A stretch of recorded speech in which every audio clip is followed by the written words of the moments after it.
Chat, what is up? Hello, hello. Big day. Big day.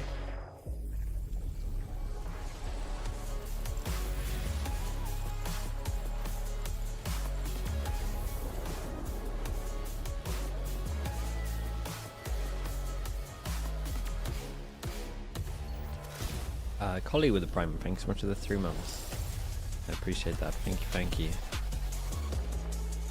EE 1 game away from a Masters.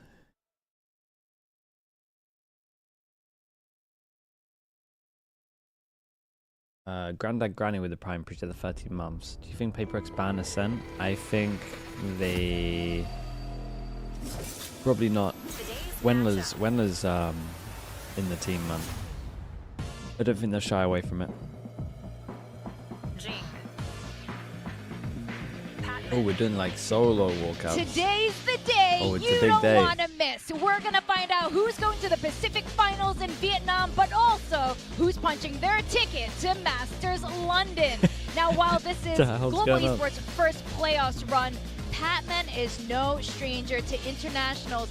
Very much thanks to his former team, PRX. I love that these two guys are like the ones who come out first. They've been the spearhead of both of their teams, fighting to all their way through the playoffs to get to this Masters London squad. Yeah, they've been the big two performers. I mean, Jing is the global ACS leader for a reason, and Patman has been actually the best player in the server for 2 out of the 3 matchups between these two teams.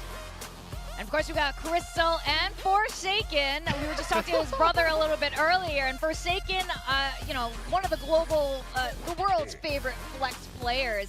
It's really hard to be going up against a player like this. He's okay. He's a Pacific MVP. You know, he's all right. He plays a couple of agents. You know, he knows what he's doing. Crystal, actually, I thought he had quite a good day yesterday. I was enjoying watching him play the Sentinel. The Killjoy in particular had a couple of very big multi-frags, and really he's been one of the longest-standing members of this roster. Vix was here, starting the day off of a 50 gifted. And speaking of we got an 18-hour day, and we just peaked. That's crazy. Vix was here. Thank you so much, man. Sunglasses on and Anyone that got gifted, please add him. Say thank you. Look, I think Devi has been on PRX longer than I've Dude, that's insane, man. Thank you so much for that. That's how much of a legacy this man is for this squad. He's been there, done that. On the other side, Javi, we've been hyping this guy up so much, man. He's one of the best rookie IGLs I think we've ever seen. Again, Vix was here. If you got gifted, Vix was here. Please add them. Say thank you. We appreciate them. Thank you for doing that, man. That's honestly, it's mad for me. Yeah, I totally agree, and there's so many different comps and switch-ups that he has to navigate his way through. Much, man. Here are the 2 Duelist players. Something is the guy that cooks GE every single time. Every single time he plays Frost, he just dominates. And Unitime on the other side of things, very serviceable. Crazy guy. Dude, they've all got the classes. Pretty good numbers. He's just been criminally underrated for such a long time, and I can see why GE have built around him. He just puts up good numbers. As well. Thanks so much for the tier 1, man. Appreciate that as well. He wasn't even supposed to be the Duelist. He just had to play it because somebody couldn't get a beat. Highly underrated player. So I'm really glad to see Udotan thriving with this new roster, with the new coaching staff here on Global Esports. And of course, this is one of your hot takes when we started, the very start of the stage was Global Esports making it to playoffs. Envy, not a rookie, Cosman as well. Thank you for the gift, mate. Appreciate you doing that also. PRX has also had a fantastic first year showing with this team. Yeah, like it's been a long time coming for Envy. You know, he was on that Team Secret roster for a long time. They had some success and then a long period of that downtime. Now he's playing with the big dogs. He wants to get back to those internationals. On the other side, you can't ban him. Story. He wants to get back. He's done it before through the CN region, and we know that this man is good enough. Did he just do 3-0 because that's the score of GE against PRX? He's got the weight of a whole subcontinent on his shoulders. Yeah, that's, you know, no small pressure to be holding up. Honestly, it's a pretty big landmass at the end of the day. But Autumn, when he's on his day, is definitely a different. What does that mean? I mean, they've lost 3-0 this year against him. Especially if you put an op in his hands. And here we go. Alex versus Frost. I mean, this has been a matchup we've seen so many times. Honestly, it's surprising that Frost is still so, like, friendly with Alex, considering he's just been beat down so many times in a row. I feel like this is some of the only time we ever get to see Alex smile. He feels so good about this match. matchup every single time. We heard them say they want a GE. They want a GE to win that RRQ game. He's taking it seriously. We all know that Alex pulls out that blue hoodie. Fourth time's a charm, right? When it's serious, when it's game time. That's the lucky blue hoodie from 2023. I think something was wearing it in the last matchup because I saw him in the hoodie. He dropped like 45. Yeah, get them all. Just they're all the lucky hoodies there. But I like something they both floated the sun. Miranda Priestley look. I'm a little bit sad. GE pick Breeze. I think that makes a lot of sense for how the Breeze is looking. Teams are struggling against it, to be honest. You know, Global left it open last time. I would say GE is struggling on their defense, at least. Left down in towards that Their last attack's map. been That's really very nice. Frost for me. Which Honestly, is a bit weird considering their comp, PRX but I that's think it's just the map as well. I'm surprised they even left it in the veto, honestly. Yeah. As PRX, I would say to myself, I just want the least randomness possible. We cook these guys every time we play them. Let's just not let Ascent go in the veto. And any other map, they get all jet maps apart from maybe Pearl. Don't really know what's going to go down on Pearl. This is a matchup that has got the better of them so many times. Even this honestly though, when I watched I mean, he could just play Jet on Pearl. They're playing playoff Valorant, and that win against RRQ was huge for their momentum, and a win today would send them all the way to Masters London. Well, the thing is, Frost, like you said, the two coaches know each other pretty well, and they still seem pretty chummy. They scrim a lot together. They played against each other, their teams. Then honestly, at the beginning of when he was using a Yor, he was using a Yor like a Jet anyway, so he might as well play that. Has beaten him, but the point is, Frost does have a lot of answers, but he gets so frustrated because sometimes last week when you're that he on the did? server, Oh, you're okay. going Well then, live, dude, there's he's a lot gonna of play at pressure, every map you probably. forget a lot of the ideas that you initially went in with, but after 3 times facing off, today surely the day what about that one, dude? Blended into the other games. Yeah, I mean, we're getting the same comps from both of these teams. So what I want to see from PaperX on this defensive side, they've cooked 2 teams that haven't seemed like they had any answers for how PaperX plays on the defense. It's A main control, B main fights, walking down elbow, things like that. I want to see GE have an answer for that, and conversely, GE had a good attacking side yesterday against RRQ because what's going on with FNS and Vlad chat? In theory, he's on next week. He just needs to confirm it. But he said he's going to do it after the stream today. So. Aggressive, but not in a predictable way. Yeah, it has to be well-managed aggression. But if there's one team what do you think about the Neon nerf? I think they nailed it personally. I think the best thing we got out of it was the shotgun nerf overall. Like shotguns are going to actually be in a really good spot. Like it's going to be insanely situational. They're going to be pretty crap now, which is awesome for the game. We got Quack and hello, Elfish Guy. The Neon stuff. Hello, Victoria. I think the Neon stuff's good. Quack, I hope you're having I think they did a great nerf. It doesn't destroy the agent. The teams that were relying on it are good. By the way, and I think that it's enough that maybe some teams would move away. PRX, right? Like this is a team that has been, at least as far as the lineage is concerned, a very, very long standing. I imagine most teams would stick with Neon, especially being so close to it. But I think there's like, you know, when you're like forcing your Duelist to play a Neon, or maybe he's not a top 10 Neon. Those are the kind of teams that might move away. So much chemistry built up all over the years, so much experience, so much, well, I guess, you know, the main topic. Sliding accuracy is still there. Yeah, it's just the. They are that team. It makes you actually have to think a little bit more. Does it make Neon feel bad? It's Neon's still good. Well, that's the big question. Neon's probably still the best Duelist.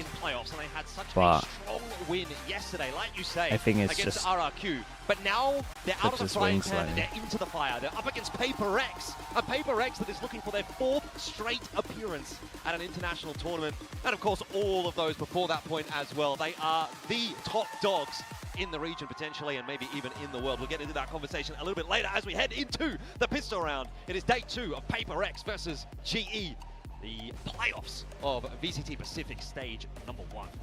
Hell yeah.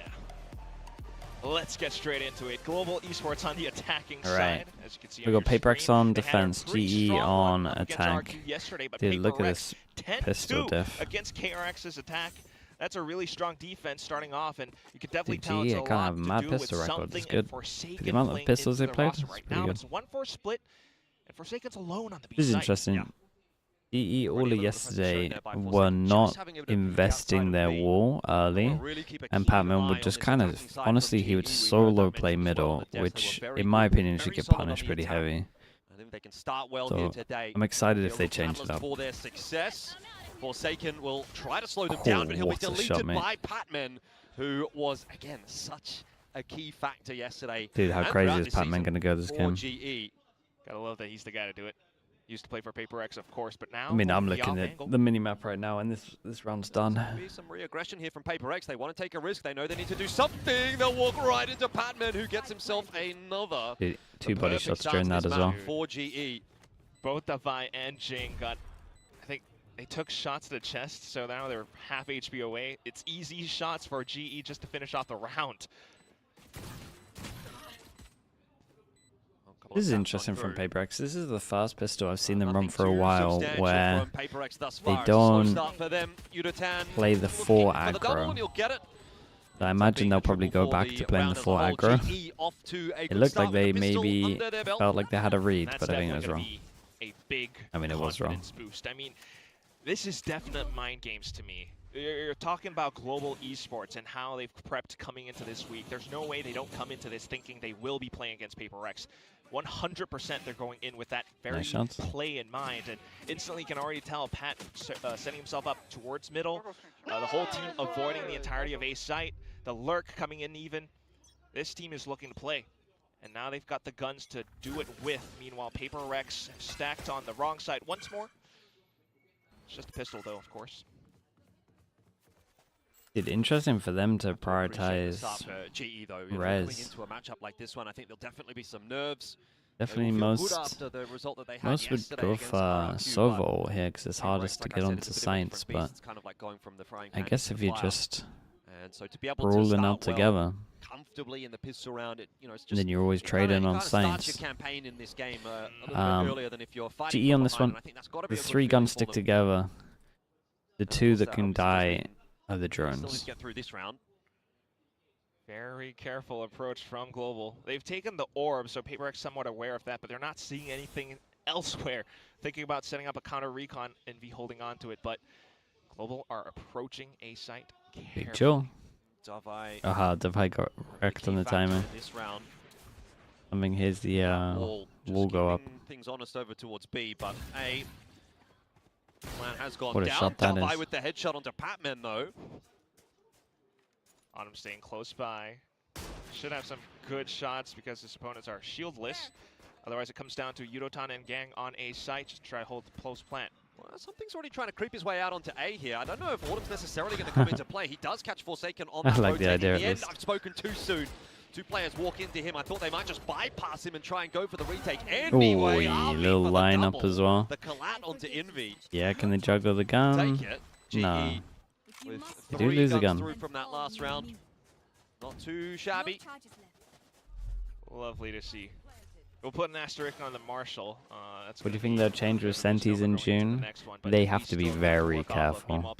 The most likely outcome is they overbuff Sentis. For how Global might want to approach these rounds. I mean, they gotta be very careful. It needs to be very slight. To this matchup. So far, it's been PRX running circles around Global Esports. Yeah, my prediction is that they buff Sentis. We get double Senti. I have a feeling it's gonna be a different story. We get double Senti with some utility while PRX peeks out middle.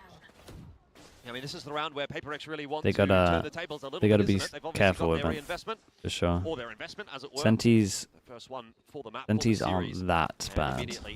They're obviously not as good as they used to be, but B-side is open they're though not for that bad. GE.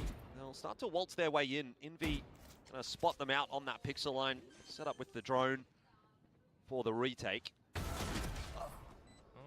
Lurkers dealt with as well. Just the site remaining. Bit of an aggressive play here from GE. Jesus, what is that, bro? There's an all actual over wall there. Yudotan's going to have to clutch this down in the 1v4. Yeah, 1v4 at his peak, by the way. Oh my god, that's unlucky, bro. Timing almost 4. Jing doesn't quite get punished for it. It was insanely winnable if he got that. Still is. That I don't know that he's going to be able to get no way, bro. He's really unlucky to not win that. First round on the board. Neither team getting off to a flyer of a Ready start, for a both lengthy involved day, early. of course. Yeah, at least guns removed. Got 3 of them in a row, man. Redux, so thank you so much, bro. I It could be appreciate you. difficult for PRX Thank you to for keep that. the momentum going. Stream was good, man. But nonetheless, a pretty good recovery still. I mean, big damage found, Best and of it's luck a in your lot game to as do well, with man. Divine and sharp shooting. Apart from that, just recognizing how PRX wants to dissect the map.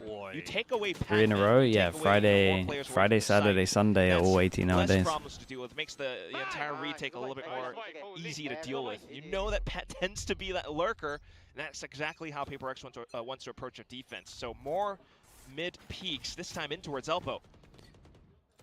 Autumn, nice shot, gets the better of Invi. That paranoia, of course, will push him away, but it's too little too late to do anything about it for PRX. And this is that calling from GE. We saw it just a bit yesterday. 444 Eden with the prime priest of the 4 months. That's how Crazy Guy Say with next week as well, but I think it'll be best of 5, so the chance of it being a quicker day is a lot higher. Themselves, wait for PRX to peek out, get the punish in, and decide to hit and slam the A site. Yep, the triple wall, Viper wall plus Yudutan. Yeah, they got that res on early as well. That fast lane gets them into A pretty comfortably. Spike yet to go down. Should be a pretty hard retake. Do they get the judge close somehow? Does have wall. There goes the wall. That's the go signal. Oh, wrecked him.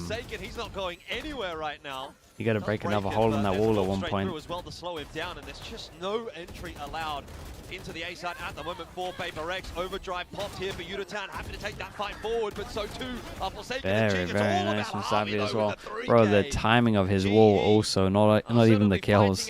The timing of his wall was so good. Super tough retake, and that's exactly what Pilly was talking about on the desk as well. That was awesome to watch, honestly. GE, if you allow them to get comfortable in the post plants, they're going to be able to set up, and set up they did. Look at Javi, the timing on the Sage wall initially, but they effectively set up this line of scrimmage, which forces that PRX nice to little take reset as well.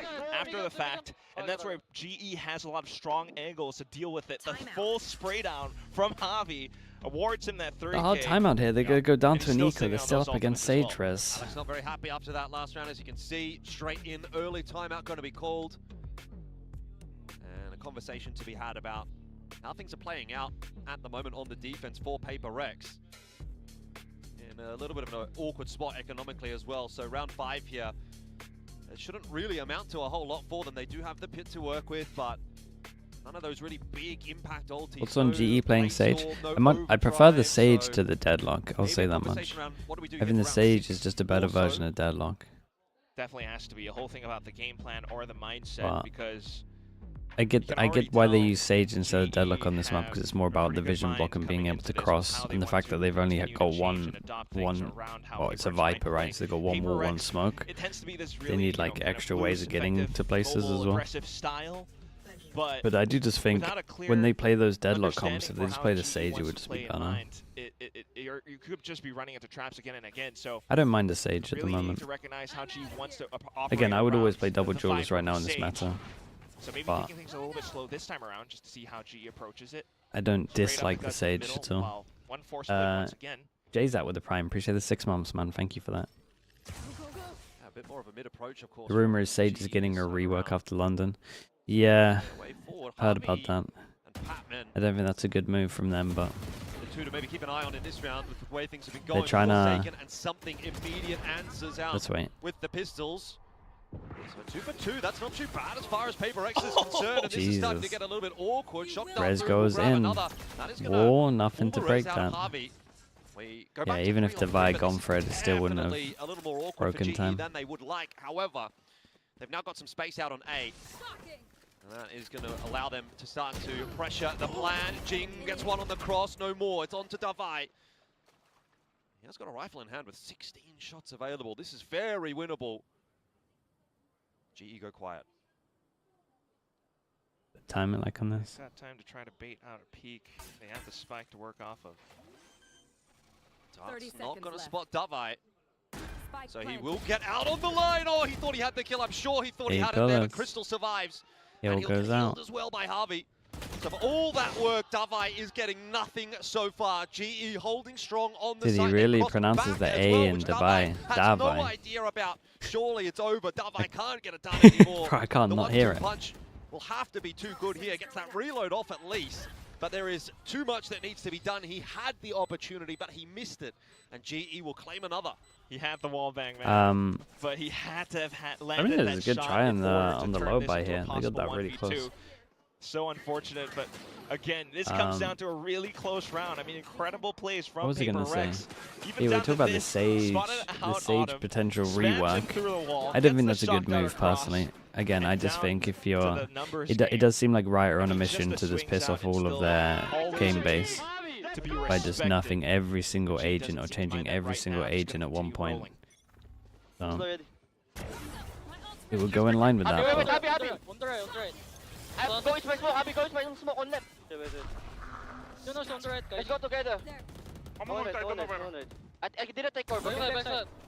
You can see how awkward it has gotten here for GE immediately. PRX on the aggressive, and it's worked out. The opening pick goes their way. Plan's still going down. 1, They still 2, commit to that 3. GE. It's a bold play, but might just work. Forward positioning though Holy, from GE. Jink got a second there. Off guard. Autumn trying to salvage. It's not going to be possible. Crystal doing damage here is actually big. Every kill for him is big. This is a pretty doomed angle. How's everybody missed? 1. Oh, what? PRX, what's going on there? Maybe but it 2. doesn't matter. 2. Will be And he got an armor anyway. rebuy. It's good from Crystal, man. He did great damage there. Dude, how did they let him swing like this, get one and then get out of there? Still double up investment, and it pays off. I mean, just the early pick, and that allows them to continue to cement themselves around the Double site. op? I mean, double op kind of makes sense, man. They're playing against solo Viper. You might have pillar, but after that fact, PRX already kind of know where your position Should be a lot of dry swings, really. You bit by bit, and they continue on with this It's sort only of aggression. solo Forsaken, Viper and solo pushing down elbow. While the rest of the team this time towards A main. Solon said he wins the race this time around. GE. Oh, that's good pressure. Over toward Okay, they kind of get the heads up the G erect here, though. Is going to put some seeds of doubt in their minds, but still the aggression. Hunter's Fury through here is really disrupting the Oh no. Duvai. Oh my god. Can't quite catch up with Unatan there, but Jing at least helps him out in the end though. Duvai maybe a little bit shell-shocked after that one. This round is getting real messy. There's a pit that's been ripped now as well on the attack. It's all over the place, but still no plan. Yeah, multiple ultimates, but it's all a possible fake. The rest of the team trying to pivot across to B somehow. The pit's always going to be a question mark, but the drone comes in to clear it through. Oh, I don't know that it did a great job of like the clearing. call from Patman's GE. still kind of hanging around. I like the call a lot. Really causing an element of doubt in the minds of PRX. Sometimes the ball drops early. Do they consider? Meanwhile, that rotate coming through from GE over towards B. Patman is getting so down to much work Forsaken, done it's here. all down to And Divide. every second he wastes is valuable. Patman, really. Importantly, though, Forsaken Dude, I can still here stop thinking over on about B. Divide with the way he said it. Down, gets the Jesus, double, nice shot, man. and might just get this done alone. All on the shoulders now of Autumn with only 20 You can't seconds unhear left. it now, Got to mate. find If the I had to 1v3. suffer, you had to They've got suffer to too. move quickly. Time of the essence gets the better of Envy. How is he going to dislodge Forsaken? He fakes the tap, it doesn't draw out the peak. He has no idea that Forsaken is just chilling, waiting for Jing on the Really flank. nice Even from not Forsaken. necessary What a as round from Forsaken him. will finish off He a legit very had to nice solo hold, individual killed 2, and he killed 3. 3 for PRX. It was a good effort from GE, no doubt, and Patman nearly got it done, but PRX reigns I'm supreme looking this at that round. money. That looks like an Momentum eco slowly right coming there. back. I mean, this entire matchup, so much tempo being played, just back and forth with the slows. Multiple ultimates dumped in this round. Hunter's Fury, Viper's Pit, the Tour de Force. But Forsaken gets such a good read. Just comes back and nails the shot. And has that maybe a little steal. Mr. Word.exe himself maybe a little comes back overheat into with the entirety of the GE. ult, but at the same Off to time, next round, though, and GE will kind come of in meant with that the he partial didn't want to investment. swing him, so he did buy some time of it. GE once again quickly taking that main position, but it's out towards middle that they're having Dude, problems. headshots, by the way. Something tapping away. It's these scoped rifles that are really giving them problems at the moment. The Ops, and of course the Outlaws. They are still making their way pick up, into A here. pick up double gun. Openers. If something were to drop, that could be concerning. This gun is stupid as well. I wouldn't have any shotguns. Do we not just attack the Outlaw as well? We have to wait for an agent that's incredible of an Outlaw first. We have over in Pacific something. The Haven't desk got it mentioned it. in terms of They the had a chamber, graphic but talking about his 7, I think, map win streak so far ever since swapping back to this agent. and he's still doing the same thing. It's kind of an anti-eco, sure, but this definitely hurts GE for the future rounds. I mean, they've been trying to slam sights now, and it hasn't really quite worked out ever since the scoped weapons, as you aptly put it, Elfish, has come in. Now they bring out their own Autumn on the operator. With Neon Nast coming, what Duelist becomes meta. Mostly Phoenix, I think. You'll still see double Duelist meta, but... Oh my goodness, I think teams will lean heavy into Phoenix. Most teams will stick with Neon. It doesn't change too much, it changes a little bit. Oh, the pit though, kind of slows things down. So you want it reduces the amount of crap. I'll say that much. Dumping util, trying to slow GE down. Unable to do so, he will be wrapped on by Yutatan. And they're not going to be able to get control of A main. What a weird round this one is. Is there with Dabai in it, but dude, they'll still be able to get a something is heating up. And for GE, that is probably the scariest thing ever.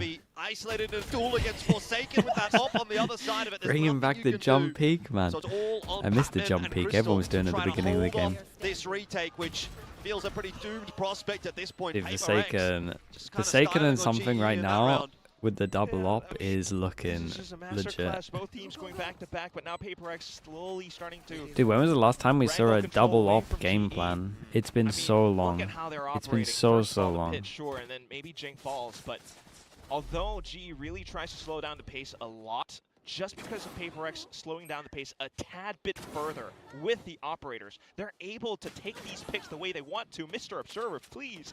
I love that so much, but I kind of want to see it from the other POV, just watching the tech from how Forsaken. The last time was probably PRX. Yeah. And this definitely probably was. becomes a pretty big problem. We only did it once. They've tried it fast. They've tried it's very rare that you play up against a comp where it's like really good. Shots aren't, you know, well, it's not necessarily shots though, is it? It's just you don't really know when PRX are going to be positioned. You saw Yudotan trying to go a little bit further to hold it up by a bridge as well, but it still doesn't really pay off. Now they're broke. Yeah, I mean, I don't think it's so much that GE are having bad ideas, right? Like, they're getting into the sites a lot, they're getting the plants a lot, they're getting quite a bit of space, they're definitely toying with the rotates of PRX here and there as well. But there just seems to be doing the timeout here. So personally, I'm speeding up. Where they're picking up maybe a multi-kill. I'm speeding up doing set strats right now. That was like my go-to way of dealing with ops. That little bit of X factor is there at the moment for PRX. Either overwhelm the site with the op in, or they have to retake against you with ops. It's like a win-win. It doesn't matter which site you pick, really. PRX a little bit longer to warm up potentially on the stage after not playing yesterday. So that's like now that they've arrived, at least my go-to. You probably won't see it until the buy round. For PRX that GE are not going to like to sink their teeth into. And still with the double operator. G though trying to pick things up just. But yeah, they kind of need to up the pace a little bit. Something's going to hear that drone headed in his direction. Did the double op play the same site? I'm not sure about that one. But let's see. I mean, it's eco. They've already done good damage. 2 ops, and they're both on the same site, and they're both holding the same line. That's crazy. Something's obviously gone wandering back off towards middle, but no way, hit Batman behind him. The op as well, fast lane up. Forsaken somehow gets out of there alive. I don't even know. It's not bad for him, GE. You can see what they're doing, man. They gave themselves a chance in that. On those kinds of moments, and they're just not quite being able to. Another solid hold by the looks of things for PRX. GE at this point, kind of just looking for damage. What a shot that is! Wait, he's doing unreal. If Autumn can find a way to pop off, and like I said, he was streaky yesterday, but he had some really big rounds. This could be another one of those. Yeah, he was streaky yesterday. That is very accurate. I actually felt like when I was watching Autumn yesterday, he was going to get 4 or none. Just trying to toy with him, and does a great Not job too of bad from GE, man. I like the plan on this. We call this the BBL, where 4 create a lot of sound, a lot of pressure, and then the 1's just like walking up on the timing. Normally on BBL, like the 1 will play like a lot earlier, but what the hell? Yeah, that is wild. One heck of an enemy battle. But then you swap over to something versus Autumn. That's another big discussion. Just a head-to-head of both operator players, but something wins every single day. I mean, look at how mobile he is. It's multiple. Okay, now we get to see what the timeout was about. And considering this, I think they're going to do the 5-man, right? The 5-man site here. This has to be the round where GE finds their footing. Yeah, I think their map pick. So they'll get close to the chokes and then they just send it. Problem is they're going to send it on the site with 3. Yesterday, Des mentioning it was a key factor for them coming into so right game. now they got to be scared of op. The attack. I'm not sure that's going to be enough for them to be happy with how they things have played out they so use the far. wall here. They got the wall to block this. Get it back up to 6, Yeah, 6 with a fast bit of set a fast strats, play not too bad. in towards B. Got that wall that will allow them to take the space back towards Archers. But now straight through it, they've got to go again into the operator, which is Forsaken waiting. They're finding the kills Very they nice, need, bro. Very nice. The timing of that was perfect. Lots of impact in the round, and GE finally have found a way to break open this defense. Well, there you go, against the ops. Just go a little faster, grouped up. Either the ops get overwhelmed, or they have to retake. We got the example, both in one. For the 6th, which is a much more comfortable looking scoreline. That would have to definitely be vengeance found for the side of G against something with an operator. It's a nice hit though, I will say. They if the ops were over towards middle, they didn't really have much chance to do too much. But then they actually used the Viper Spit to go all the way through backside in towards Archer, set up the Sage Wall, which prevents from PRX coming through with a stronger retake off timing. And that's how still more kills come on through off to the site itself. PRX starting to get a little bit more aggressive off of this, so while they want to take these fights, let's listen in. Let's go for the fast, no? Camera mapping. Wait, shoot. I think it's not upping, right? Maybe I want to kill. I will jump for you. 3, 2, 1. In A, boys. In A. You have molly? Let's go play okay, boys. I throw molly. Well, again, Alex a little bit concerned maybe about what's happening in that round. They have just let GE walk their way onto A for a plant. Something's been picked off on the rotate, and so too now has Forsaken. Those have been the Smash Bros for this half. Gone for PRX, and it looks like GE are just going to fold them like a piece of paper in the final round of the half. This should be a 6th, no doubt about it. Envy has got way too much to do. Very nice. 6-6 will be the scoreline. GE. That's another decent attack for GE, considering their comp. They've maybe been not getting enough rounds in defense with this comp, though, I will say that. Thinking about org history, or maybe at least in this year, Autumn had the hand gesture, 4th time's the charm, and it feels like it's very possible. The new challenger, GE, 6 is good with this comp, but again, they've been getting a little wrecked. But you can already tell with the calling. PRX, their comp should be good for like A in They're trying to push deeper in towards middle. Alex not happy about it, and it's very simple for GE. Okay, let me mute this.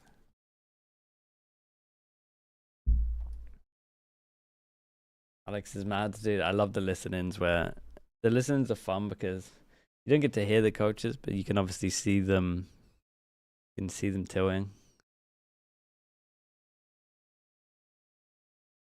I do like how like fast into rounds people are tilting.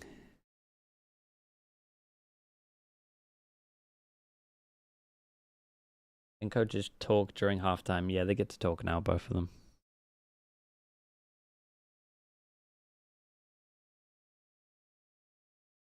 If you gave Yoru a second flash, will he be playable? I mean, yeah, he'd be strong. He'd be strong. That's like the mark for. I mean, even just the TP nerf. Like, I mean, I would have only gone for right, one. if we're going to continue with that, that's what we said. We said we even. Okay, but neither have really I was originally saying that you just either keep the TPs and you have the double flash, or you keep the double flash and you do something to the TPs.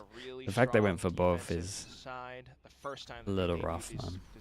What I was talking about earlier, if they change the Sage, man, they are just changing every agent in this game. All 4 up towards but I think they've realized, man. Sounds like next patch they're buffing a fair amount. Spots them all throughout middle. They're just waiting for London Masters to be over.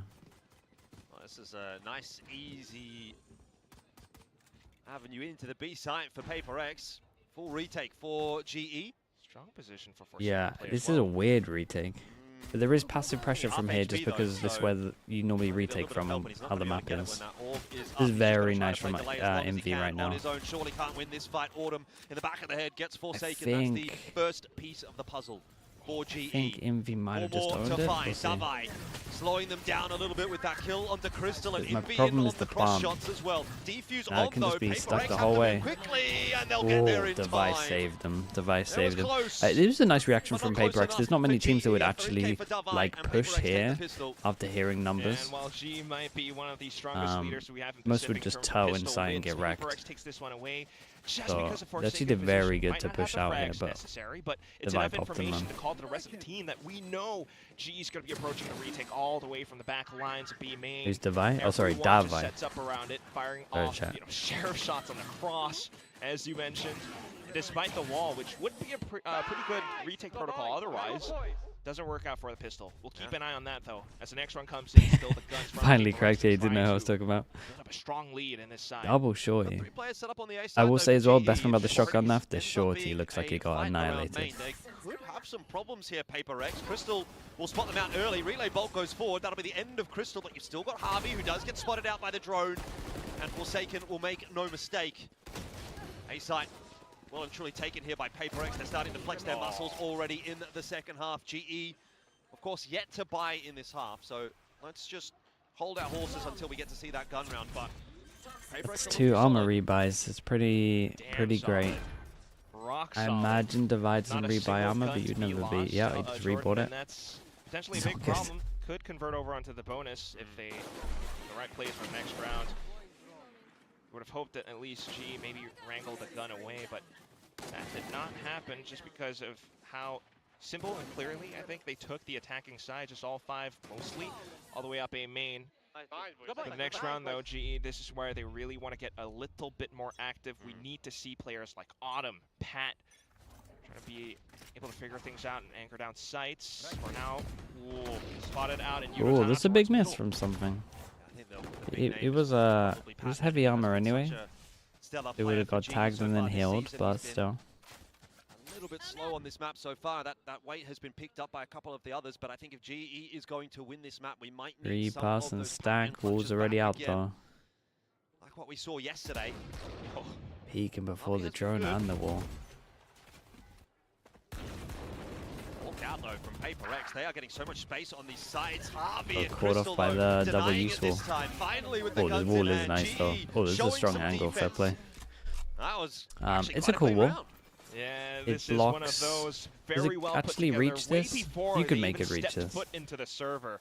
You can can. tell I that think he maybe that's messed it exactly up what this slightly, construction was but built for. blocks back a The sight, and then at the Sage same is time you can go on perfect top of it. counter to the Neon, or even just the double Duelist. You always had those. Maybe they broke it. Looks right. Hop off of, but at the same time, slow orbs just to slow down PRX's pace and tempo. And that's big control. Dude, he's all having a over the good game, site, man. Every step of the week. No! Oh, we can't be crashing out this early. No, God, please no. No. Oh, boys. I get it though. If there are any other pause, then that works, and it's pretty cool. Starting to come into their own a little bit on the defense.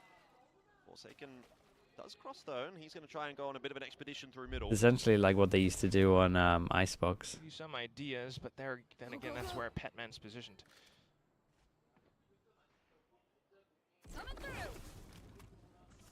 I think to end up back on the ace side, but Yudotan's already marking this angle. Has support from Autumn as well. Mate, don't actually push through. Autumn Wait, and is he Yudotan pushing through? watching the line. Hey, you got PRX the, are just gonna look contact at the onto. spike. Surely that can't go well. 1 for 1. Not really Oh. enough as far as PRX are concerned, and Patman picks something out of middle as well. I was say back-to-back rounds where I feel like something should have got at least. A lot of Yeah, I mean that comes up on minimap. At least a tag, I think he did. and then this one a kill. Who's going to try to regroup with Davai.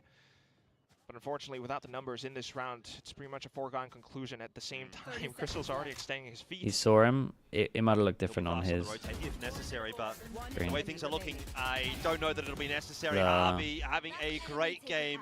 See the Viper wall here. 16 and This is the 8, Viper very much leading wall. from the The front top now for of this. GE. This bit that I'm drawing right here is client side. 8-8. So It's a on very his screen it respectable might be at total the right now against peak, PRX, whereas which on our screen it might be at the dumped by a bottom, few if that makes to sense. be maybe the best team in the Just world. I here. mean, Like he might have had it up and it would have been down. Lead is just going to continue building up, at least until Alex maybe it would have come up on the minimap. Because minimap-wise, only this bit registers on the minimap. But this bit, if they're seen on any of this, you'll come up on the minimap. But sometimes you might not see them. Especially Javi, who's consistently slowing down his opposing team. That even if you walk back through middle, you know, Pat's always able to turn his head on a swivel. And it's so darn difficult to be able to break down this defense. You need to really slow down the pace and find some kind of... He's ready to hit JJ there. But the move's not too bad. The move's not too bad. It's just the one pause that kind of wrecks him. Otherwise, you're running and slamming. I do like this TP middle. I wonder what his next TP is. Solid steel wall. Right now, of course, though, for the upcoming rounds, probably not going to be able to expect too much with the current economy that PRX will have. I mean, you asked for it, and there it is. That's that timeout from PRX. By the way, in the first half, after the timeout, they lost the next round, but that was the round they didn't buy into. And then they went on to win 4 in a row. So, I mean, if that's going to be the same kind of impact that Alex is able to have, then you're going to set yourself up pretty nicely in this second Similar half. things could be said about GE, though. They called their timeout. They won the next, yeah, like, so what, if you see like just their legs, they won't appear on the minimap. 5 in a row, actually, by the way. Not just the 4 there for PRX by mistake. But if they're sitting in a one-way, they won't show up. Either way, I don't think it'll be coming in this round, although, you know, there's a bit of an investment here from PRX, so we'll just see what they can put together. They are one of those kinds of teams that... They were deadly with those sheriffs before. Yeah, sort of makes magic out of nothing. Real careful for now. Alex says stuff to his boys that you would get banned for in this chat. Mate, I think every coach would. Just start off with a bit of conditioning. I for sure would get banned in this chat if you had listened to what I was saying to my team. I guarantee every single coach would get instantly banned. Pat still has to stay back to delay even further as well for more rotations to come across.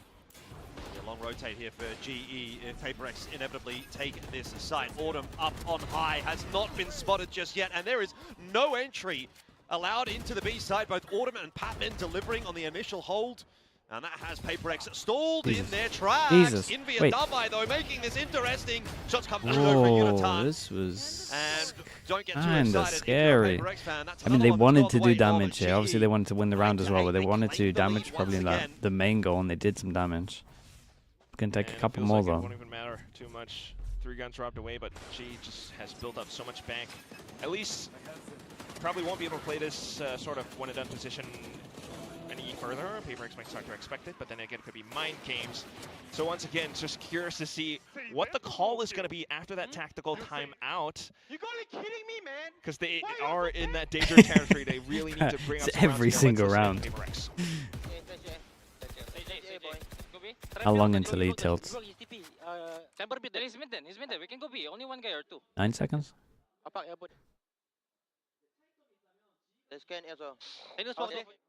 So the call to try to pick up the pace, overwhelm 2 players on B site.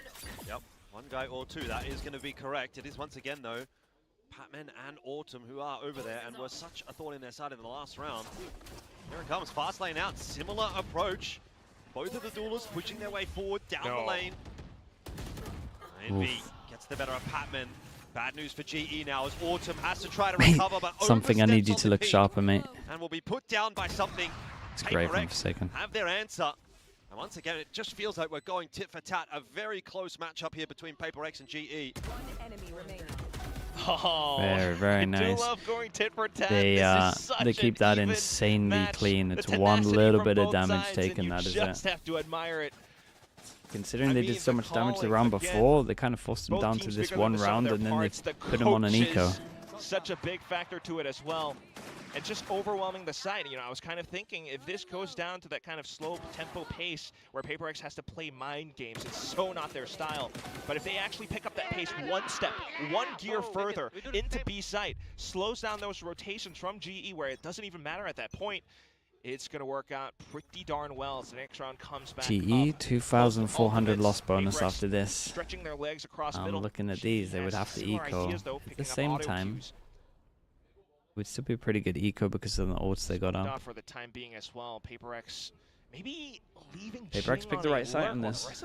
Might even be a 5v5 retake, and then they're just gonna have Viper ult down, and then if they play over towards A main, you'd imagine it's going to have Sova ult as well.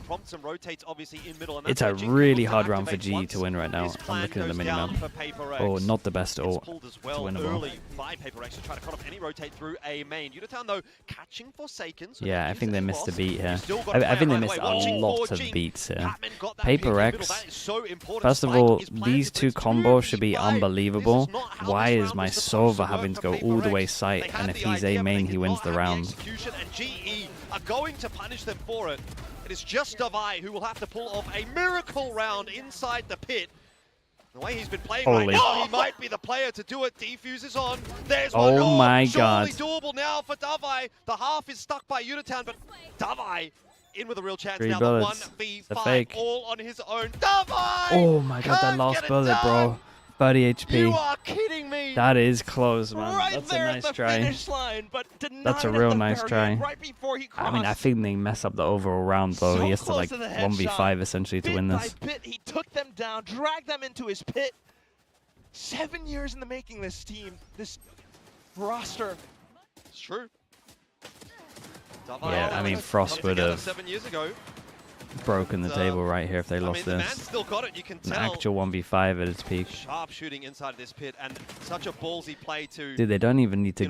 They don't even need to go in. They literally need to tap the spike, wait for him to spam, and then to spam him back. It will then go in. But they're all just going one by one into the pit. That was probably the lowest level round we've seen so far from both teams. Because there is a push happening here towards A. Hunter's Fury will slow it down. PRX though, having dropped that last round, are now really under some serious pressure. And 11th is brewing as well for GE off the back of Udotan's op. Autumn's as well. Trying to cut them off on rotations alongside Pat. Yeah, it's just not looking like it's going to go well for PRX. Again, you're going to need a miracle round out of one of these two players, and it's not going to be 4 seconds. Nice, man. Davai Seeing jump peaks again. Another 1v5. Obviously, it's a 1v4.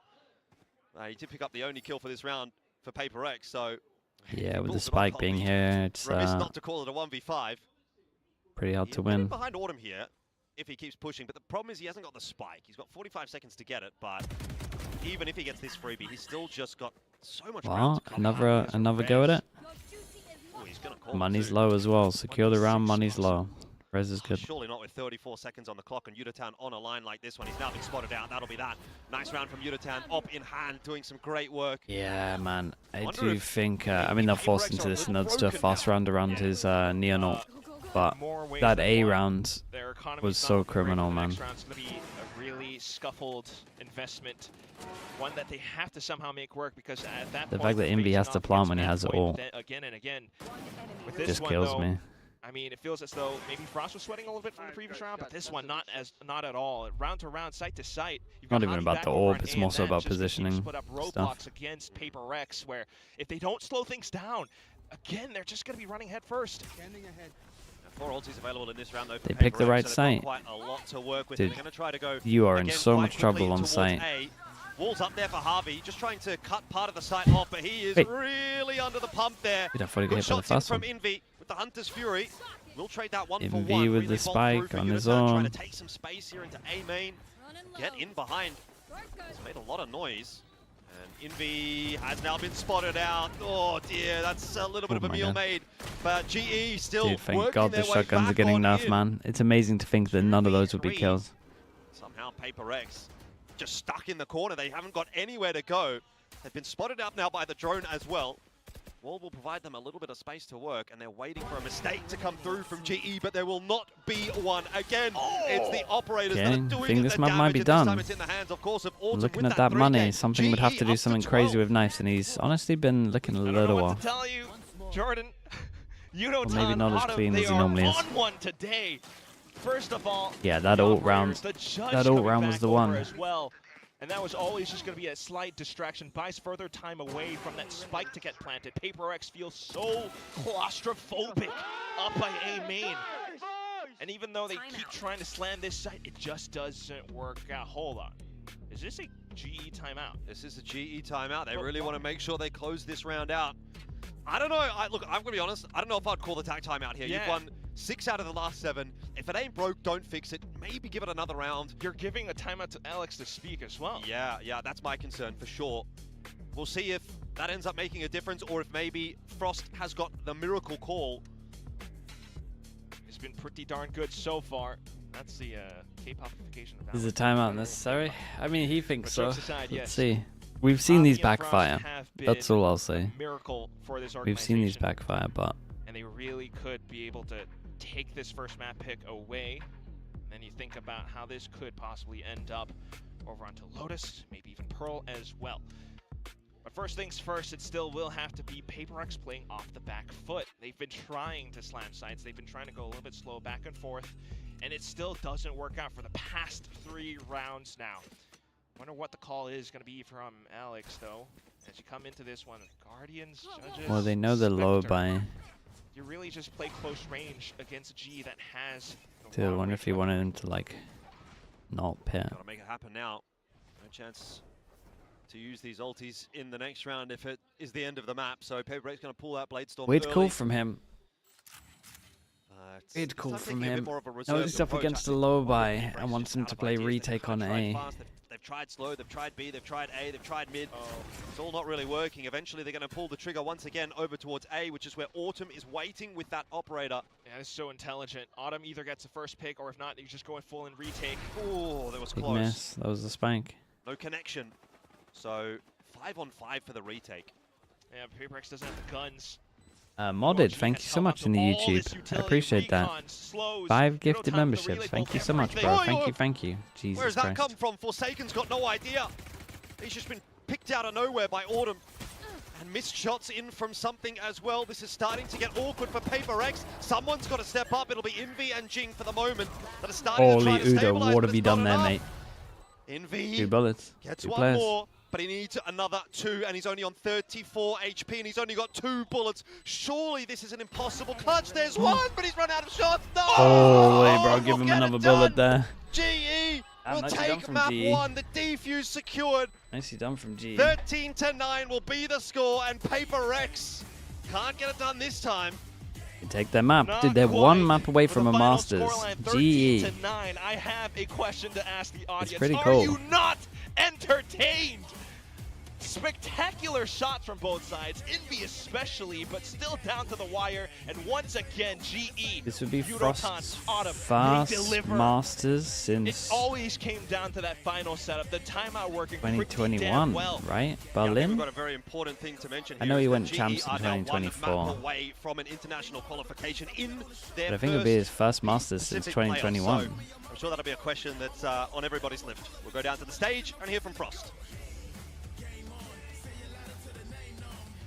He went champs. No, he went Hello everybody, he went to down Masters here Berlin. with GE's Frost and Frost. Is that a bit of a smile that I see on you? No? No, not a chance. Okay, well you got Breeze in the back. Talk to us about what you thought of Breeze, evaluate it for us, because I feel like you guys had a really good plan coming in, and then the double operators from PRX's side kind of gave you a hassle, but you guys fought it through, closed it out. Yeah, let's just say in the middle of that first half, there's something you're supposed to do when you know that they're desperate after a timeout and they're going to opt, and we just decide, nah, bro, we're feeling it. And that is something I can't seem to temper, and I don't know how to fix it. But great job getting the last 2 rounds from Javi, made some exceptional calls there, and then on defense, we did what we had to do. Yeah, I think, one of the positives or like the silver linings was Javi making great calls, and also you guys being able to match up with PRX's firepower. So what do you think allowed the team to step up today when it comes to matching up with PRX's firepower? And what do you think allowed Javi to make such good calls with everything on the line? I think we're really skilled, so I mean, I'd agree with anyone that says that PRX is mechanically the best team in the world, but I do think we hold up pretty well, and especially with Patman, he is just as good as any one of them. However, Javi had some really good mid-round adjustments. I think he's just learning, and I think, honestly, he's just confident now. Okay. He just knows. He has instinct. He calls it. He runs it. Sometimes the guys don't follow it, but, progress, I guess. All right. Thank you so much, and I'm going to let you go tame them. Thank you. Yes. Please. Good luck. It's Nice when a coach speaks highly of the IGL, though. I like that. Might have said he wasn't smiling, he had a good game as well. We could hear him during that last round match, the map win here. He was beyond smiles. Yeah. He was screaming delight. Okay, chat. I will be back in a little bit, right? Map pick now. This is it. They are right up against it. One map away is mad. Qualifying to their first ever international event. It's never been done before by this group, and my goodness, would they do it in style to best PRX?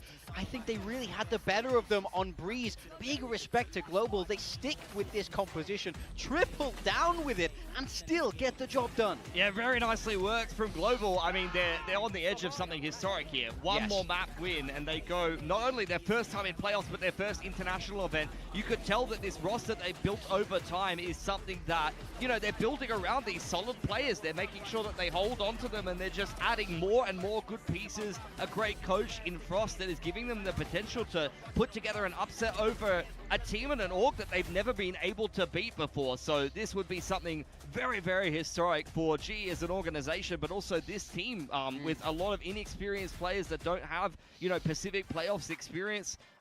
This could be a phenomenal upset. Series is not done yet, though, and PRX is often a team that can sometimes go missing. I think that there was elements of that in this game. You had some good moments from them, but like I would look at Jing, for example. He's the global ACS leader. He's having phenomenal games thus far in this stage, and today was just kind of an okay one for him, you know, not the best performance on the Omen. So for PRX, need to wake up a little bit going into that next map, but I think for Breeze, credit to GE, definitely will earn this map victory, and I'm looking forward to seeing if they can get the series done, because it's great to take a map, but you know, winning the series, being on the verge of that qualification to internationals, that's another story. Yeah.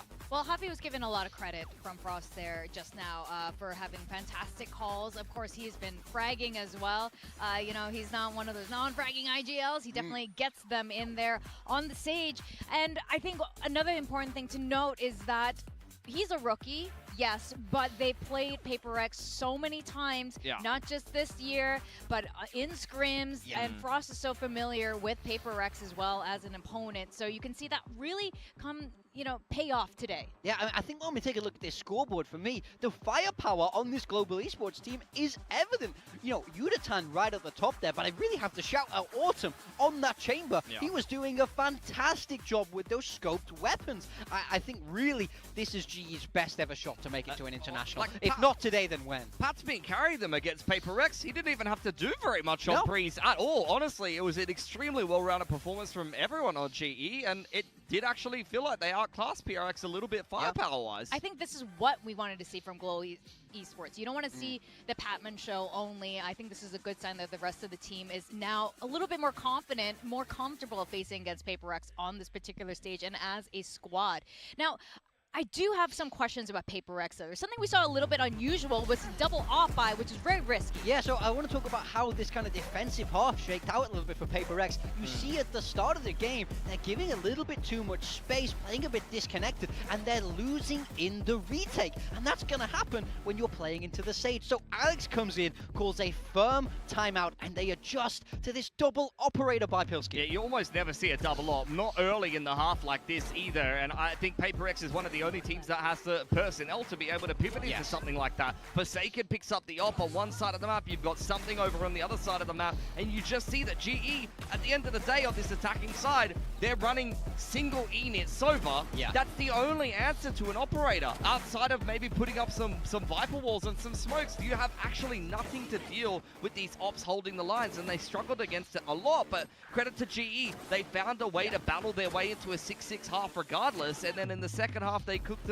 the rest of the game on defense there. Yeah, I think it was a wonderful adjustment from PRX, but Global Esports, especially in that second half, just got the better of them. I didn't feel like the game planning was as robust for that second half of PRX. Yeah, in fact, let's talk a bit about PRX's defense. I think a lot of us think aggressive gaming, W gaming, but it's actually, PRX is really good on defense. Yeah, in general, 10-2, their last 2 defender halves on Breeze. So I think you have to really credit GE for being able to start so strong, winning that pistol, getting it to that 4-1. You forced the adjustments, you forced the timeout. Yes, those adjustments were good, but it comes at a time that's quite late. A 6-6 half for Global Esports on that attacking half with this composition was just far too much.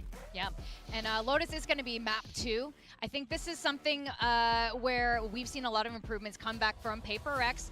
Yes, they did drop it to Gen G, but that was a little bit of an anomaly compared to some of their other Lotus showings. Yeah, historically a fantastic map for PRX. Global, we've seen this from them once in week 2 against Team Secret, and you know, it looked good there, but of course you're playing against one of the weaker teams in the league, so the pressure for me is really on PRX now. You lose this, you're dropping down to the lower bracket, and it will be Global Esports taking that first spot in Masters London. Yeah, 100%. I think for GE, it's been a while since they played this as well. Wouldn't even be that surprised if they flip their comp or something like that and throw something different into the mix against PRX, who have shown their own adjustment. We had that Neon that was quite strugglesome in combination with the Fade over there against Gen G. Since they swapped over to Jet Rays, PRX has been playing Lotus a whole lot better, and there's really no excuses at this point. This is a vintage comp from them on a map they've been very successful on against GE. If GE 2-0s them here, especially on Lotus, I mean, you can't argue with that. You know, they've definitely earned their London qualification at that point,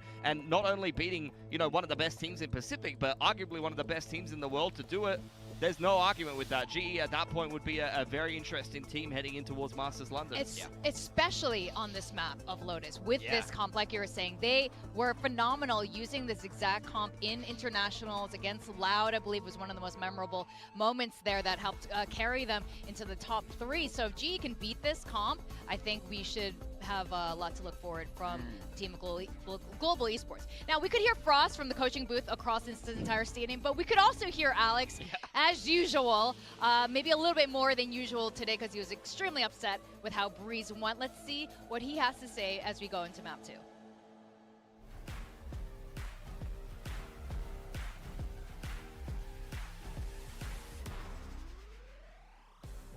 Jen here with Alex of PRX. Now, Alex, tough loss on Breeze. What do you think happened on that map, and how much of a nuisance was the Sage comp from the side of GE for you guys? I mean, I think it would have been a closer game if we just played as we play normally. I think we were trying to run away from the Sage, which is not something we planned, and we made it difficult for ourselves, basically. Okay, so what kind of adjustments can you make heading into Lotus? I haven't seen what they are playing, but I think if it's the same, then I need them to play a little bit more confident, a little bit more together. Comms are really weak, so I need them to talk more. Okay, thank you so much and good luck. Thank you.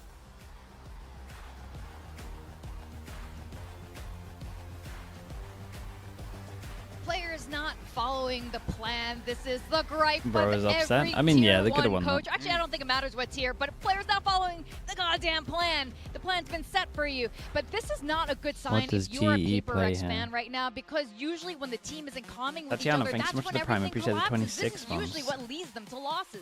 Yeah, very much so. And they're going to be up there on their toes right now because Global Esports have changed that composition. They bring out a Vice. I mean, they played a standard comp, but now it's but the Neon instead of this is the probably Rays. the only comp right now, or one of the only comps that maybe should be getting 7 on defense. And they're also, like, these two are legit. Yeah, I don't love this, to be honest, because now they're playing their own Vice.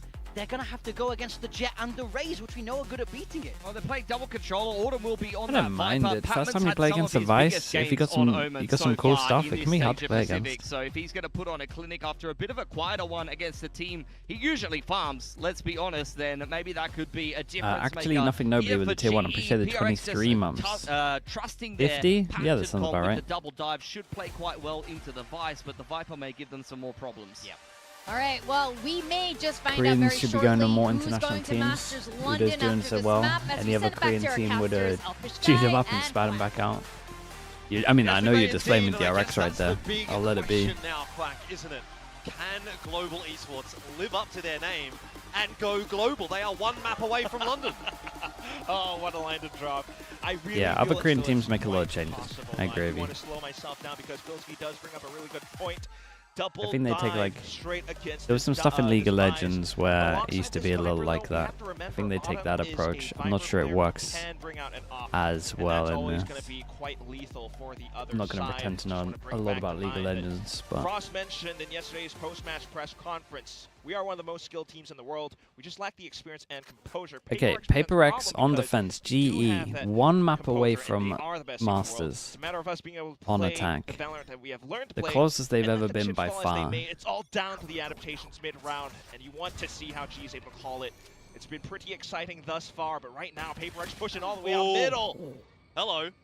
GE out of the gate, strong, Envy and something out of the picture immediately. That in the is a good start and from them. GE is not making a mistake at all. They are locked in.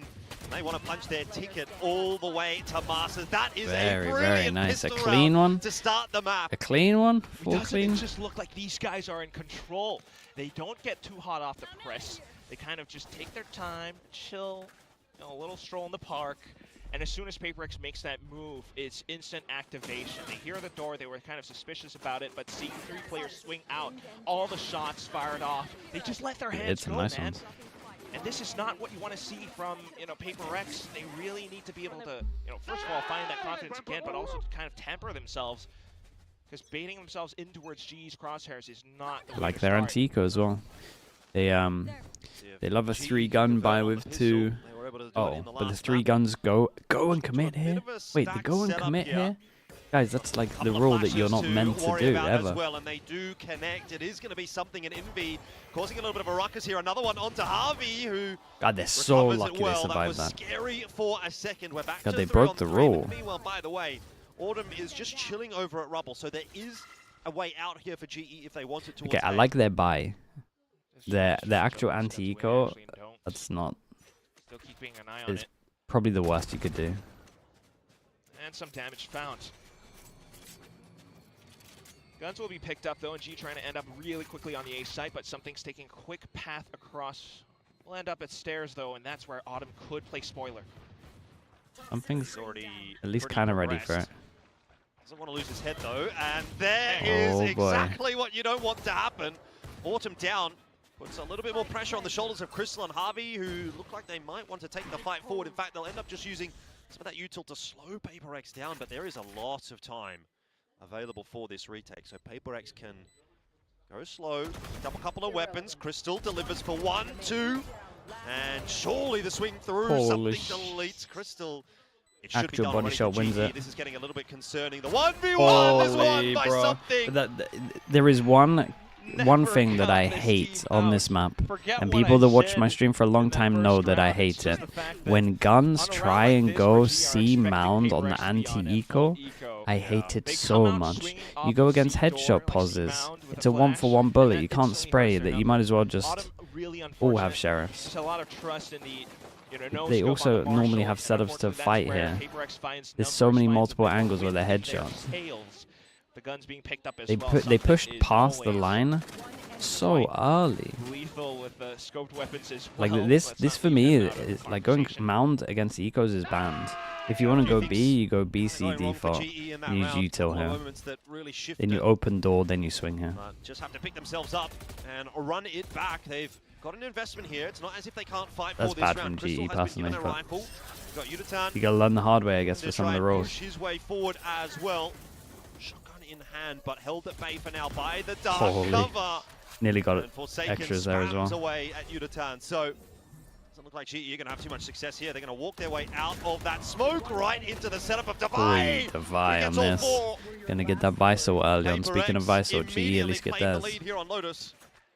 They're putting GE through their shredder. Vi's been looking nice though, I will say that. I did like the buy up from Crystal. You know, he had Steel Garden, so that could have been a great equalizer. But as soon as Yutatan steps across the wall, I mean, you just see the reaction from PRX so quick to it, spamming through the smokes. Once they heard Pat trying to go for that wild TP up to the top, Devi just holds that mouse one. Devi's been so solid in this series for PRX, hasn't he? Real rock Outlaw comes out. 1, 2, 3, 4 that he can one-shot. GE 5 rifles across the board. They're going to just keep trying to batter down this door that PRX is I kind of like this idea. They go aggro, they don't overcommit, and they're trying to force them into the Outlaw. incredible synergy from the team. But at the same time, this and they open door like they're shifting heavy over towards here. I'm not sure the opening of the door is great with what they want to happen. Like opening the door here and then holding strong C would be the play. Because when you open the door like this and you've gone aggro C, everyone thinks you're doing a Zeta default, and there's now 1-3-1. So they're obviously going to try push the 1. It was a bit of a mistake by PRX. We built this 50 with the Prime. Appreciate the 3 months. Thank you for that, mate. Crystal watching middle alongside Yeah, the 2 I need 2 nils in Americas. That's what we gotta hope for. Everything else can go 3 because it's playoffs, man. Boy, lovely little jump peek on this. Gets the info of Yudatan's position, but I'm not sure that's going to help much. It's going to pull the rotate over to C, and G ahead at A. Yeah, similar problems to the pistol round, isn't it? I mean, Jordan, don't PRX look quite antsy right now. They look a bit rattled, yeah. You just have a little player, you know, setting off some trips and thorns towards the A side, some players out towards C, just poking their heads through a little bit, and PRX start to peek out. So much so that, you know, you find 2 X's outside of B. 3 players remaining, and well, they still have some even numbers. They could go for this. They're left with not much utility. You know, a smoke from Forsaken, Divide with a possible flash, but it's a slow one. Meanwhile, G has already set up so far up to the top of heaven that they have vision in towards CT. This should just be a call to save. Yeah. I think it might be. GE would take this, though. 3,000 for everyone. Have a bit of a chat because I would imagine I wouldn't even hunt this heavy. A little bit awkward about how things are playing out here on Lotus.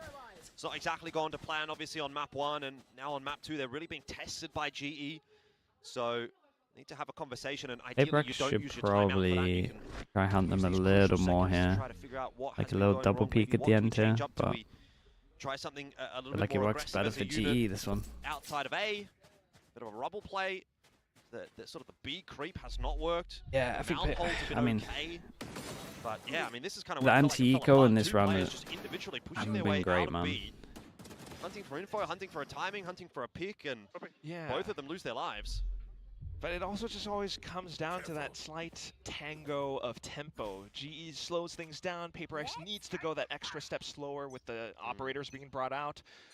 But now trying to go back for that rubble fight, as you called it. Jing over the top. Whoa, he nearly got double those 6 HP. He at least knows that he's done the damage here. I mean, they kind of know everyone's there with all this util. Taking down Javi's a pretty big pickup. No more maybe Patman could have smoked from here, I guess. Still, though, corralling themselves all towards tree. Well, 1 by 1. They work their way in, and again, a 1-4-1 there for Envy. And they'll take further space away with that Vise ult coming in. What a big 3v3 this is. Further setups, but they might not expect the ones from behind. We'll say everyone's money is it's all a question of what weird GE one. does here, and it looks like they're going to try to push their way if forward. they start losing a couple of picks here, maybe to save one. Positioning. Yudatan missing that shot, forces They something know Crystal's 1 HP. dashing away. Slows things down again for PRX, and Yudatan happy to set himself up on the line one more time. Spam through the cloudburst, gets himself another, and sets Patman up for the success. Fair play, man. Played it well, GE on this. I'm looking at these. Do they buy them a judge? Beautiful onto the post plants. You put that question in mind, you know. All about he insta to support the op. There's 2 that can't buy with it. You know, taking further space up towards heaven would have been the key. Not only that, I thought, is he gonna maybe throw his teammates some guns and he just use his knives? He wants to insta op. Whether they're gonna keep it, I don't know. Dude, he keeps the insta op. They go Bulldog Sheriff, all in. Backup knives. Still though, gun saved up. PRX tries to go back. That's why he wants to insta op. Do they consider the early TP? No, they don't. A little bit of progression here though from Patman, and if that wall goes down, Patman should have a freebie, which he'll be happy to take. Paranoia forward through the door. Envy can't see much, but Patman does not push the issue. He cops a Paranoia now as well. Yeah, but he gets good info, man. He gets great info. Chat, look at the minimap right now. There's one hell of an over rotate. And that's a big TP. There is nobody it really on is big. Oh, Patman's down a lot this round. Will slow things down just a bit, which could bring the rotations quick enough for PRX to get back into this fight. I don't think it's going to make much of a difference. Plan's going to go down. I mean, of course, the rotation will come through for PRX. Savi, if he gets out of here, is fatal. GE are well set up in this post plan. Harvey's got the Nightfall as well to try to push them away if he wants to go for it, holding it. But they're playing further back now. Jing would have to really slice up the site with his paint shells. There's the Nightfall. And again, that starts to slow things down for PRX, not to mention that kill onto Forsaken. Jing will push his way forward, and Envy is in there as well for a frag. It is just one remaining. Patman inside the smoke. Very nice. I mean, Envy did very good here. A little too telegraphed as the Omen. So 3-3 will it's a be big the win for scoreline. The money was about to get wrecked. They get to keep the op. They have all their ults now. What worked out quite well for G before would have been some slight misdirection, but you call it very clearly, Jordan. This is a scrappy round. It is a scrappy round. G at least get the. Oh yeah, it's a nice shot, man. He at least get the. Some kind of weird off angle, and that gave PRX. What was it gonna say? I can't even remember. Just to launch themselves to the side. I mean, look at the movement from Jing, but also the paint shells. Oh, G at least get the info that they over rotated. As well, and that's more multiple angles that unfortunately keeps G on their toes, makes things really difficult. Oh, I love it. Please give me 3 extra seconds of that. What a cutoff. Would have loved to hear what we would have said after that, but here we go into round that was nice. number 7. With the info of the boombot. Is a little bit too much for Autumn to deal with. A quick brain to be here though for GE. They are taking one space. Isolated on the site. Slow them down, but Udatan. Big nade. He's kind of threaded the needle here a little bit. Yeah, now they can push over towards the side and they can start flying behind heaven. It's a really good Seekers. You get to see exactly where this guy top A is, and then they can react well. Great round back to back by MV. Dude, this Seekers is so much value. They literally know that this guy is now here. They don't have to worry about behind. Obviously, he could go back it, but just take their time with things. You know, sit on that spike like an egg. Well, again, another chance for maybe GE to just have a little bit of a chat. A couple of rounds in a row, things have gone pear-shaped. You don't need to push the issue here in the 2v5. It's very unlikely you're going to win this round. So something is so good with the op, but it's cringe, mate.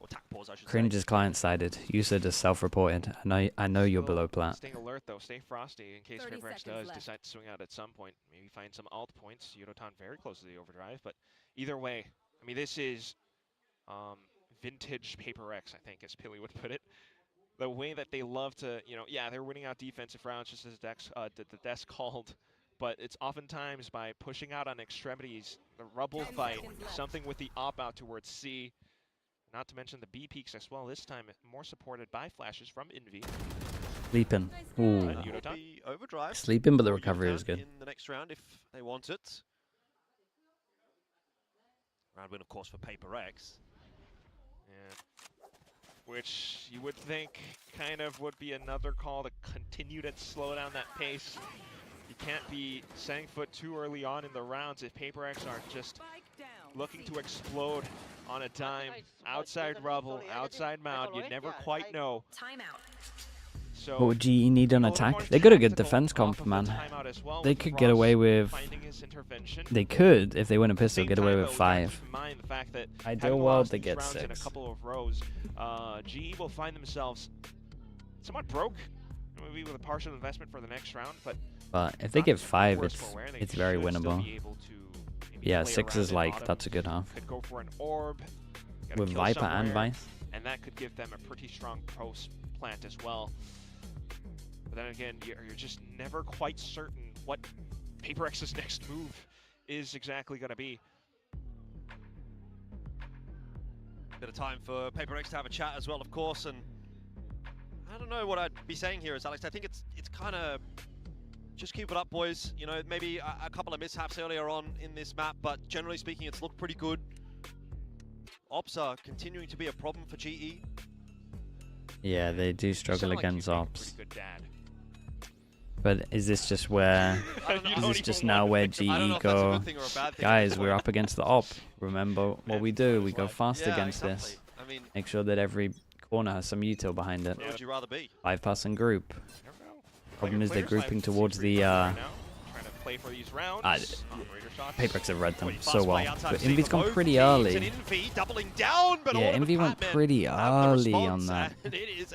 He got too excited, man.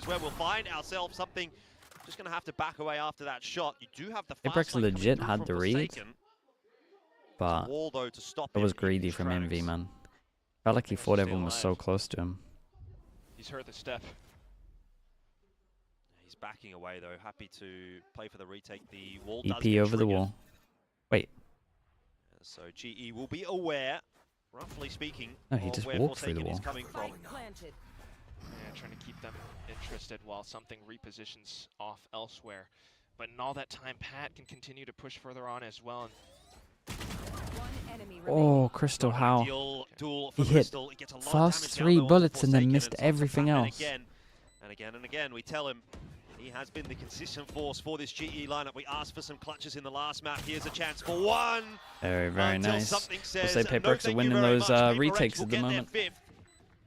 Yeah, it might have been on they the are winning those retakes. They around. definitely had the read on this. So this is interesting because PRX now know the GE are just going to group speed up against the op. Plays out with the so they can kind of group up a little bit as well. You can see here they covered up the op as well. Op takes the first shot, then they can punish. The punish was pretty bad. They, I mean, you'll see it in the replay. Look how bad the spacing was. Not the best economy at times. But this look at the rest of his team. The big explosion, the exchange as you called it, but flashes on both sides. They only just turned the corner there after all of the flashes. Kind of a disadvantage. It was just very careful and methodical approach from Forsaken to be that big brain guy. You know, jump, spot out multiple times, keep GE on their toes, and they're starting to lose that composure. Yeah, and they've been told to. They've been told to 5-ball. So, are they gonna completely ignore the coach, or are they gonna just do their own thing? It's a big pick, man. Sort of missing a timing through the smoke and catching Forsaken off guard. Player advantage in this round. With this happening, they should think the op is here. Again, a big setup outside of C here from PRX. You just never would expect Jing to be in this corner unless you clear it somehow. Prowler's not going to go quite deep enough. I'm a bit concerned here for GE. Oh, and that's exactly why. Jing for the double. Is this bad from GE? I think so. Because you clear A here, right? So you know the op's not here. So the op is 3 positions. Most likely here, then here. And if they're not any of these, then it's going to be here. If they're playing passive, then I don't know what they're doing. So they clear the fast angle, and then no one spams the second most likely angle behind the box, or is ready for the swing out. You would at least spam it, and then someone holds it. It's not the best Lotus, man. They struggle a little bit on Lotus, I think, for sure. I mean, something survives on 6 HP. If he falls there, who knows what happens, but nonetheless, not to be for GE. 6-3. PRX slowly mounting a comeback in this series. Oh, yeah. I mean, I gotta apologize for my energy and my laughter, but it's just the most something thing to do. Not the most tactical play, but he loves to just dive at his opponent. Yeah, he does do this all the time. And even Autumn finds a bit of difficulty just trying to track his opponent at that point. 6 HP is a little scary, though. I will say that. Big trap setup outside of C. Forcing back down to an eco, so they're going to listen to the coach on this one. 5-person death ball. Dude, every single time I watch PRX right now, they have 4 in the right position. Outside of A this time, the Rubble fight not going well. 3 rounds in a row. Something already chiming in with a double. And GE just don't seem to have the answers right here on Lotus. Noted that this was a very good map historically for PRX, and we are okay. I think GE lost 2 rounds right in front of our eyes. I mean, it really just is an entire symphony. We're seeing week 1, week 2, or week 3, and week 4 of GE. GE, they're just not good at Lotus. I'll be honest. Like it could be week 1, week 2 GE, and they're actually like playing really well, but they just don't get the map well. In my opinion. Round-to-round reads, you're never quite sure how you're going to be able to stop this sort of momentum, how you're going to be able to stop this train. They also get wrecked by ops. And they go on through again. 3-2 split this time. As soon as I saw that anti-eco though, man, I know they don't know what they're doing. No early fight to be had this time around. Again, forward positions being held both on A and on C for PRX. It's going to take a lot of work for GE to get map control in this round. Yeah, really last time they played Lotus, did they win? Work off of what you know. PRX is going to extend at some point. Probably not. Work off of the weaker utility that PRX will find themselves with. Maybe closer towards the B side, but then again, that's where they won. Jesus, who did they beat? But they kind of baited them out as well. Something on the line this time. It was Team Secret. Okay, well, there's my answer. Pressure outside of C right now here for PRX to be concerned about. Yudotan keen for it. Try and push his way forward. Still Garden invested as well. Forsaken holding on nicely. That is a little awkward. Again for GE, they just cannot find those entries. Can't find anything apparently at this point. Quack, this seems a foregone conclusion. PRX kind of rolling GE at this point. Another one. I mean, as soon as this offers come out, they've just melted. With every round like this that goes by, they're playing against a Viperless comp and they don't even prod B as well. I mean, what on earth? Just the setup. And it feels as though whatever G did previously on Breeze just let Autumn up, man. Just let him face front B, honestly. PRX are just fiery with this sort of plays. You know, every single round, they're coming down at your opponent's throats, down Patman's throat. And he's just not able to respond. Every time they tried that entry, even with the ults over on the C What are they doing wrong? I mean, they're a little conflicted at the moment because they kind of have to create pressure everywhere on this map. While they're so scared of the op that they're listening to the coaches who have said they just got to just send it into Science. If they wanted to do this, honestly, they should just be spamming B. B's like weak against no Viper comps. Hasn't been broken yet either. Yudotan maybe having a bit of a look for it. Oh, there's just nothing in this at all. They decide to spam C.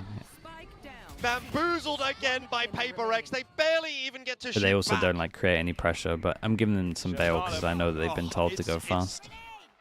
They're getting over. Yeah, it's a map understanding diff, I think. To be honest, PRX look really good as well. I will say that. PRX definitely have reads, by the way, as well. Like they are reading them so well.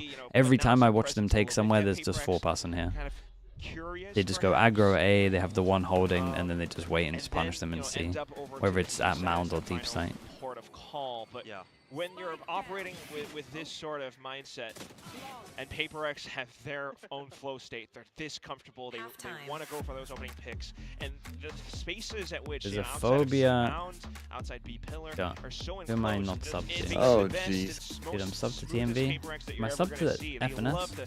Play off of that. You got Envy with the sub to FNS. Am I sub to Yinsu? With the flashes outside of C as well. And every I single found fight one. that PRX tends to take is going to be so Okay, someone in chat said there's a phobia of ads going on at the moment. If you want to avoid ads for all the playoffs, you can go out of full screen. You can click down towards here and you can see if you have a free Prime sub. It doesn't cost you anything. You get it with Amazon Prime. You can avoid ads for the next month. You can support the channel, get a slug next to your name. You can rewind if you're on Twitch. You can have some emotes. What if you're pro ads? Then you sit back, relax, and enjoy them.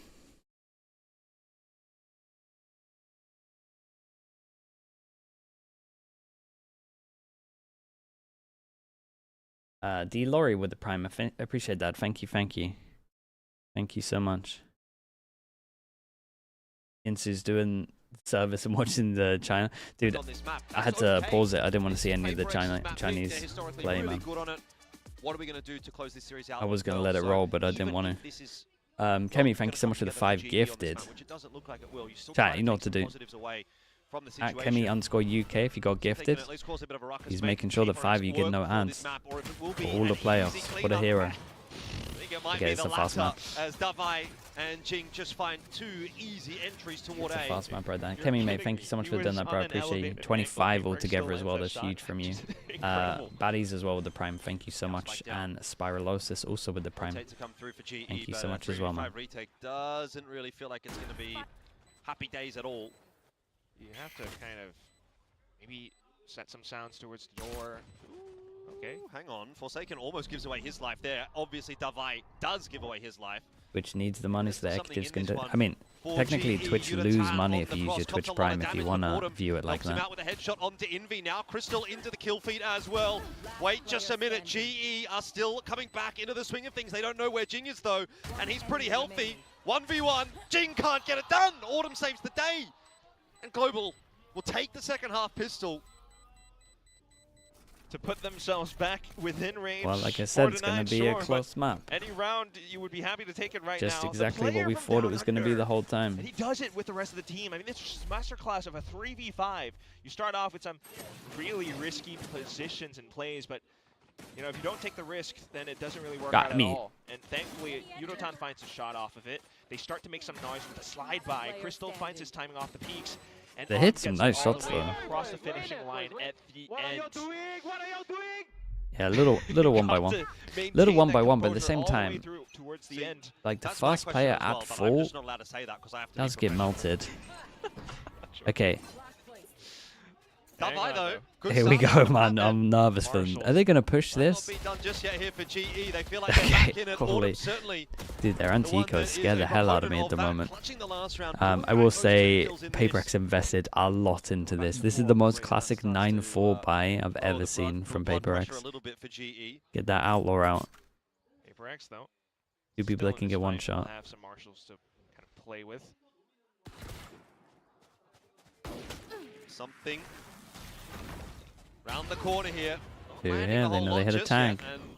That is making it difficult for PRX to have any inroads. There's obviously some damage down. Autumn wants to get back out to safety, but can't escape through the orb. That's a big kill. 3 on 3 now.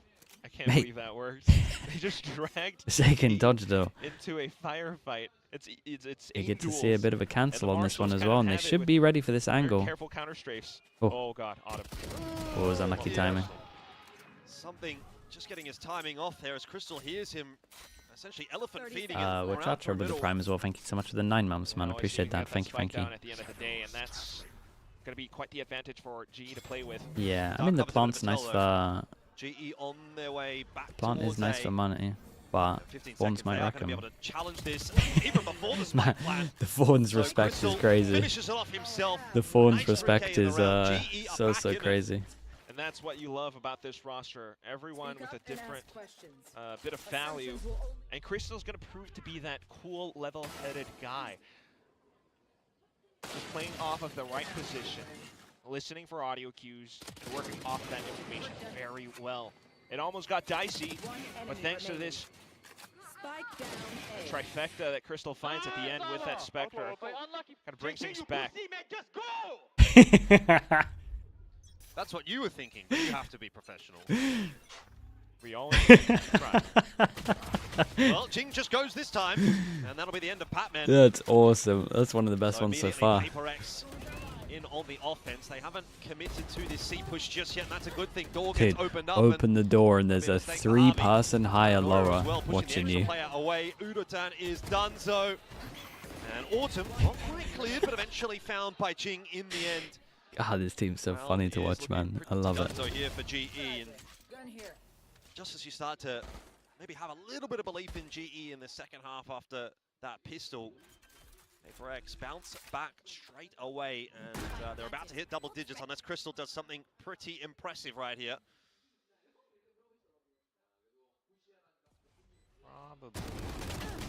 Oh my God. Dude, is the shotgun enough in play now? And Timer's still going to be hell was that? He's always going to be concerned about, you know, what's happening at the forefront. If nothing else, it's another stack toward that steel garden.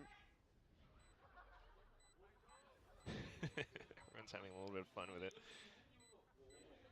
Some murmurs across the crowd, but either way, Crystal's just bad tech, dude. Even with the bad tech there, that should have won. Working against him. He got a little unlucky. Extra kills, which would be nice. Otherwise, you just die and get the ultimate either way. H got unlucky with the spread. So, just a bit of consolation prize, but nonetheless, always one of these PRX rounds still. W gaming style every step of the way. Just turn the dial up. I mean, this is the round. 11, and it's a full force rush down the Jing is so good with the fast lands on stuff, man. Unfortunately, you know, kind of feed into them. And by that point, it's just numbers advantage with every single duel being won out. And that's kind of where G needs to keep their heads screwed on as well. Big round. You should see both of these ults into it. Over the horizon. Early smoke out.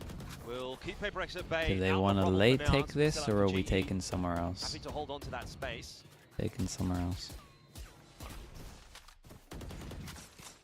If I gets a killer or Nobi gets his ult. So they would kind of, if they manage to get this C orb on the Vi, they will be able to have an ult to get him over towards site and an ult to win off the plant. Somewhat more dirty, But at the same time, this they could keep this one insanely simple right now. He's giving up so much space up front of C, and the Vice utility will slow things down a lot further. So if PRX does decide to step through, everyone just pivots across. Unless somehow Devi on the lurk finds more damage, this still has G written over the round. We keep an eye on the orb, but then if Devi's going to go for it or not. Out nicely. You're right in He should do. Very clearly Just running past it. Patman not even on his way just yet. Still has double fawns though. Make his way over soon. Oh, I like this. This fawn's nice, man. Round the corner so they can't break it, but the spread's good and covers the choke. Take the fight to GE, and that turns out to be a Yeah, mistake. I mean, they would have an ult to counter this ult if they overzealous. picked up this orb. Steel Garden as well, that's going to push PRX back away into the back of sight. Showstopper to retake that space. It's nicely timed from Jing. Davai in there for one as well. Should've just one way to do it. There is still at least a response from GE, and they are holding strong for now. That timer starting to tick though. Becoming a real problem for them. Davai finishes off one. Jing another. The crossfire established is very nice. too good this time. As soon as Davai wins that 1v1 and gets the ult, it's done. Pearl is looking inevitable. Yeah, no freaking way that this happens, man. Clear retake setup, and PRX still dismantle it almost with ease. Initially, the contact may not be too great, but it gives them information as to what G's plans are. And at that point, Devi's wise to a potential Yeah, that's the flank, Joe right there. takes Hey, it's a down nice Cat, shot from has him. the steel guard, and comes back through to support his Drew brothers with in the front. prime. Thanks so much for the 4 months, man. Thank you for that. Where you want to look to now, because it feels as though this map is done. GE fans, give us your salty tears, because this is going to be PRX's Oh yeah, we're going third map. Certainly seems that way. Crystal, Oh. we'll see if he has anything to say about it, but no connections. So he'll be rolled over. And Davai happy to take the 2-on-1 is potentially a little bit overzealous from him, to be fair. Not sure that was necessary. He got the info to win the round and then just repeats. That's fun. Creeping up behind as well. Playing around smokes, Pat. Yeah, looking for it. Not going to find anything. So, pretty comfortable affair for PRX in this round so far. Pretty comfortable affair on the map, to be fair. That swing. Every Jump. angle that PRX is taking right now, they're always so Jump ready peek to to spot shoot. him into a dink. Tavi is close to the Nightfall as well, but again, you walk into this, it's just a crossfire. You think about saving, but then at that point, you're playing off of map point every step. So, pick your poison. 2v1. Is it unwinnable for Harvey? Ooh, with a high-low setup like that, you'd say probably it is. Flash is going to go over. He's got another one here as well, but in that meanwhile, ooh, I was going to say something goes down, maybe. Yeah, I liked it though. Not the case this time. 12 for PRX. One round Okay, away 7 from goals closing in down, it. pushing us through to Considering Pearl. the GE won Does double make it damn pistol, close. you can begin to see what I was talking about midway through. They're just not good on It lows. is still GE, and they are It's a little bit of a worry quite that GE capable. gets exposed on loads during playoffs if they don't win this game. If they win this game, it's so fine. If they lose this game, getting exposed this heavy on the map is pretty devastating. I don't know, streamline on the attack. I mean, we see so many rounds where it's like flawless wins, or just being able to set up post plants, getting good reads. Now it's something with the operator. Ooh. Hang on. It's a better start there from Patman. GE are not going to give up this fight easily. Davai does a good job of pulling out that Vice util on B. Autumn going to be the main obstacle, though, with that pit in mind. A few opportunities here for Yutatan. Not being converted eventually does get the better of Davai. How have we gone from insane duels to this round? Come back on Guys. with an operator, but misses that shot. And continuing to put in the work. GE slowly picking PRX apart in this round. They will not get their fanfare just yet. Yeah, you kind of like that, though. Sneaky little TP, you know, out in the open, Jing to swing off of it. There were always going to be trades for GE, but still some crafty plays. But at the same time, Yudotan taking that duel head on, head first, setting up outside of lobby. This is that GE that you love to see. This puts respect on their name, because despite being down 5-12, they still have what it takes to keep going further. And it honestly inspires me as we think about what could be happening on Pearl. They did play it against Maypal's gonna be such a banger. And they had their time with that one. PRX, on the other hand, also pretty strong. Left. So I always felt like this goes down to the wire, and it's very possible for GE, potentially in first history, to take that dub.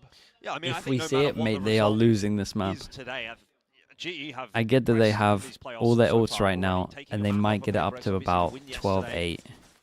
Obviously, there's the lower bracket as well to think about, and I think they are the way losing that this we're one. looking at GE right now, they are a real chance. Even if they do go down to that lower bracket, I think they could make a lower bracket run for sure. Guaranteed. But there may not be even that requirement.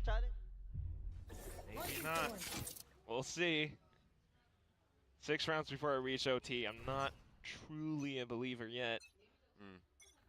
PRX kind of broke though, but it's still the Blaze Storm, and they're looking to launch an assault into A. Yeah, they're not being too quiet about it, and they're certainly not being too slow about it either. Udaturn happy though with that door open to just set up with the scope on this line, and PRX not going to challenge it just yet. Prowler, if I know where the op is, it's big. Rather, the dog even getting the okay, info. Seekers means they're speeding up.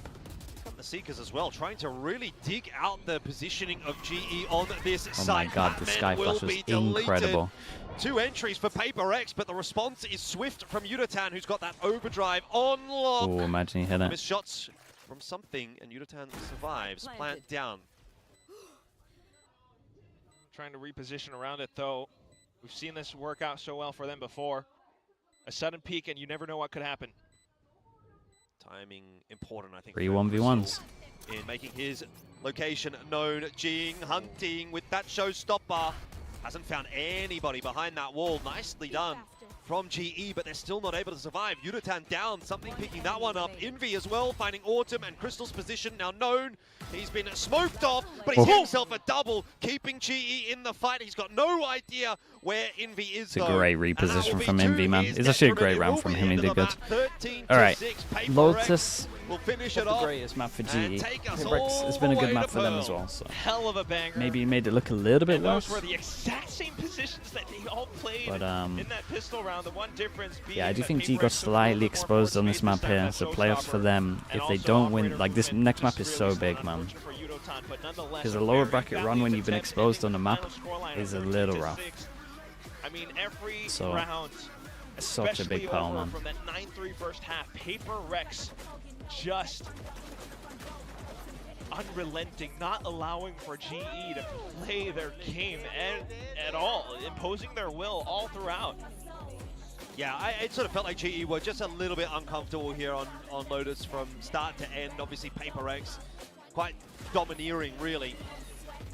There's a few 50-50 Only if the other teams have a good Lotus. I mean, that's true. Kind of really started to pick up the pace, I think. At that point, GE maybe a little bit rattled, a little bit broken.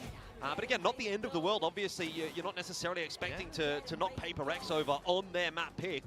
Pearl's still on offer here for GE. I think they've been competitive enough today to make me think that there is a chance that they could still close this series out. It's just going to be a question of whether or not better than getting the lessons now. It is a tough loss. I they did get a bit battered don't in this map, think I think it's just a lack of understanding. We'll see. Leave it, put it in the past, go into that third map. I'm not sure it's a fast fix like that, personally. Maybe it's just a really bad game for them. They have these games sometimes where they just show like their lowest level. We've got ourselves a series okay, I'll be back in a little bit. Into Masters London. Of course, the finals for Vietnam for the end of stage 1, but we expected nothing less, even if our predictions were a little bit split. We know for sure this is going to be a 3-mapper series. Yeah, I mean, PRX, of course, you expect them to recover on one of their most played maps with a comfort comp. They've done very well there, and for GE, I mean, this is really classic GE for me. It's really down to can they adapt to their comp changes? And sometimes things don't click, and the calling is really not as strong as it is on some maps. They're an inconsistent team at times. When things click, it's very clear they're one of the best teams in Pacific, but sometimes, you know, there'll be a certain game plan, whether it comes from the leadership in terms of the IGLing, or whether it's the coaching staff, and they try to go into the game and execute it, and it doesn't quite come together. But, you know, that doesn't necessarily mean that Pearl won't work well for them. It's just that Lotus didn't quite click, unfortunately. I think for me, a real story right now, we've been speaking about it all year, is the experience and composure on the side of GE. Now, they're one map away from, you know, the most success this organization has ever had. This is the most pressure these players have felt as a group. So I think it makes sense that now the backs are against the wall a little bit. PRX are able to shine there, but this is what happens when you go to Lotus against PRX. It really is their home ground. They're so well known for this map, so I'm certainly not surprised to see this series be going the distance. Yeah, that's right. It was LA Champs that we really first saw this double duelist comp, you know, pre-Vice, of course, and how much success they had of it and how exciting it was, because they ended up getting second place in that very first run towards in Internationals champions. But at the beginning of this map, you know, we had a little bit of doubt what was going to happen to PRX. You know, we thought maybe it could have been a 2-0. This is the most classic PRX thing of all time. You use that pistol and you win the round 2. I think this round is so important for PRX as this series progresses. This is the round that settles your nerves, that has you going, okay, we're actually good enough. We can beat this team, because that the round for me is the one that flips the momentum truly on its head. Oh, 100%. It's hard to understand it unless you've been in the server, but losing an eco in a game where there's a lot of pressure on the line, it really does kind of, it's like a roller coaster of energy. You win the pistol and everyone's on a high. You're thinking, okay, we've started this game off well. Maybe we can get the 2-0. You're already starting to think like, okay, is this upset coming together? We played so well on Breeze. And then you lose that clutch on the anti-eco and your attack half starts in the dirt. It's a complete big swing of energy that, you know, unfortunately got away from GE, and then we saw PRX just do what they often do on the defensive side here. Yeah, it was a huge make or break round for either team there, and of course PRX winning that out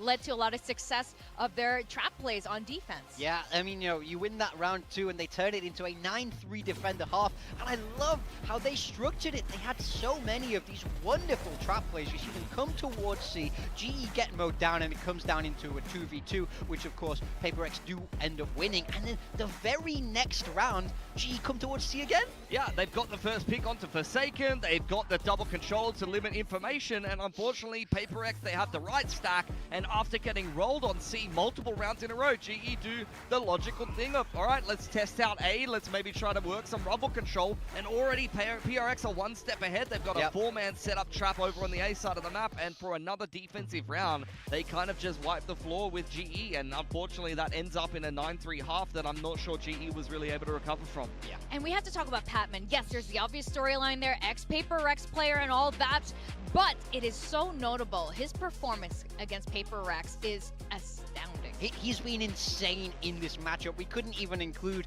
the match earlier on in the group stage as well, but he's been phenomenal against his old team there. But in map 1 and 2 today, he's been very, very slow. Yeah, I mean, it's not just the best player on GE for Patman. Go back and look at the stats, guys. Against PRX, Patman is the best player in the server. Yes. He's topping all of the stats from the players on PRX, often in series losses versus PRX against his old team. Today, I mean, it's honestly even a bit of an underperformance for him against the rest of the field. He hasn't really been as much of a factor.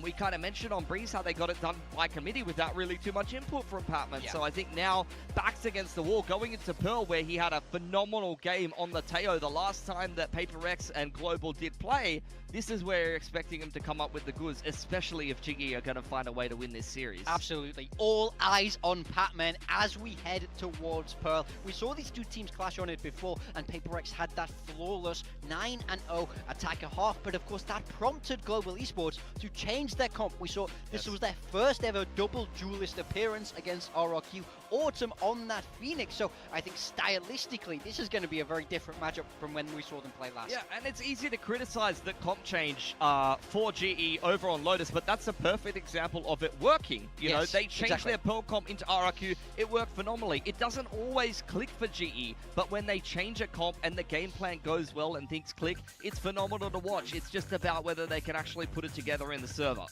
Now, we were having a little debate in the green room that I want to share with the audience here. You know, why PaperX ended up banning out Ascent. I mean, in my opinion, I think they should have played Ascent. Besides that, as an audience, it'd be a little bit exciting that both teams haven't prepared that much for Ascent. GE as well, you know, they had to play a game yesterday, but you guys disagree with that. You think Pearl is the right pick for PaperX? I disagree for sure. So the only way this could have shaken out is that Ascent would have been the map 3, the same as it was for GE yesterday. But PaperX are in a place where the map pool is so good for them. It's PaperX that don't want to take any risks. They want to play the most stock standard series, and they know that they've already beat this GE team once already on Pearl. I think it's more global for me that wanted to get Ascent in there. Yeah, I mean, potentially. They played Veto Chicket with it, which is very much vintage Frost. And I think that his kind of attitude, and I think the attitude of the coaching staff is maybe they do have a good Ascent. It does help their Vetoes later on, and they kind of talked about going into this series as, look, if we win it, great.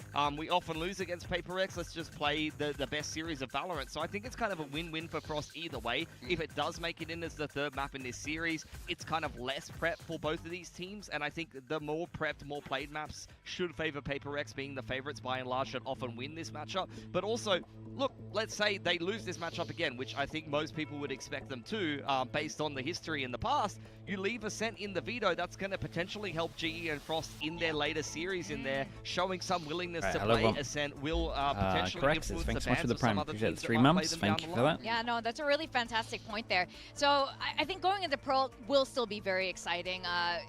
And we were talking about the experience PaperX has on Pearl is immense. Of course, the Phoenix, we saw them against DFM with the Phoenix on Pearl last year. Very interesting outcome. Is it better or worse to prac what you think the map veto would be? I mean, you can normally work it out, depending on who you play, you can sometimes work out all 3 maps. Worst case, you pretty much got it down to 4.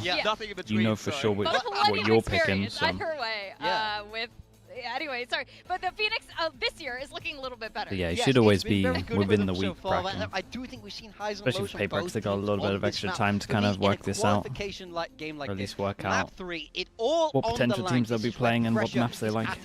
Whoever wins this Pearl map is heading straight Eternal Fire Swift. Am I believing in Eternal Fire yet? It's about who wants it more in the moment. It's about against Foot, dude, they actually have a really good chance against Foot. I still would put Foot over them, but the only map they're playing it on versus it's not bad. Neon versus the Jet. We got Neon Jet. We got a Vice Killjoy. Just the choice of the Duelist and Sentinels for either team. I think Devi can do a lot of work, especially Armeo with the Prime as well. Thanks so much for the 6 months, man. Appreciate you using that, man. Phoenix, they both have to run through that wall and the Razorvine, so it's all about who wants it more for me. The winner of this goes to Masters London, people. That's right. PaperX was once known as the misfits of Pacific, but I think that crowd I feel like both these teams don't really play Pearl that much. They are this close to qualify. I've seen both of them ban it. Let's send it back to our casters, Alfish Guy They've both banned for this the very at first some points Masters this year. qualified team. Well, you might call them misfits. I want to give them the title of usurpers of the Kings, potentially. We'll have to find out whether or not that will be the case. Is it fair to say PaperX are the Kings of Pacific, though? I think it's fair. Just given their performance throughout the group stage so far, everyone's touting them to be, best team in the world. Jinx got the highest ACS. Yeah, and that's where maybe the Kings need to be usurped. That is going to be right. Big map right here. GE on defense. Esports on this 3rd and final PaperX on attack.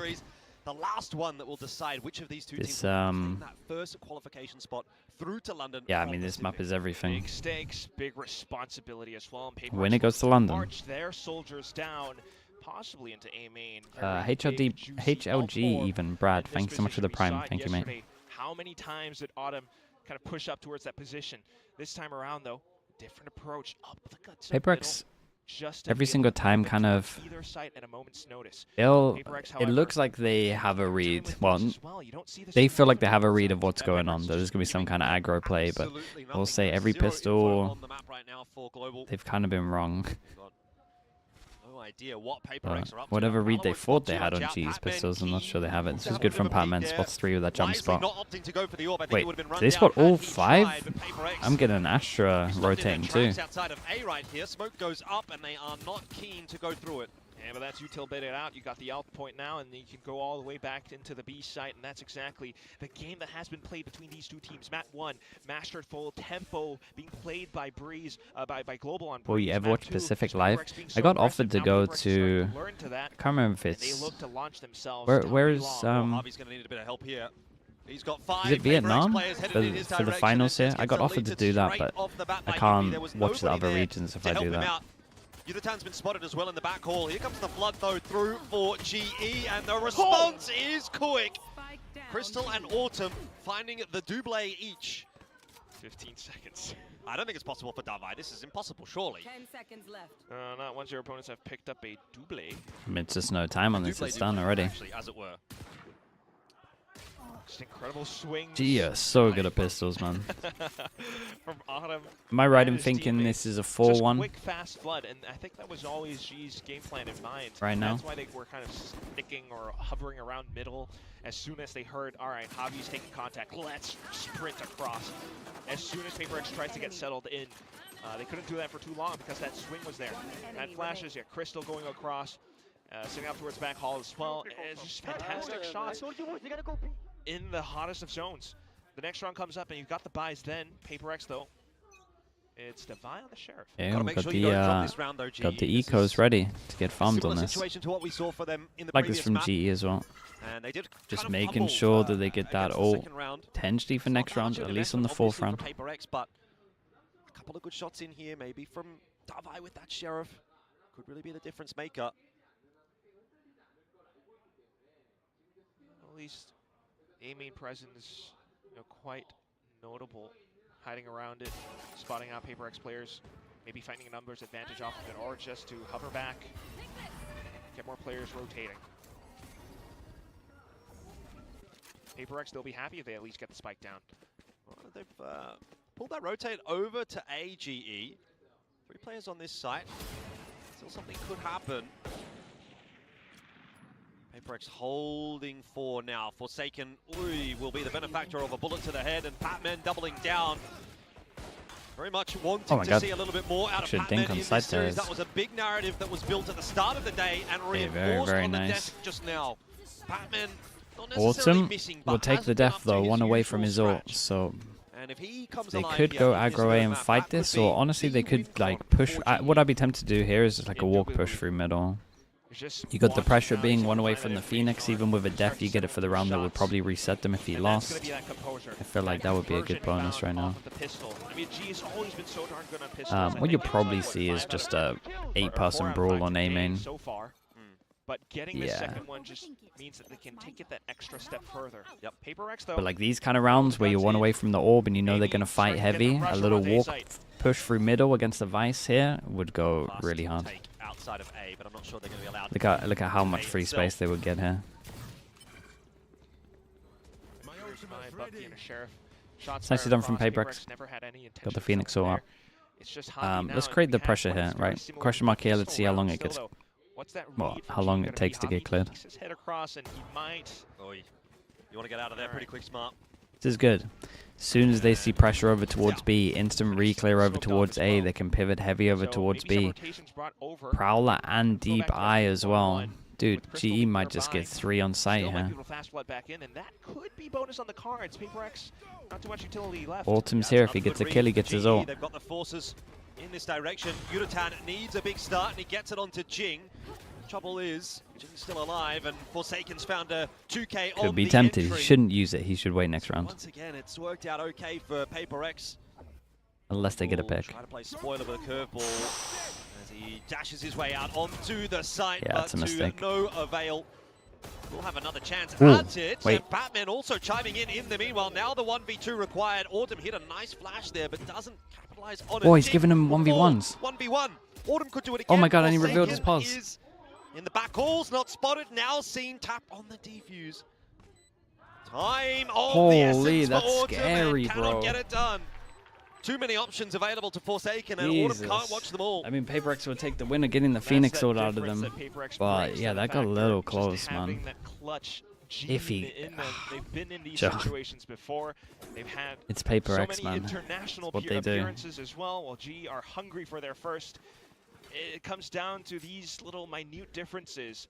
They tried to fast flood back in, but Forsaken just puts up a massive performance, being able to swing around his crosshair. Despite the right reads from the good news for Autumn is actually relatively close to his ult again. Outlaw could go huge. Yeah, and they take A main. This will be another AWP for him. Wait, Patman takes it. Davai, not sure you want to go through that. 3 players on the other side. It's not a happy finish to the peak there for Davai. GE will be pleased with the proceedings though, but they're going to have to scramble their way back over to B. It's at least a good reaction from PRX to get over towards site fast. There's always a way they kind of struggled for the retake a little bit, but this time around, full flashes, just no real smokes at the moment. Jing elbow, double flash. That is pretty strong. Patman gets a kill, he gets his ult. Nice flashes out here from Autumn as well. The angles really allowing for those curveballs to do some real work. There's a fast flank coming through for PRX as well, so GE need to be clean on this entry, and so far, it's Jing, anything mate, but. you 2 have for 2 double is flash. definitely a factor, but Forsaken will come into play on that flank, bring it back to the 2-4-1. What? That's an early investment from Patman, Holy, which was these very rounds nearly are so required. close. In the end, it was Rounds down are to so, the 1v1. so close. But GE have got it done, and I you don't can know about just some see of this, how but important sure. these rounds are for GE early on in this map. GE forced him down to an eco, keeping the snowball going. How many one away from Phoenix? Or dude, they're in a really good spot, man.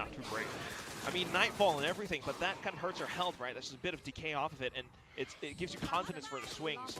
And this is what GE did so well. Tremendous retake, tremendous trades. Just finding that staggered approach off of initial utility. I mean, the one-way slowed them down a lot, but Yudotan just kind of sacrifices life in for it, and then Autumn and everyone else just waterfalls off of that fact. So next round comes up now, and PRX. So Jing buys Stinger heavy armor, so it looks like the plan is to get him an orb and then use the ult on the eco. Perfect setup, and PRX have walked right into that. They get deleted. Forsaken, the lone survivor, tries to go scurrying away, but GE will I mean, they're in a really good spot now, man. The only thing that wasn't there was their money. Their money's now good. That's a great way to put it. Really puts things into perspective. Timeout coming in. Timeout coming in. PRX have a lot of ults, so they should at least win the next round. Because we've seen rounds like this before. In fact, maybe the very exact same one, just the fact that G are playing a different composition this time. You push all the way down B long. They tried to launch that themselves in, which is a very clear trap, and Alex is causing an earthquake for us at Casters. That's almost like the coaching booth. Oh. Yeah, somebody's getting in trouble. Not sure who. Maybe it's everyone. But there's some fiery words coming through that microphone right now, and this is not how PRX saw today going. 4-1 for GE on the final map. Can we really fault the guy? That was just one of those rounds that looks kind of puzzling to the naked eye, at least, since we're not, a part of the teams. But mad at them playing. I mean, you don't wanna go lower bracket, man. Away, but you have no one wants to be in this lower bracket right now. So many options. Well, G has to do a lot of the legwork to try and figure out what PRX is about to do. I mean, you can go off. Oh, hang on, that's pretty weird. Couple, but yeah, double duelist. Oh, it's a long way to come to watch PRX lose. Jesus. Love the faith, the loyalty, and the passion from the fans. Obviously, still early Outlaw days. and PRX 3 that can get one shot. But it is a recoverable big rounds. That's for sure. Alex is still molding. Neon B, I think Outlaw. People in Molly and Fed. Ready, guys? Yeah. 3, 2, 1. Pick. Expect for Neon there, okay? With Outlaw. Let's go. Go. Molly left. Alright, just pretty clear. They got a good read on this. Force the out How many ults do they use? And set yourselves up around the side, but know that G is going to be retaking pretty darn soon, so the post-plant positions are key. Damn, they read that they're playing retake because of the pressure of the ults, and they use no ults. Got a 5-on-5 post-plant. Okay, now how many do they use for this? Killjoy ult goes in. What's their plan for it? We got no heavy pen guns. They could spam this if they take the angle. Problem is the angle, you're like so committed. Bait ult for when they run in. Nightfall as you expected, and PRX capitalizing on that timing. Something is going to get detained, and Phoenix up to retake. Are they just going to insta try get on the spike? Yeah, they are. Oh boy, that's got off. Pushing their way forward here for crazy timing. Just get deleted. Defuse not even half just yet. PRX look like they're going to walk away with the victory in this round. It's a hefty investment from GE, but it will not go their way. So good response from PRX. Spam is banned. The timeout, but still what do you mean the spam is banned? Definitely. The spam on Heaven is banned. Still good calls coming up from Coach Alex. This one. It's one of these where it's a tempo game. You knew that G was going to play off the back foot because of the timeout. That's a ban spam. Bro, just fix. So that's going to be a free plan fix the game. PRX. Apart from that fact, the one through the wall. Why? Why is that spam banned, but no other spam is banned? Even are you for real? That's crazy for me. You're telling me that you can't spam this because it's not allowed. And it makes things so dicey still for PRX. One guide? Yeah, but the one guy is literally the IGL of Na'Vi, mate. And it's just Pat just trying to play footsie with PRX. Oh, I don't know if I'd want to be playing footsie with or not. This is a cheeky off angle though for Patman. And he gets what he wants. He gets even Jesus, more. How's he winning that? No way he should be getting 2 from there. Going to go for a little bit more. Prowler out to see if there's anybody else. Jing around the corner here with the curveball. He's crashed himself. Nah, man. That man's walking on water, bro. What is this round? 2 bullets. Ah, it's unlucky. It was an insane round. Dude, the impact of this is nuts as well, though. Force them down to an eco, you would imagine. I think they're going to force them pop. They're going to force them pop this, and then Jing takes the hit. 1-9 loss bonus. Dude, this reply is crazy. Batman is refusing to lose. And he gets his ult. I can't believe it. First of all, there was an outlaw on the other side. What about what if Odin? Dude, that's so weird, man. That's such a weird decision by them. Doesn't fully dodge the flash. We can just see how locked in he is. Very careful with that trigger. I don't get who makes the decision on brings him up to that 4th. At that point, the round was what is and what isn't allowed. Gives himself a slap on the back with the chair there as well. This will be another timeout from PRX. They are really rattled. Really would have to be. I mean, you cannot lose your. Oh, your timeouts used at round 7. I mean, this is a team that has been touted to be the best, but suddenly, you know, off of the score line, sudden close retakes from GE, and they just send themselves kind of assuming that they're able to take these fights, but the trade's not going their way, and Alex is definitely incredibly nervous now. A-main control has always been quite a big factor for both sides. You give it up and you could be looking at big ultimates on either one, so that's going to be a big plan for GE, you would assume, going into the next rounds, where Pat's going to be. I think this is the all-in, is it not? Well, this is a must-win round for PRX. Legit all-in. And it's not a great buy. I'm just not entirely sure. Surely this should be. Their buy is not too great this round either. Yep. Sure. Just the 3 rifles. Sheriff Believer. Well. Looks like they want to go heavy door, and this setup is nuts. Alarm bot. We can flash swing off of it, and we can. Oh, he's owned it. Dude. Sure. I'm not going to go into it. But here for GE as well is that this is where it really starts to feel like it gets real, right? They've, for the first time, started to play in playoffs, and things have been going well for both sides. It's 5-2 now in the 3rd map. London on the line, and this is where the nerves, this is where the pressure really starts to build. Well, even a team like they break GE the turret, and they create a lot of pressure A. They have no idea that they've completely owned it if they go A. Pressure can forge diamonds. Dude, GE kind of have the read, though, I will say. Big punish over towards door. Guys, you re-exec, they just use so much util here. How has he got away with kills? Sure. It's still like a very dope round for GE because of these. And I know it's a 4v5 and it's like you probably shouldn't use the ults, but because it's an all-in, it's very tempting. And they guess correctly in terms of the site, even though there's no info over towards A. Astra ult goes in. Patman, big ult. Nightfall slows things down for old PRX. Oh my god, this fade eye. Gets himself one. Looking for more. Oh, Can't do it. Davai kind of messed up on this one. 12 seconds, they might just fast flood.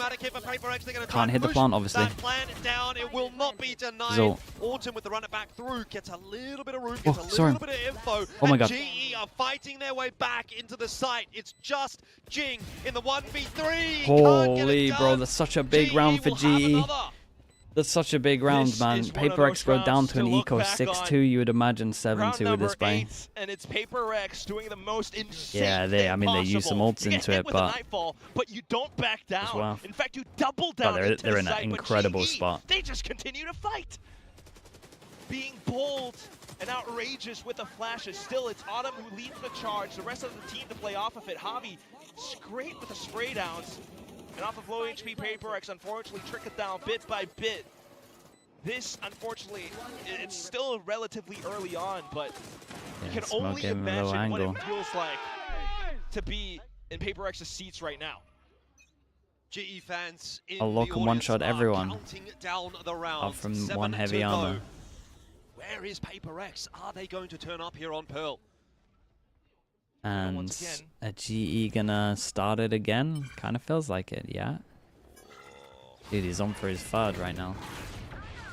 Awkward fight, but Harvey having it handled and substandard weaponry, not doing PRX any favors in this round. I almost feel like I can't breathe watching some of these rounds. I mean, they tried, but this is such a smart call from Javi. You take A main as a team. They may be a little slow to react with what's going on, though, I will say that. They clear deep A, and then they just stick together as 4, like they're miles away right now. Obviously, they got early info in terms of alarm bot, but they're still pretty far away. Numbers, disadvantage, maybe even health if you get hit by this nano swarm.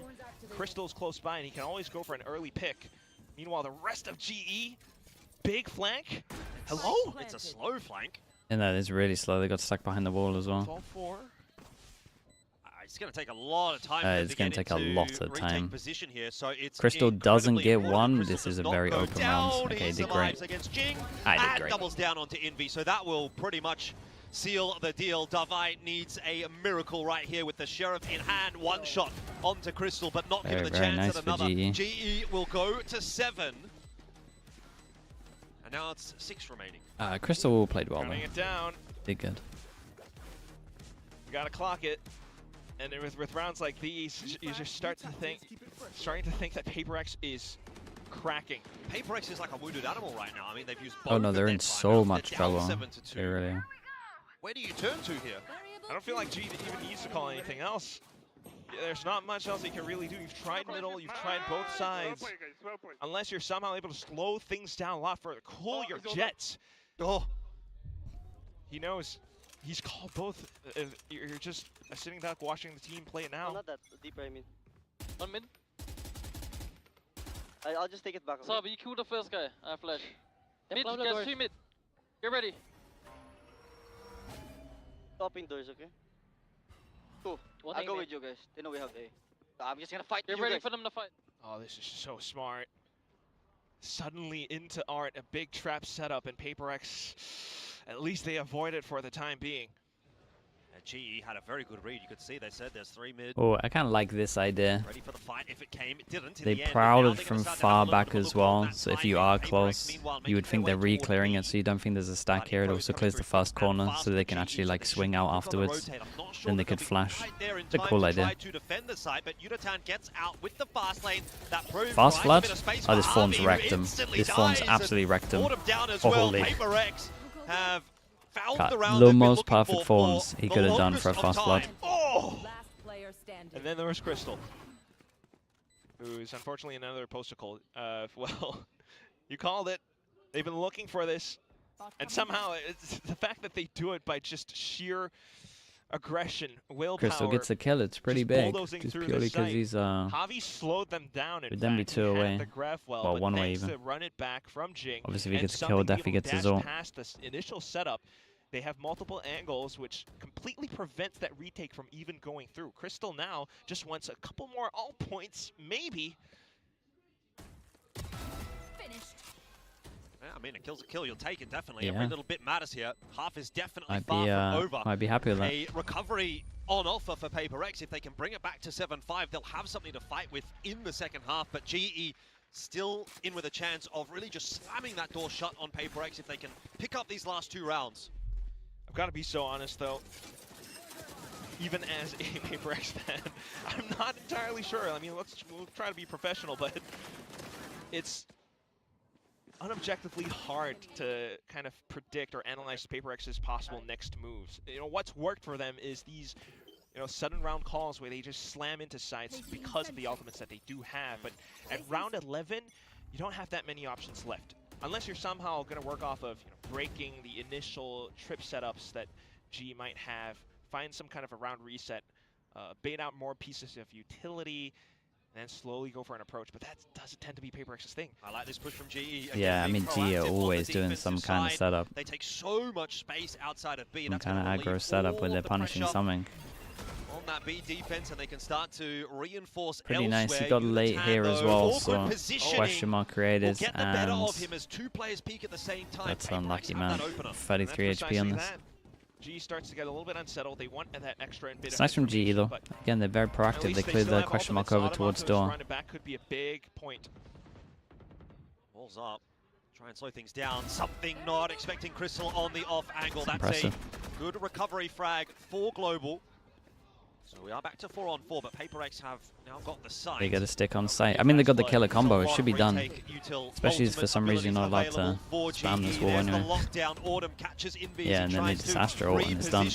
Spamming through that smoke, won't find anything either. Will run it back. Wait, Divide gets 2 here? Back on from Divide. And they got Astro Suck. They just have to gamble. 2v2, there's a Cosmic Divide up that Batman will ignore and go straight through onto Forsaken. Surely now it is done. He's miles away. So far away. And the defuse being stuck. Batman will get it done. GE are up to 8. Dude, 8's a lot, man. This was lovely from them, though. The re-clear early over towards store was so nice. And then they waited for the re-aggro in terms of the luck. Because they knew that they would have something to try break the Killjoy ult. If they're gonna MB against the killer combo, they have to have something that is all that, yeah. Unless something was somehow able to take down Crystal, this round belonged to GE. You could see that, I mean, they felt like that was the win condition, right? That's why he went all the way around to go destroy it. What's the killer combo? Killjoy ult into Visor. Right, get him away from the spike, and then block it off. But Pat wants the Nightfall. This could be a 9-3 half. They pretty much have to make a plan to break it. That's why they knew they were going to re-push through door. It's an impressive round from GE, man. Astro? I can't remember what I said. Killjoy ult into Astro is what I meant to say. Very much on offer here for PRX as they try to push their way forward. Nightfall. Oh, yeah, dude, we meant to do 18 hours today as well. Not looking good. The plan should still be secured here for PRX in just a minute. Flash around the corner, in fact. Actually, GE are going to fight for it. No plan available for PRX. Their own Nightfall pushing GE back away. So it is just a massive like the Fatal into the back and forth. And eventually, finally, PRX get that plan. They all play off-site.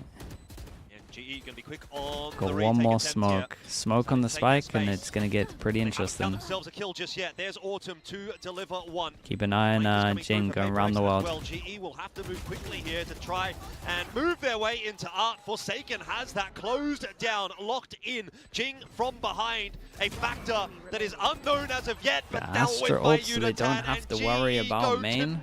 Not sure about that one. Is a 9-3 but I guess they kind of cleared it. 4 rounds away now from London. Dude, that's an incredible half for GE. They played so well here. PRX could not get any momentum. Every round win. Take away the N and the G, and that would be this team. Followed by a loss. Jokes aside, this is still just such a strong retake. All the utilities sent in, and PRX's own just to afford the Tara, yeah, the Tara was good info in the end. GE just put the full force up onto the site. No, GE actually looked good at this map, man. It's been really nice to watch. And he had information of Jing's positioning. They weren't worried at all. Although. Okay, let me pause this.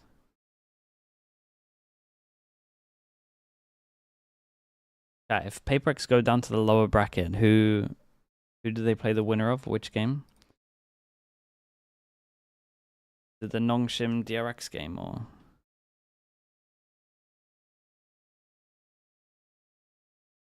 It should be Nongshim DRX, okay.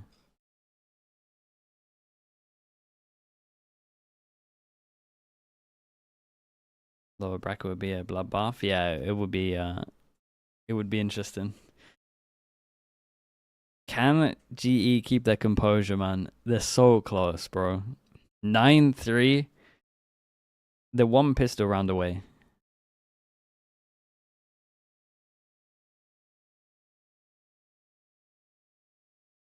On defense will be quite fond of pushing out. It is that dude, that's a good drawing of it, bro. Holy.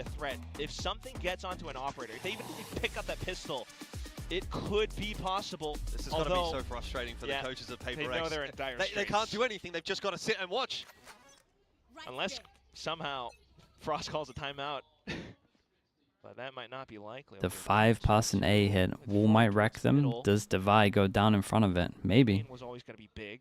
Devi has a pretty shallow sheer wall alongside some thorns on the site. Buy some time. Pistol round would be huge here for GE. It might almost seal the deal. Going to try and gamble. MV still has Fade Eye. The wall is triggered. It does push GE away. The question is, will they call the cancel? And if they do, does PRX read into that? Because right now, the full rotate pretty much has come through. Got something spotting mid. No, the shot's not too bad. Yampy, hello mate, how we doing? Yampy, congrats on the win. And good luck today. Has to stay alive, man. It's too early, man. Safe line for the moment. Too early, Yampy. Going back in towards Art, GE. The fake pressure Art into B split. Or right back over to B. I like this turret. Just to see if they re-clear. Did something here, so yeah, I think he heard something. He popped his dash, that means that he heard something out here. Yeah, here comes the rotate. Do they beat him in time? Looking like that's a free site. Looking like that's a 5v5 retake. At least try for it, they're very close. But look at space being taken by GE. Ooh. Does he expect the second? Not a good Holy sign. Nice shots. 2 taps, 2 kills. Exactly what you want to see for a recovery effort here for PRX. Jesus. That is a clean looking pistol so far. I mean, Unitan that's a nice pistol to watch. I'll give him that. his best. Oh! His best is pretty damn good, but it's that's a not good try. enough.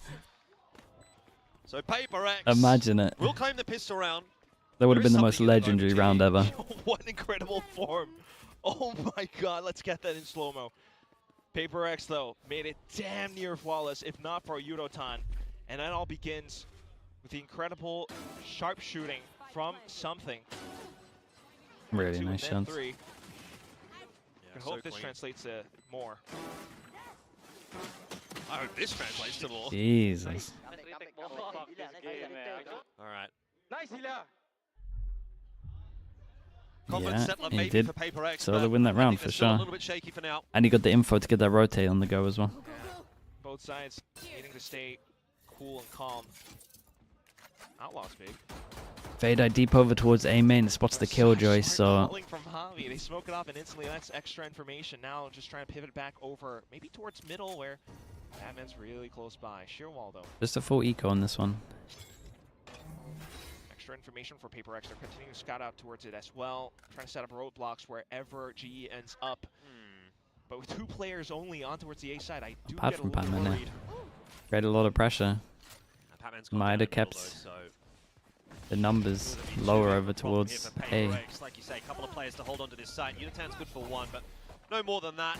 Jing unable to deny the plan. Very, very nice. Much of a muchness, really. Kind of like the idea from GE though. Nice idea from them. Dude, they look pretty prepped on this map. Yes. They look like they were so sure it's going to be PAL. Truly well and beginning with 4 rounds preserved over to boot, which you would think gives PRX a pretty good chance, but I'm looking at what the guns are. It's 2 Spectres. Unless this is close range, if G decides to push it down B long and something whiffs, there could still be hell to pay. I mean, this one was just one where PRX was, well, clever enough to not overheat, get the flashes in, just Yudotan trying to... November Rain with the Prime, appreciate the 6 months. But other than that, thank you so much, man. Thank you. Okay, Outlaw comes out, everyone's got the heavy armor. Jing has his ult, but Sidra in the buy might be situational. PRX with a good stack at the moment, but I'm looking at that spike. They ain't committing. Whoa. Sure, at least they got a kill from it. That's a big investment. They could fast react here. Dude, the aggro wall over towards A, though, is very, very nice. Yeah, they get so much info from this. Like GE is going to be beating PRX over to A, particularly with that wall up. Well done by Devi. Something, though. It hit the seconds. Chill out, mate.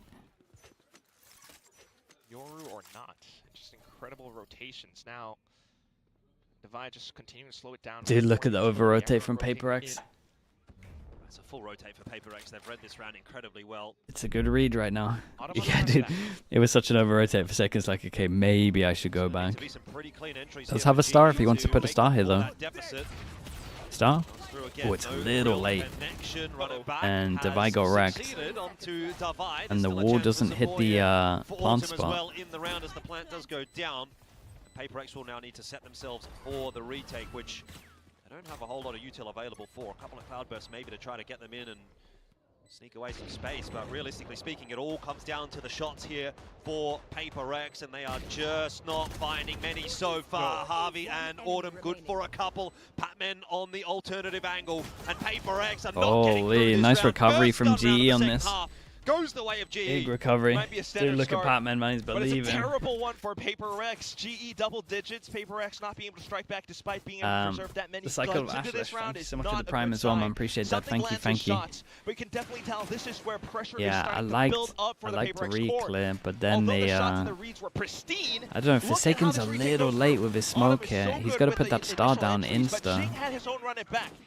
Like if he puts his star down here and it's a little earlier, I think they just win that. Doesn't push past the opening line, and that's where the star over towards B is going to do nothing if he puts it there, but maybe save it for retake, I don't know.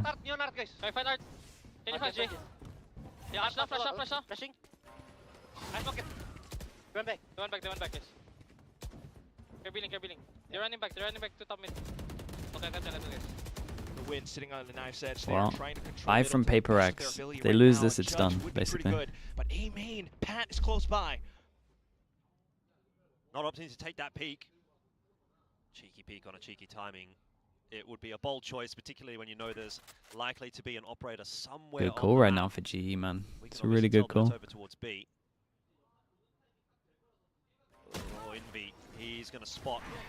No shortage of the GE players. Not going to be a secret that GE are headed in. Who does them really well here? Udotan taking that space. Plan is going to go awry for GE. The open plan, it's risky. Beta, got to stay alive. Beta in 3.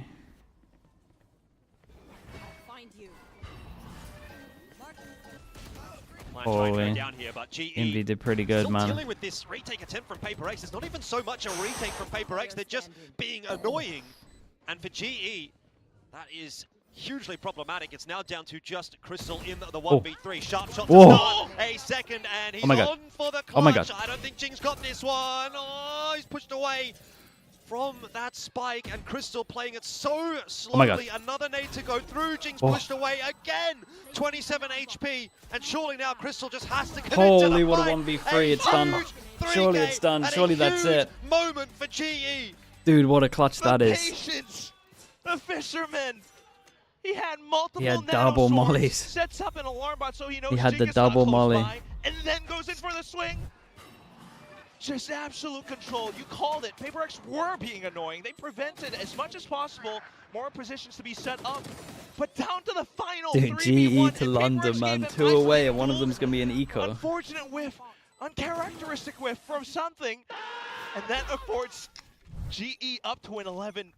Big clutch, 10th for the guy ever since joining the team. Please give me in game. Probably his most important as well. Okay, the only thing that's like really scary for them is knives with heavy armor.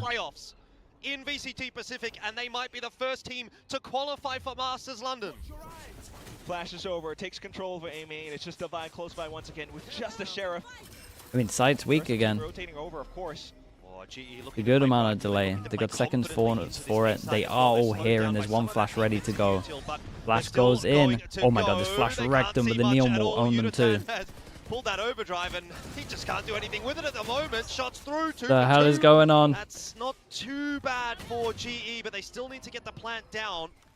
And there's a flank coming through for Patman as well. I think you slow Jing this 2 down HP. as Do they GE. consider Exactly what Patman? they're going to do. Patman on the wrap could make the difference. Not a chance, in right? This round. 1 kill through. The second on offer as Holy well. Patman for the double. And that might just send GE all the way to London. Jing is on 2 HP. There's surely nothing he can do Damn, about bro, it. they're in an Unitab insane will finish it spot. off. Okay, 7. It's just so incredible. 7 goes it for GE. Trying to drag them through the mud, but Pat calms it down. Such an incredible play just to sneak through sewer towards the back. GE, despite being blinded by Fly's flash, still managed to clear out most of the corners. They wanted to fast flood with the Vice Flash, but then they pushed through, and then there's just a Neon wall in front of them. Final damn lucky charm that GE clears PRX within striking range of making it to London. They got good ults as well. Let me scan. Ready? Ready, I take back first. Take back now. Scan. Got a brick. Got close, guys. Only one, I think. Trust me, only one. Let's go. Omega smoke. Cool, calm, and collected from GE, but they know how close this is. They can taste it. Thinking about trying to take that B site. The lockdown will be invested and should push PRX away. Just a bit. Might give them the spike plant as well, but PRX. That Tether would have been sick if it hit. It's do or die time. I think that's fine as far as GE are concerned. They get that plan. They get the 5-on-5. 2-person flank behind. Connects onto a couple as well. You've got 1 or 2 players watching. Didn't get to kill, he gets his ult. Really not too much to try to get you back in here as PRX. No ulties to fall They back get a on. judge set up elbow. That is strong. All it takes is 5 more kills, and there's one of them. There from goes Harvey, the ult. captain Dude, judge set up delivering. elbow, Now surely. Butan involved as well. Everyone getting a piece of the pie. Damn, dude, done. GE, man. 13-5. GE London Masters. Fighting. First Global ever Esports. Masters for It's GE. going global. How many times? That's huge. First ever in org history between the two teams. And Frost's iteration of GE is the final one to be Dude, they able look to good do on it. pole, man. They had a really nice pole. Pacific representative over to Masters London. Their first appearance. And they do it on the 13-5 scoreline. What on earth? Incredible performances. But Pat to step back into this roster now on their final map. Frost's first win against Alex. It's a good time to do it. Full circle. A good time to do it. He's actually smiling as well. He's happy. First time in playoffs here at VCT Who would've Pacific, thought? and they are the first team from the region to qualify to Masters London. I don't know how many people believed in them. Certainly there was a large contingent of fans there. Dude, for Udo's Global so Esports, chill. But I think everyone would have agreed that the favorites coming into this matchup certainly would have been PRX, who are now down into that lower bracket and have a lot of soul searching to do to figure things out going forward here in the playoffs. Global Esports obviously not only getting that slot through to London, but also confirming themselves a slot in Ho Chi Minh as well. So it's a big, big moment for this team. It's big, man. I can see the tears in his eyes. Big moment for him. You never could know. It is third ever. He went to Masters Berlin. It was 5 years ago. 4 years ago. No, 5 years ago. This team. He went to Champs 2024. Cool level-headed, big hot-headed ones. He's back to London Masters 2026. He's crying, dude. He's got a lot of doubters, man. And not to forget, Crystal watching the He's got a lot of doubters. This is a big moment for him. Incredibly creative with how they're working against the meta, but also how they've come in to take charge of it and make it their own with their competition. I'm happy for him, man. Yeah, I'm happy for him. I don't really know what to say about this at this point. I am shell-shocked a little bit, you know. PRX, obviously That's a lot of hard work for this. In the competition, down into that lower bracket. Of course, though, it is the winner's moment. We have to have a conversation here with GE. So we'll hand it down to the stage. It's Jen for the interview.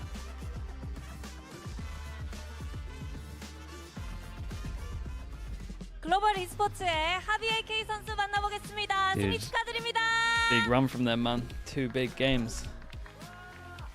Massive congrats. Cup of tea with the Prime. Appreciate the 30 mums. To London. Just tell me about how happy you feel right now. Like, what emotions are you feeling? It must feel unreal. 일단 런던 핵을 확정 지었습니다. 정말 그 구단에게도 그리고 하비 AK 선수에게도 첫 번째 마스터즈가 될 텐데요. 지금 어떤 심정인지 어떤 얘기 나눴는지부터 물어보도록 할게요. I mean, adrenaline's pretty high still. That was such an intense match, and I'm so proud of my team, my coaching staff, and everyone. We all did good. We stayed strong on Pearl, and we brought out the win. 아직도 진짜 아드레날린 러시 때문에 손이 막 흔들리고 하는데 정말 팀원들 함께 오늘 너무 멋진 경기 펼쳐줘서 펄까지 잘 마무리 지을 수 있었던 것 같고 그리고 너무너무 고맙다고 자랑스럽다고 얘기를 합니다. 그리고 하비 AK 선수 개인적으로는 좀 최근 들어서 IGL로서 물오른 기량을 보여주고 있는데요. 사실 이 G에 합류하고 나서 감독님이 일을 너무 많이 시킨다, 좀 쉬고 싶다라는 얘기를 할 정도로 열심히 일했는데 또 그런 부분이 이제 또 빛을 발하는 것 같아요. 그동안의 팀적 성장과 개인적인 성장에 대해서도 들어보고 싶네요.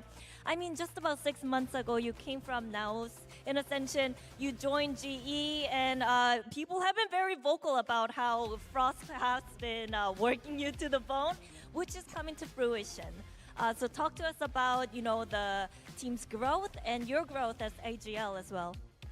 Team's growth, like every day our chemistry gets better, and our momentum was just ongoing, and we all just played together. And Frost and all the other coaching staff like Platoon, they help us so much. Without them, we wouldn't be able to do this. And you know, I'm glad that my first international, it's gonna be really fun, and we're gonna just keep going. 일단은 정말 그 감코진도 그렇고 이 선수들과 함께 경기를 Dude, finally some belief in GE, man. Let's go. 굉장히 좋아지고 팀워크도 좋아지기 때문에 Yeah, I like they shout out the coaching staff. They got a big coaching staff, man. They got 4 coaches. 플라톤 코치님도 너무 많이 도와주기 때문에 이렇게 Some other teams have that as well, but it's not many. 하비 선수의 첫 국제 대회에 진출할 수 있어서 너무 기쁘다고 얘기를 하는데요. 근데 그러면 이제 런던 직전에 로드쇼도 준비를 해야 되고 런던을 준비하면서 더 열심히 해야 될 텐데 각오는 돼 있는지도 궁금하네요.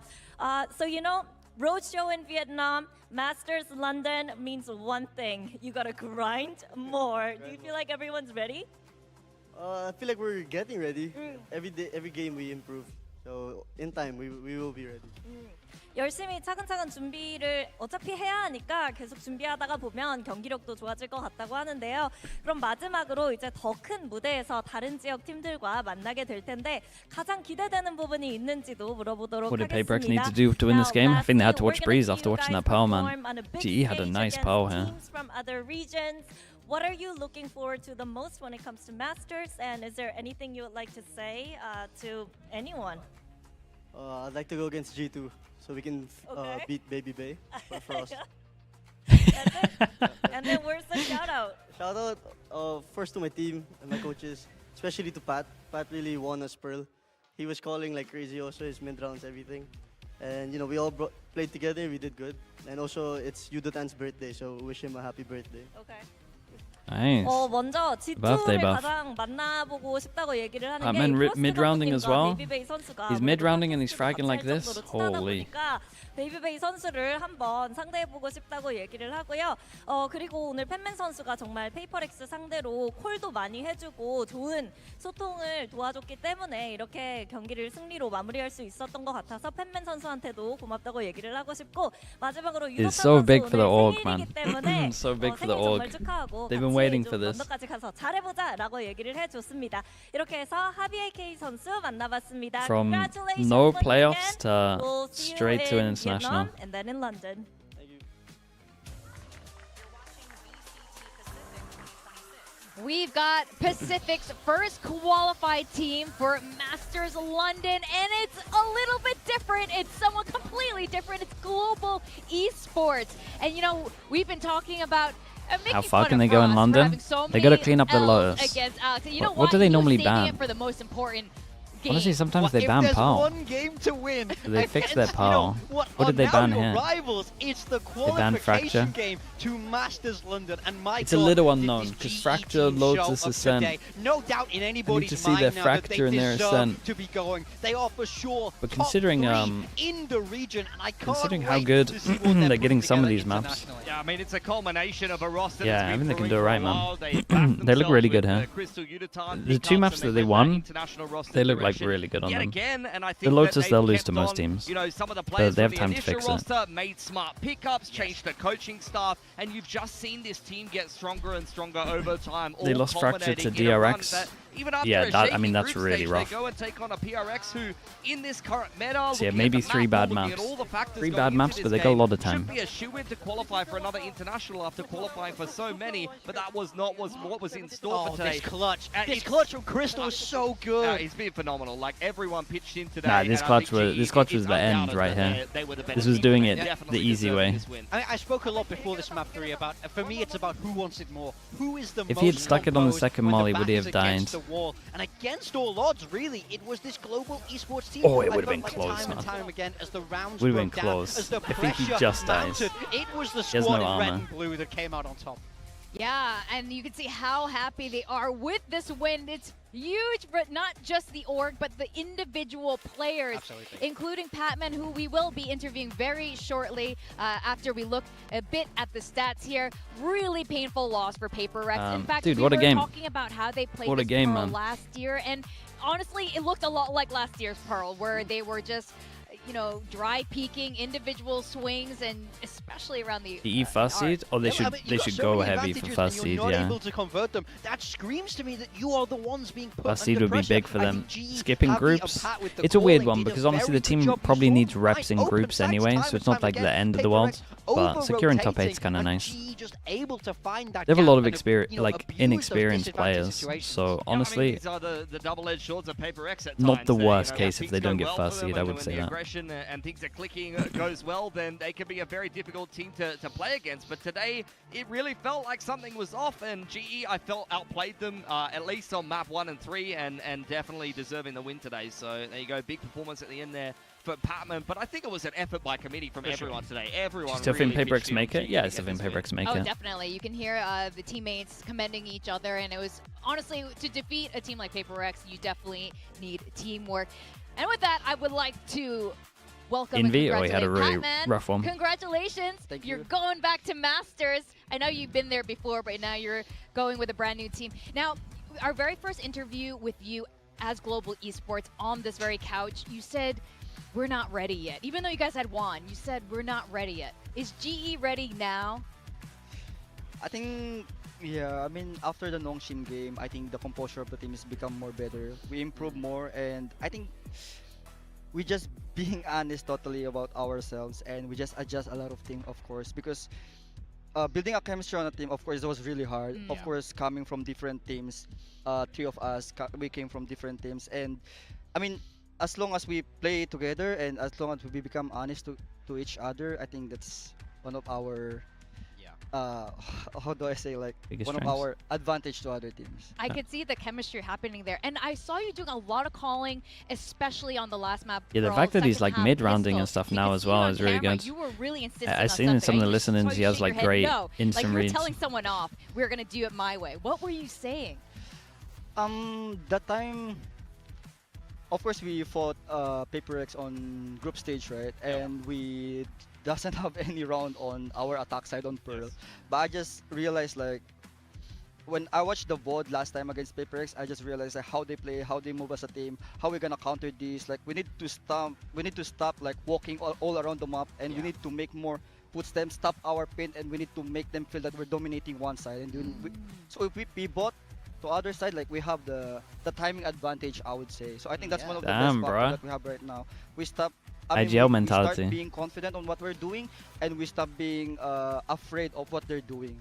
You had them really well read. So I have to ask, you guys have Dude, played each other. it's actually rare that I mean players do it, what felt different that, to kind of did you wake up this is like the work of an IGL really, to like watch the demos and have like a plan and stuff. I mean, when honestly, players want to do it, it's so no, sick. I don't feel that time, and they can like I mean, after the take game the yesterday, info. I feel so tired. But I just tell my teammates that, guys, you guys need to rest. Whatever happened, don't force yourself to do routine or whatever. Rest is more important. And I just told them, just eat and rest, guys. You need to rest. I think that's the best thing I advise on them. Holy. I wanted to ask you as well. I mean, a beast, man. Morgan was saying there, the other series where you played PRX, you carried, like you were the best performing player on both teams. But today, everyone on GE pitched in a lot more and fragged across the board. So what did you feel like was different with the other players playing PRX this time around? Because you've had a rough matchup against them in the past. Yeah, what was different today?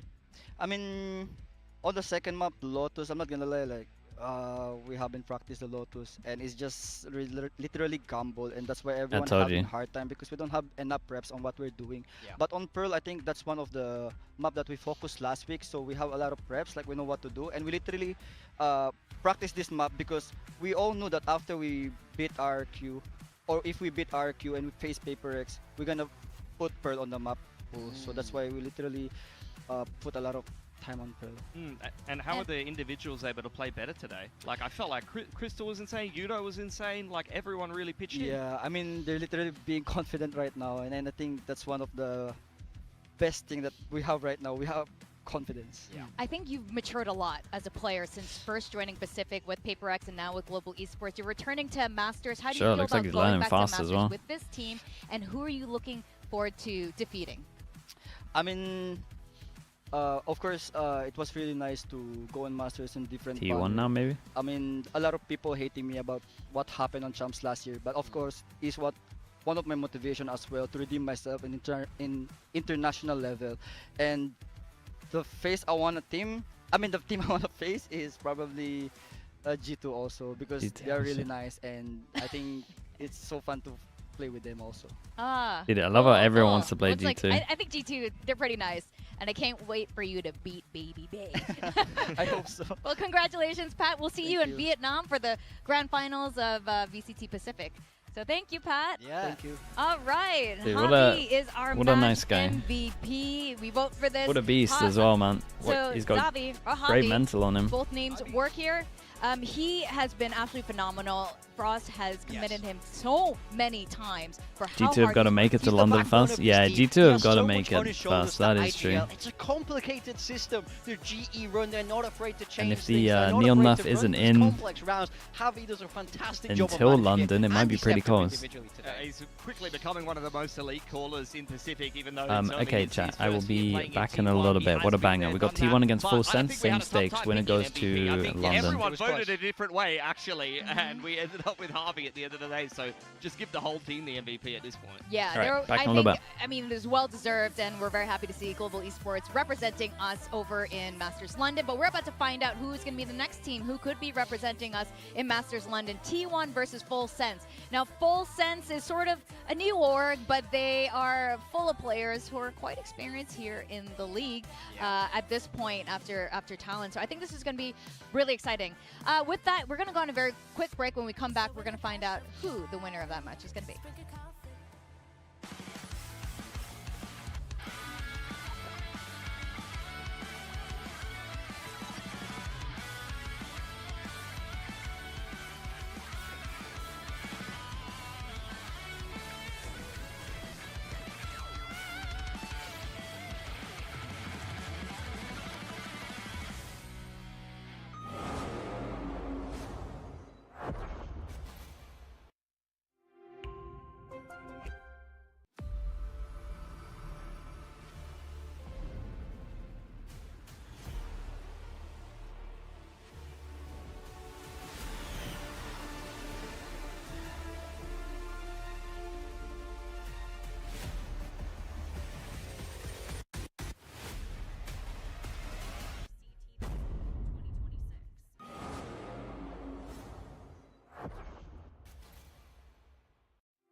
Red Bull gives you wings.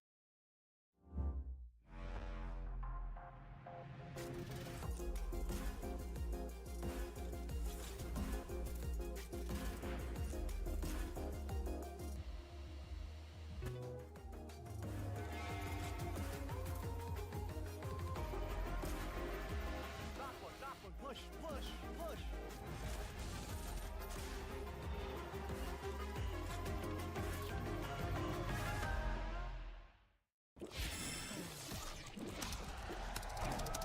Red Bull gives you wings. This is VCT Pacific 2026. Earn everything. Boy, you know just where to find me. I will be waiting there in that old square where we first met.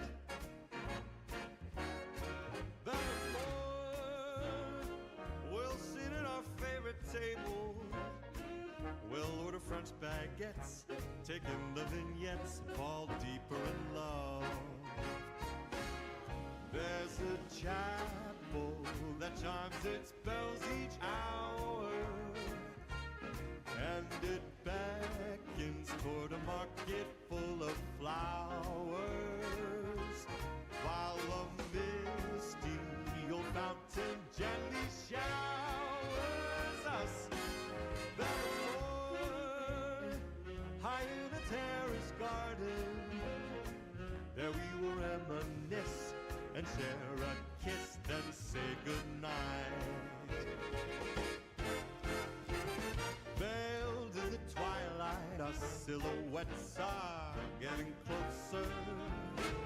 We paint the skyline a wonderful view. Send in our hearts to the moon.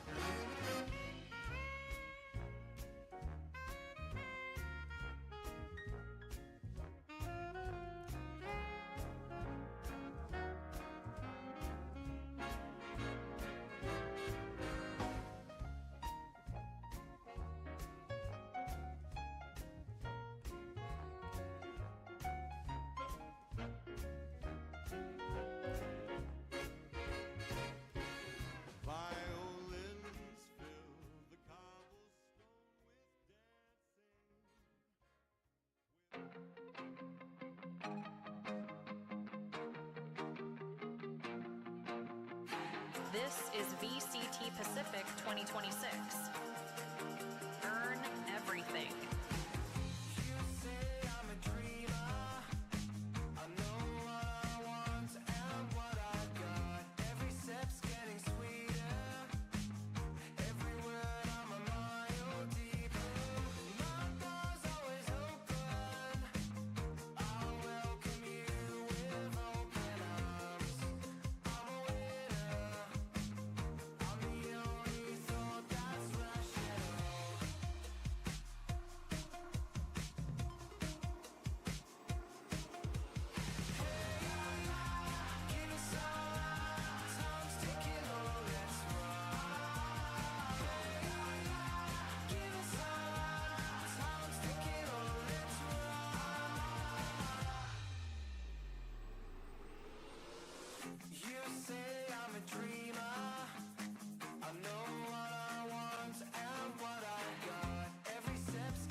2026.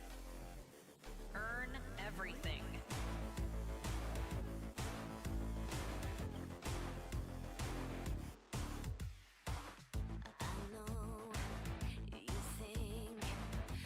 You got me running so scared. Toxic, black kiss. I'm gonna be your own worst nightmare. So in the end, we both know I'm gonna win. It's only a matter of time. So come on, boy, why don't you show me what you got? You think I'm gonna fall, but baby, I'll be standing last. You better run for cover, cause I'm coming at you fast. You think you're so bad, but I'm tougher than that.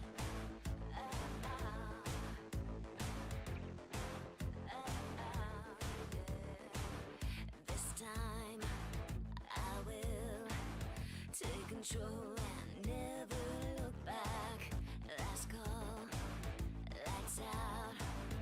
Couldn't call it, fade into black. In the end, we both know I'm gonna win. It's only a matter of time. So come on, boy, why don't you show me what you got?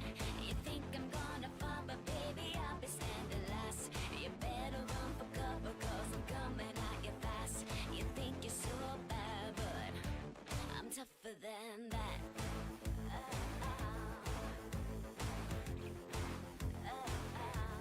Tougher than that.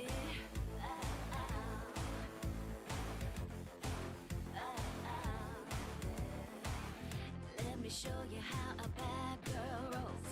I'll take you down to the ground. It ain't gonna end like you're wishing for.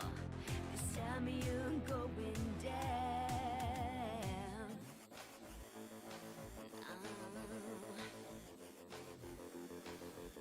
I'm tougher than that.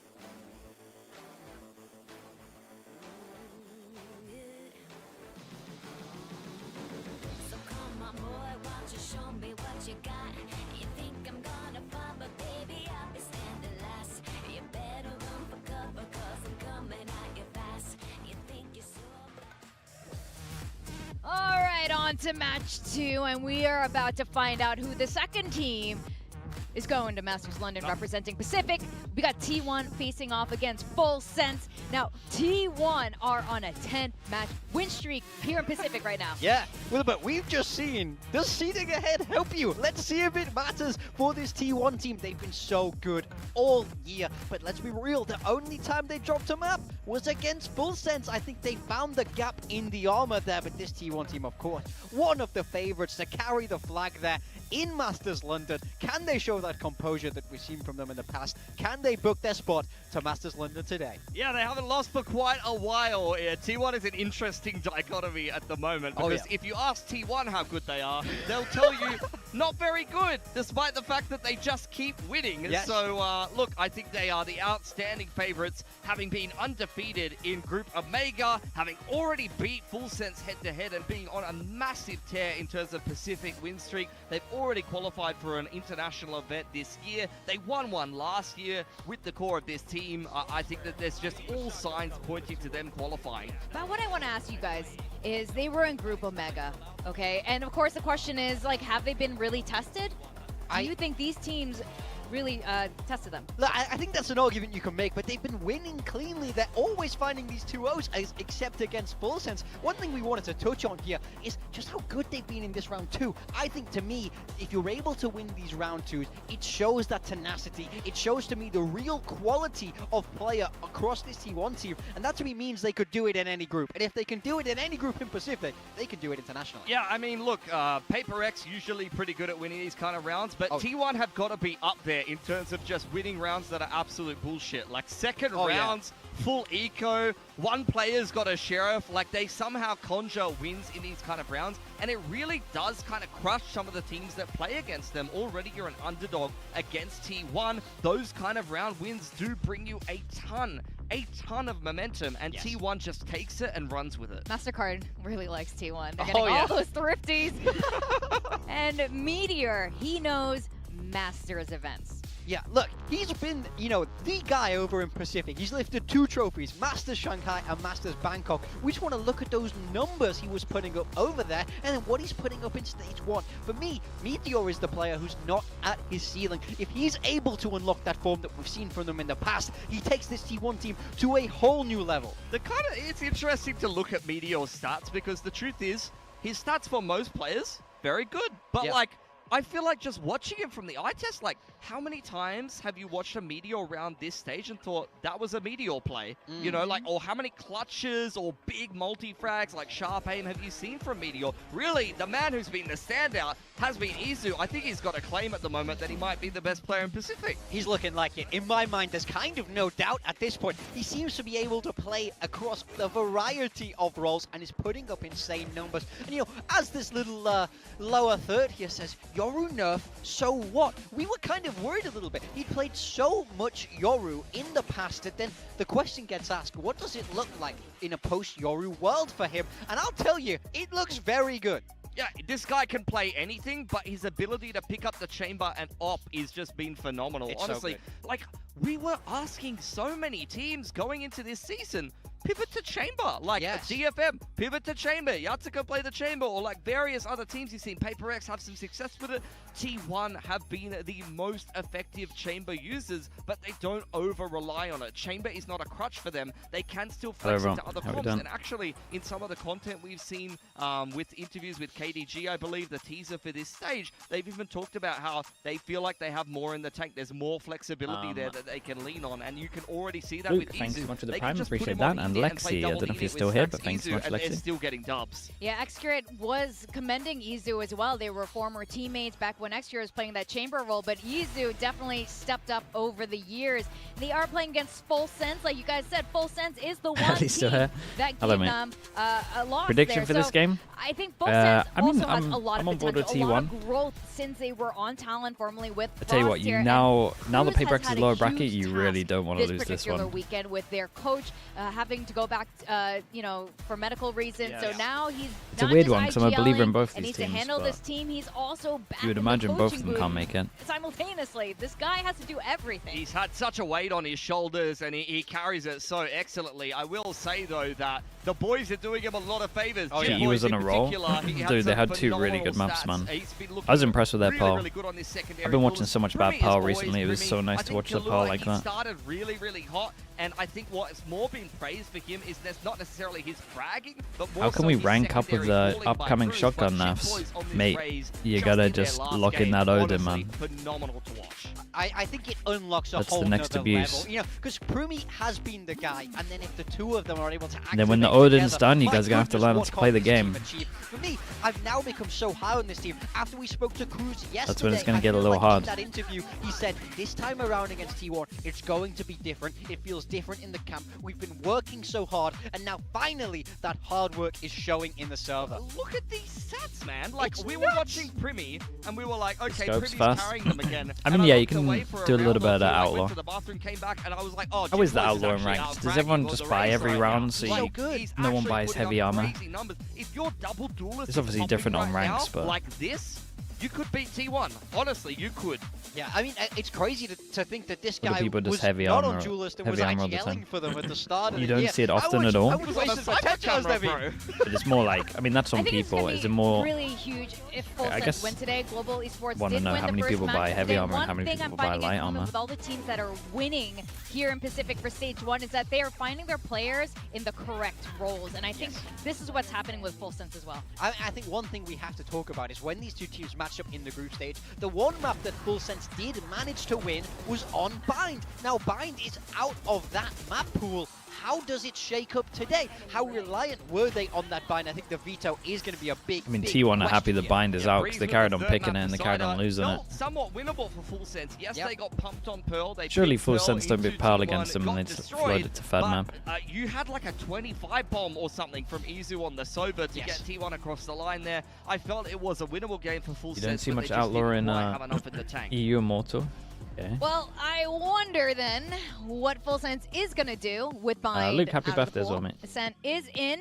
Oh, they picked Pearl. They picked Pearl again. They picked Pearl. So first of all, this is guys, they're gonna pick it, or it's gonna be third map. You don't need to pick it. Coming in for playoffs here. Like, do you play legit, chicken with it, or do legit, you ban it they out? are gonna pick Pearl here. Be confident across the rest of the Or maps. it's gonna be Full Sense here. had picked If Pearl you for really the want it, second it's gonna time happen. into T1. Every team, I mean, we'll go into it later, but every team that's picked Pearl into T1, it has been no bueno. T1 get to select Lotus. That was previously banned by Full Sense in the last veto. So this is have played, including this. T1 have played 6 games. However, when we did watch and Full Sense on Lotus, 5 of those teams have picked Pearl against them. That was just their last game against KRX. The double duelist pairing was popping, and their new comp from Full Sense on Lotus looked pretty bloody good. Well, okay, look, picking into T1's map, is it, we were saying with PRX and GE just now, you know, you only win it so many times before you finally lose it. I mean, maybe, but does the theory still happen with maps? It just keeps happening. I think T1 will have been more surprised than anyone that this happens. I think for Full Sense, you know, I'd like to see a different comp maybe. I need to see real strong there we go. rep here because you can't confirmation of the I stats. think, well, last time they got caught out by the comp swap from T1. Yeah, I think that there's an element of that to it, especially neutralizing the Cypher a little bit. But this veto, for me, it screams confidence from Full Sense. It does. They said, we're sure, gonna run I mean, back the it's a veto, confident pick. Like, it does, like sure. That series was winnable But for them last time. feels man. They've Did a got lot some of Full things up Sense their believers. sleeve. They've got some adjustments. We've already seen Not one bad. of those on Lotus against KRX go quite well. So let's let Full Sense cook here. It's still only the upper bracket game. They've got more in the tank in lowers if they need it. Is this correct, by the way? 50-50? I thought Pilsky picked Full Sense. No, I went Full Sense. I You usually, picked Full Sense. I usually go for Full Sense. I do usually go for Full Sense. I smelled Cruz on the desk yesterday and he smelled like Alright, victory. you were right it's about London time for Full Sense. Yeah, you were right about GE, so is that why it's just time? I just think he had so much confidence about how good they were going to be. He felt like this rematch was going to go their way in its entirety. He said this is the best Full Sense of luck. He feels like they're finding their footing, and I find it hard not to believe at this point. Yeah, I agree with you completely on that, which is why I've gone with Full Sense as well. Isaac, hello mate. How you doing, bro? Confident about T1 Appreciate the tier 1. Thank you for everything, man. Thank you for the 44 months I feel as well. like Full Sense have to peak, to be honest. That's I think true. this Doing has good, to be a good game from Full Sense if they're going to win the series today. T1, I think that they're just the more informed Just the team. first seed, yeah, first seed and first seed out of all the regions will make it to top 8. They skip groups. Look, let's see what Full Sense has. If they're going to hit their peak form today, run the veto back and win, full credit to them. What happened to PRX GE Pearl? GE just looked way better on Pearl, man. Full Sense's They honestly have a really nice Pearl. If they win today, but they are facing against T1, another Masters trophy winning team. What changes do you expect from patch 13? Do you think they'll buff Yoru? I don't think they'll buff Yoru. I reckon they put the initiator cooldowns to 50. It's like the midway point from the 40 to the 60, and then I reckon they overbuff Sentis and we get double Senti for a little bit. We'll see.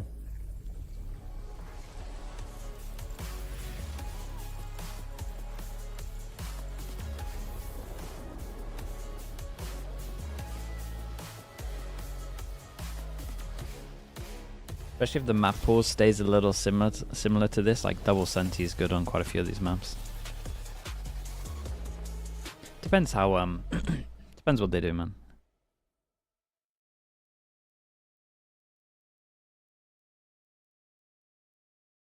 Depends how big the changes are.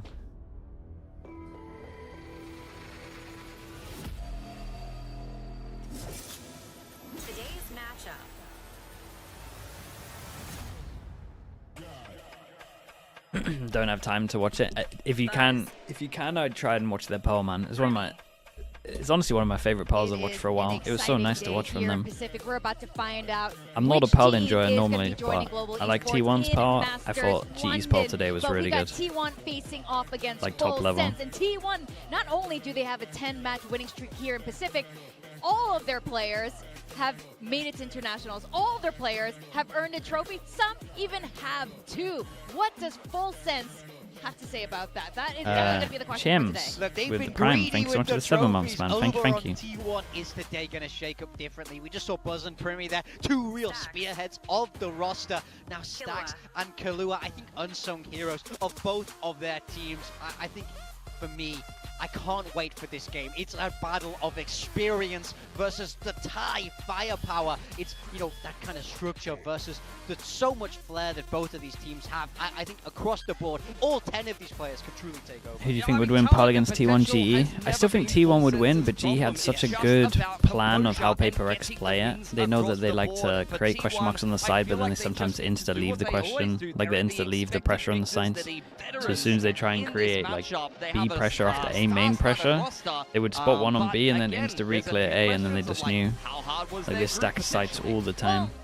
So it was like GE having good reads as well. The form of Cruz here, leading the ship, leading in the problem is so T1 won't let you get away with that normally. When they were on they normally keep on over towards wherever they create pressure. Frost, who just qualified to London with his GE team, formally said when he was on Talon with this squad, when Kahlua finally joined this roster, that this was one of the best teams in the world. And he's saying the same about Global Esports as well. Do you guys believe that? Do you think this is one of the best teams in the world that could be going to Masters London? I think on their day, yes. That's always been the question for full sets. When they play to their best, they look absolutely unbeatable, but sometimes they have that crumble. I think T1 have been more consistent. That's certainly what they have going for them. But, you know, ultimately over on the international stage, they want to run it back. Santiago was not so hot from them. I mean, if Izu has anything to say about it, then this series is going to be open and shut. This guy has just been phenomenal. He's one of the most entertaining and flexible players to watch in Pacific. I think you're going to have to see, as mentioned before, ceiling from these full sense players. Leviathan's been up and down. We had Chip Boys popping off the other day, but he had, you know, that bind game where he went kind of missing a little bit. They managed to get the win regardless. Mateo really pops up on the sky. Wait, what did it just call him? When he's playing some of the rest of the cast, so I think it's just about how consistently can full sets step up to the level of a star-studded T1 roster. I like what we started seeing from Meteor last week. I think this was a little bit closer to the Meteor that we know, but like you guys were pointing out earlier, we still haven't seen Meteor at his peak performance yet. We haven't seen a lot of those Meteor type plays. We can break that down in a bit, but Jit Boys on the other hand with the role swaps, I'm really liking where Full Sense is taking this. Yeah, I mean, he was often, you know, tasked with playing that Senti role at the end of the day and then stepping into the IGL duties. Now I feel like he's been let loose. He's not even just on Neon. They're trusting him on a whole array of different duelists, and they're trusting him to put up frags across the board.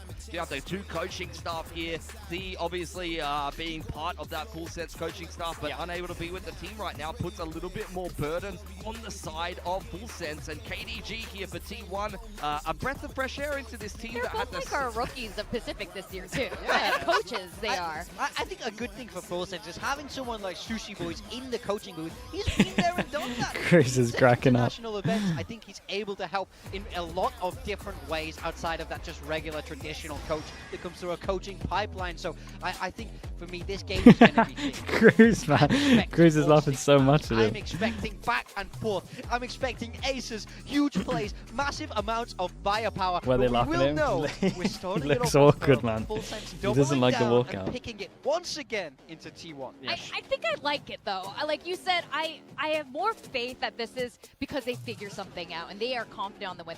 Otherwise, it would be absolutely insanity. There's no other reason. Yeah, I mean, it's interesting. He's the head coach. Really does I mean, he used to be a player though, man. Of a full sense team in a He's done plenty of walkouts. Will be doing all kinds of crazy, weird stuff with his veto. Yeah. It is very tight to just say, run it back, and this time we're gonna cook you. Like, I really do feel like they've embraced a little bit more the of that PAL. energy. Yeah, they It's picked the not PAL again. Obviously, just running the same things, kind of running your head into a brick wall over and over again. There is nuance. I mean, it hasn't worked. It hasn't worked out well for any team so far, but at one point it should work. You would imagine. Pick Pearl again after it has never worked for any T1 other stick with team their against latest T1. comp. Well, this is why. Yes, I love this. So when we saw this matchup in the group stage, it was T1 that were changing the comp.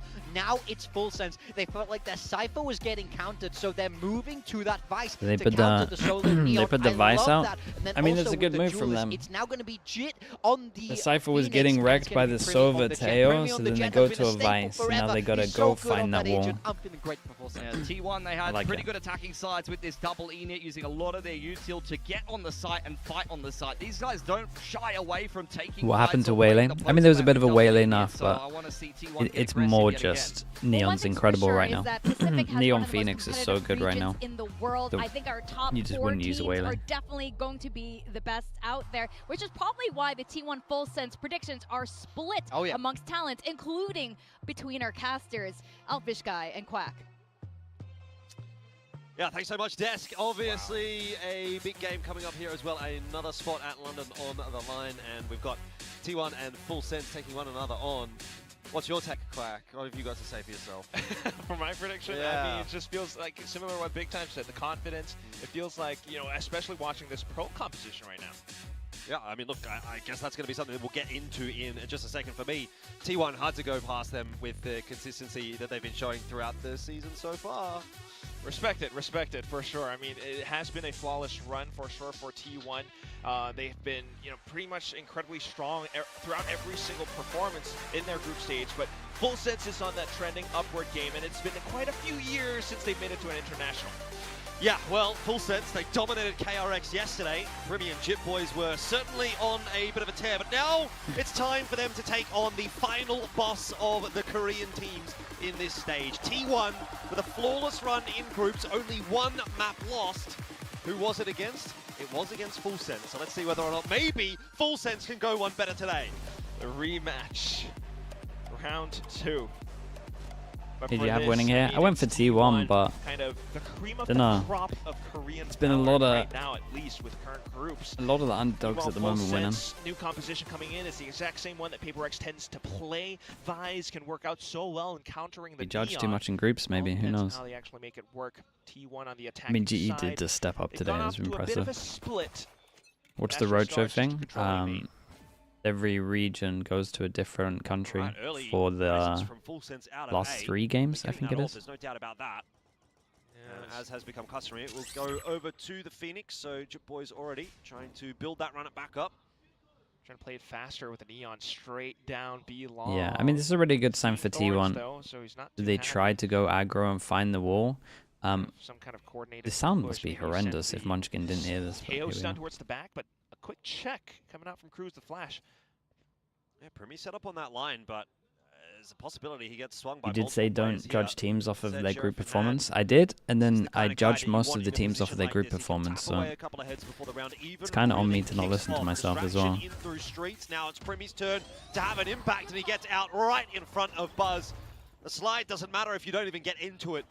And so great defense initially from Fullsense. It will push T1 away. Yeah, quick mid-round call to cancel. Meteor just saw multiple contacts. They're going to get good info with his Vice Wall here. Away with his life intact. So 4v5 retake perhaps. The sheer wall trip will buy some time for Fullsense to get rotations across, but still ultimately spike down onto A. If they can actually set up positions, you got Alarm Bot, you got Salvos, it could still be pretty good. But look at the path. The pathing that Fullsense is taking, split all across. A big play from Munchkin. Settled in, but I like it. Munchkin on a bit of a lurk as well. Spike planted. That was a pretty quick read from Fullsense, but even still, T1 not set up to poorly. No way. He's going to be the toe tickler of the round. Munchkin, unfortunately, doesn't get to take any further part.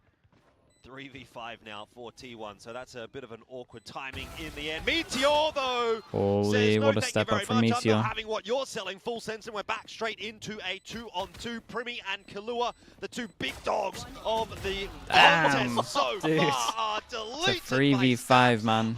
I mean, Meteor did so good. That second right click from Stacks is really nice. Oh my god. It's a good sign for T1 on this one. Again, they went deep over towards B, searching for the wall. It starts with this, and they're going to have to do quite a lot. Hey, hang on a second. But the fact that they did it first round, and they had the option of pivoting back to A, at least with the Killjoy at the beginning, makes me, yeah, it gives me good hope for a good game plan. What a flick, 90 degrees off to the side. He could have whiffed, but thankfully, that's what brought it back alongside Meteor's double. Off to the next round now, and still trying to eco on this one. Around the A-main presence that Fullsense wants to go for. Jip Boys once again going to be donated the Alt Orb. Fullsense try and push their way forward here, like you say. A bit of a setup though from T1. Full Sense Oh, on their just way saw back him into leaving. A, so no engagement this time around. Well, coming back to re-clear at least. Just a bit of a drone. Meteor still looking to lurk all around. They know someone's behind her. A bit of his own lurk as well. Wait, this was nice from Primy. That's going to be enough. For Moves around the front to dodge it. They have information now, and that was sick. Probably not wanting to commit any further to this A site. This was kind of interesting. It looked like Stax was ready to shock here, but then they didn't want to use the shocks. But as soon as this person was like proactively shooting the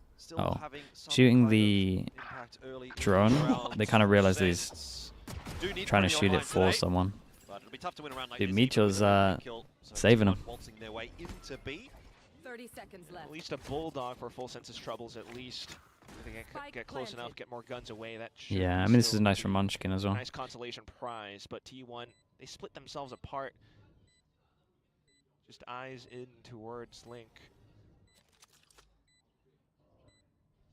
At the same time, everyone else positioned a little bit further apart. Munchkin just checking in case it's the long rotation instead. So kind of a good idea of where Full Sense should be positioned right now. It's either Link or the back of B long. And either T1 goes in for a check or not. But if they lose the next two games, they're going to be qualified? No. Maybe dying to the spike it's still, double elim at the moment. You lose two, you're done. Too exciting for now, but T1 trying to hold on to their guns to the best of their ability. Make it a good some of the Seed 4 teams start in low bracket as well. We've kind of already seen like what T1's game plan could be, right? It's always just to contest for that A main fight. They know the orb's He was talking about GE. Oh, okay. Yeah, dude, GE are done, man. They're fine. They can. They could lose the next two games 13-0. Every single map, and they're still in. Off turret contact. Otherwise, it's also Munchkin to just continue off his own lurk as well. I mean, every single player on T1 just so individually capable right now. Obviously, they're going to go for first seed. That's always been the story for this team. But this will be the first attempt for Full Sense to really make some inroads. Primy straight away with that. I don't think it's the worst for them if they start in groups. Might get droned out. Deleted in the end before Primy is spotted. So Buzz will be the unfortunate. I've enjoyed this from Full Sense recently.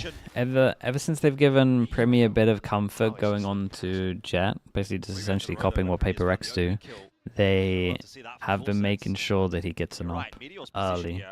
You're running the Jet, you kind of just have to op. Where does he decide to go? And surely not straight back into the operator of Primy. Whoa, Primy's fallen off the line, misses the shot back on. He didn't even shoot. Whoa, my, okay, well, hit that. In fact, he makes it his own safe side. Damn, bro. As he just cleans house. Primy is on a tear today again. Again, the key word, but still low HP now as enough damage is done. Even though Primy was taken down, Jitboys comes back in. Well, you can see why they try and prioritize him getting an op, man. That was very nice from him. Oh, like he had the one lane, he just quick switched before he shot. So just gonna let that defuse go by. Full Sense will claim the first gun round. 2-1 the score. If you do that, you can play Jet. Yeah, exactly. You're gonna have to find a way to deal with Primy. You're looking like this on your comfort, you can play Jet. And it feels as though, although we did just witness honestly every map Pro as well, this is a much more different approach, much more measured control, and Primy being able to land these incredible shots on the operator. The composition the same. So this is the second time. It was Lotus last time. This is the second time where I've seen them lose a pistol and then buy an op first round. So they saving the 400 in the pistol and I've just been missing it.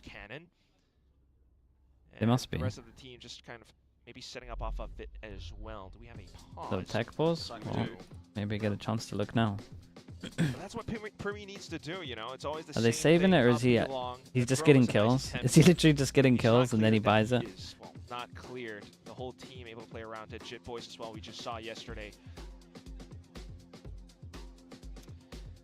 Yeah, I think that's going to be really what I'm looking out for Full Sense is if Primy and Jitboys are both having same performance as yesterday, then I think they will very much be a handful for T1. Obviously, there's a big conversation point around. Yeah, he's actually just getting kills. Okay, well, from Full Sense, but again, you kind of got to back yourself, and I imagine that they are doing that after a good day yesterday, and you know they even played this map in the regular season, the group stage up against T1, and you can learn from that.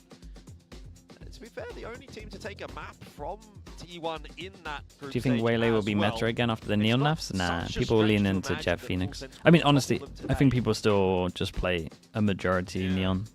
It's one of those where I need to go on a server and try it, but I would imagine most teams stick with the Neon.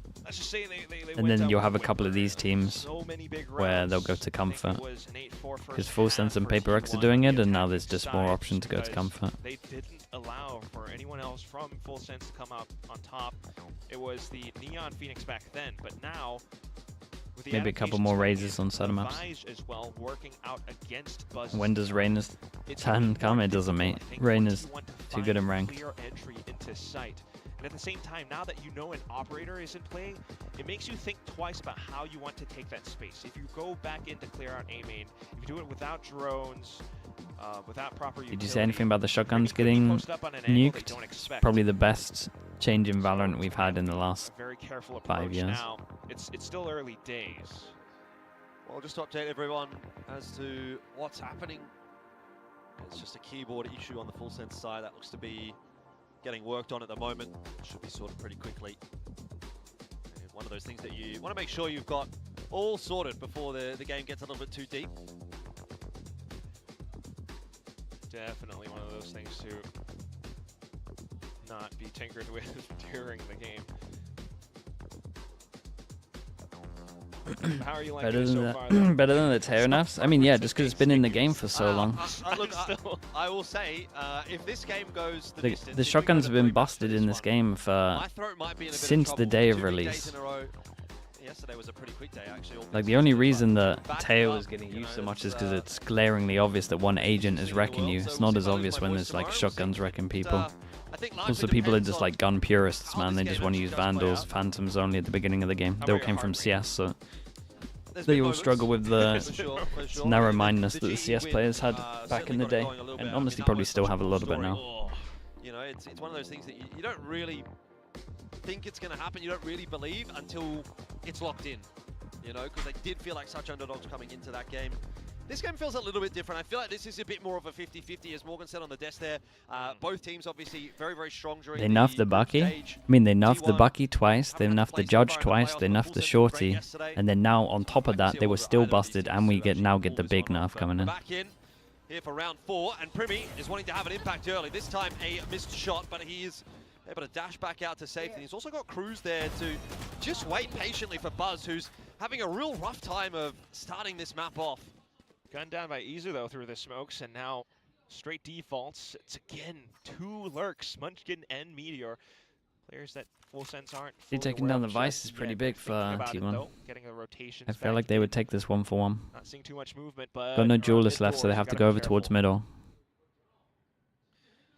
Primi, good. Look like Full Sense had a good idea here. I think they kind of realized, because again, you take away their solo Duelist, you can't really buzz through these, especially when smokes is up. So you know that they need to split. So they kind of just went heavy over towards middle, expecting it. Good read. How is he everywhere? How is he always that was slow for his standards, I will say, but still hit it. Intuitive read right now. Jitboy's in there for another. This round has kind of fallen apart for T1. You're seeing this very slow, methodical style from T1. Nice round from them. Dude, I love this reaction once they kill Buzz.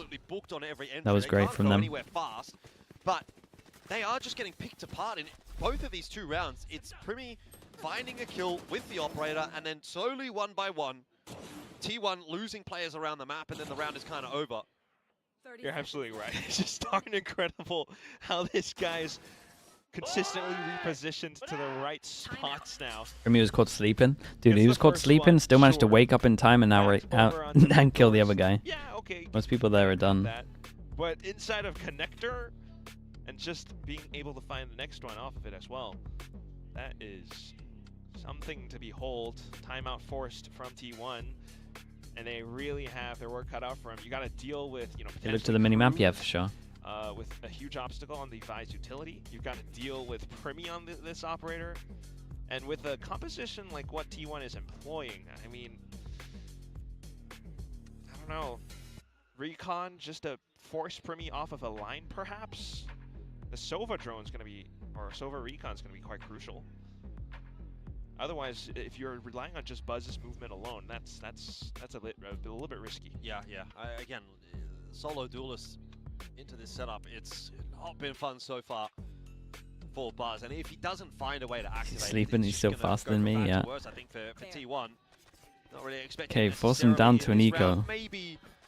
It's nice from Full Sense. Feels like we have to keep an eye on Primi. Seems he's everywhere. Sort of unsettle some of the defenders. But it's been pretty grim so far. Buzz is going to have another crack here, trying to open up a bit of space. Prowler to set him up over towards A main. Prowler, Primi posted up A main. They're already all set up around the A site, so T1 has to really rethink their decisions. They are clearing out some early utility. Now they could still go back over onto B. Meteor? Yeah, he's kind of allowed to do anything here. Obviously, I'd like him to have numbers behind him, but good the hero gun. 2 Prowlers sent. Again, slow and steady wins the race here. As far as T1 are concerned, they really don't want to try to push the like issue the deep too alarm much. bot, and then they wait for a reaction. Dude, he's tried the same trick again. He's getting wrapped on though, right? Really under pressure here. He's getting damn, very nice. By Buzz. That's a little bit more like it for T1. T1 handled this pretty well. Could have done about it. Smoked off. Primi out on an island. No spike yet though. T1 just in position now, trying to mark the flanks. Oh, sleeping as well. Yeah, this is what we speak about a lot, where it's just like the chance of getting a push here is really low, right, for this guy. And then to be able to stay zoned in and ready to hit, that's so hard to do, man. Especially when you're the IGL, you're looking at minimap, trying to work out what's going on. As he finishes off stacks, so player advantage now for Full Sense on this retake. T1 though with some retrieved weapons, still in with a chance. Op shot connects. Buzz having an impact in this round. 2 kills for him so far, but it'll be no more. It's on T. Very nice. Hey, they look good, man. It's good recovery on this. Bad damage done by didn't mind the move at the beginning from Full Sense as well. It's just that T1 did good for that. The viewership's about to tank if PRX don't go. Dude, don't underestimate how good the viewership will be with GE in, man. I mean, it's a lovely attempt, but when it came down to the actual site itself, although they managed to find, you know, incredible pathing and stuns on towards Primi, Cruz taking a shot towards the back just gives them, you know, an equal footing. And then it's at that sort of stalemate between both teams on the site. T1 was trying to wait and see if there would be that early rotation, early flood back in from Full Sense. But Full Sense were doing the same thing. And as soon as they heard the tap, in with run it back. Operator brought back in as well, and Primi goes to same position. There's EDG, yeah. I mean, China numbers it is crazy. Primi again, gonna try for a similar angle, maybe a little less aggressive this time around. No connection there onto Buzz, but draws out the peak. He's going to stick around. He can still dash back for half a second and eventually has to pull it. So space is taken by T1. Oh, Primi wants to re-aggress onto that line. It's bold, but he backs himself, and why not? He's barely missing at this point. He's going to go again. He is going to go again. This is just what he does. Never mind. Yeah, high-low on the other side. Okay, that's a wise call. Meteor on the lurk. Ooh, this time, Chipboys doesn't get the timing right. It's a crucial pick for Meteor. Let's T1 back in the conversation a little bit. My goodness. Well, Primi has repositioned as well, though. So even with the lockdown in, he can find a pick. Meteor, man. You're a crazy guy. To try to back him up. Oh, missed shot. Okay.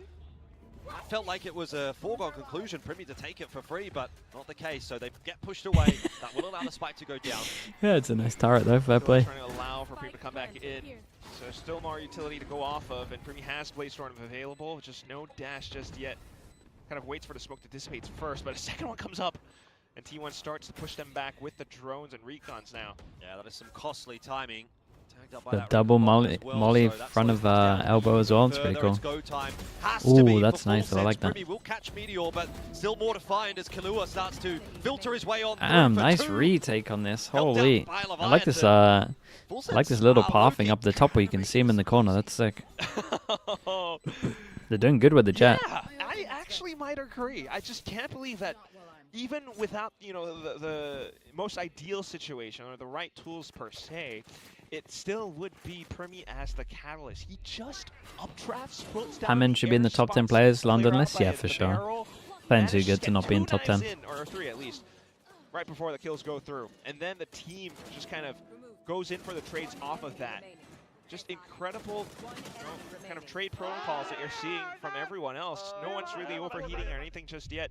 And they're still getting the right reads over the map. T1 playing it slow. They're still force them down to another eco. Work, you know, Meteor Munchkin style, but it's not always good. And now Primi again. That's the game plan for Full Sense, isn't it? Primi go kill. And he's been doing a pretty good job of it so far. The timing of that is sick. Landed one onto Munchkin. I mean, count the opening kills. I think it's almost every single round at this point for Primi. He's been chased down here by Buzz, but traded out. Dude, 30 HP on that. He didn't fully flick it. He was a little too high with the Bucky, but... Rough going, unfortunately, for T1 at the moment. They're still trying to secure this site, but Full Sense are going to preempt that and push their way back in. Cruz for the double drops, the spike, nice. And where is Meteor? Well, he is up to... It's going to be so nice watching this game without shotguns, man. It's going to be so good. Oh, you had to do it to him. That's lovely. I mean, he really was. I'm not entirely sure what the game plan was. If everyone's just to commit. Like obviously stingers and stuff are going to get bought a lot more, but man, it's so huge for the game. But not early enough. He was alone. What I want to see from T1 though is something more impactful, explosive. You've got stacks on the Hunter's Fury for the past couple rounds now. It's only Bucky Nuffs, no mate, it's the whole thing. It's Bucky, Judge, Shorty. They're all like dead. It's dry contacts, and Primi takes that every day. Boys as well. Well, I suspect the game plan in that instance is Buzz slides in onto Primi and actually kills him.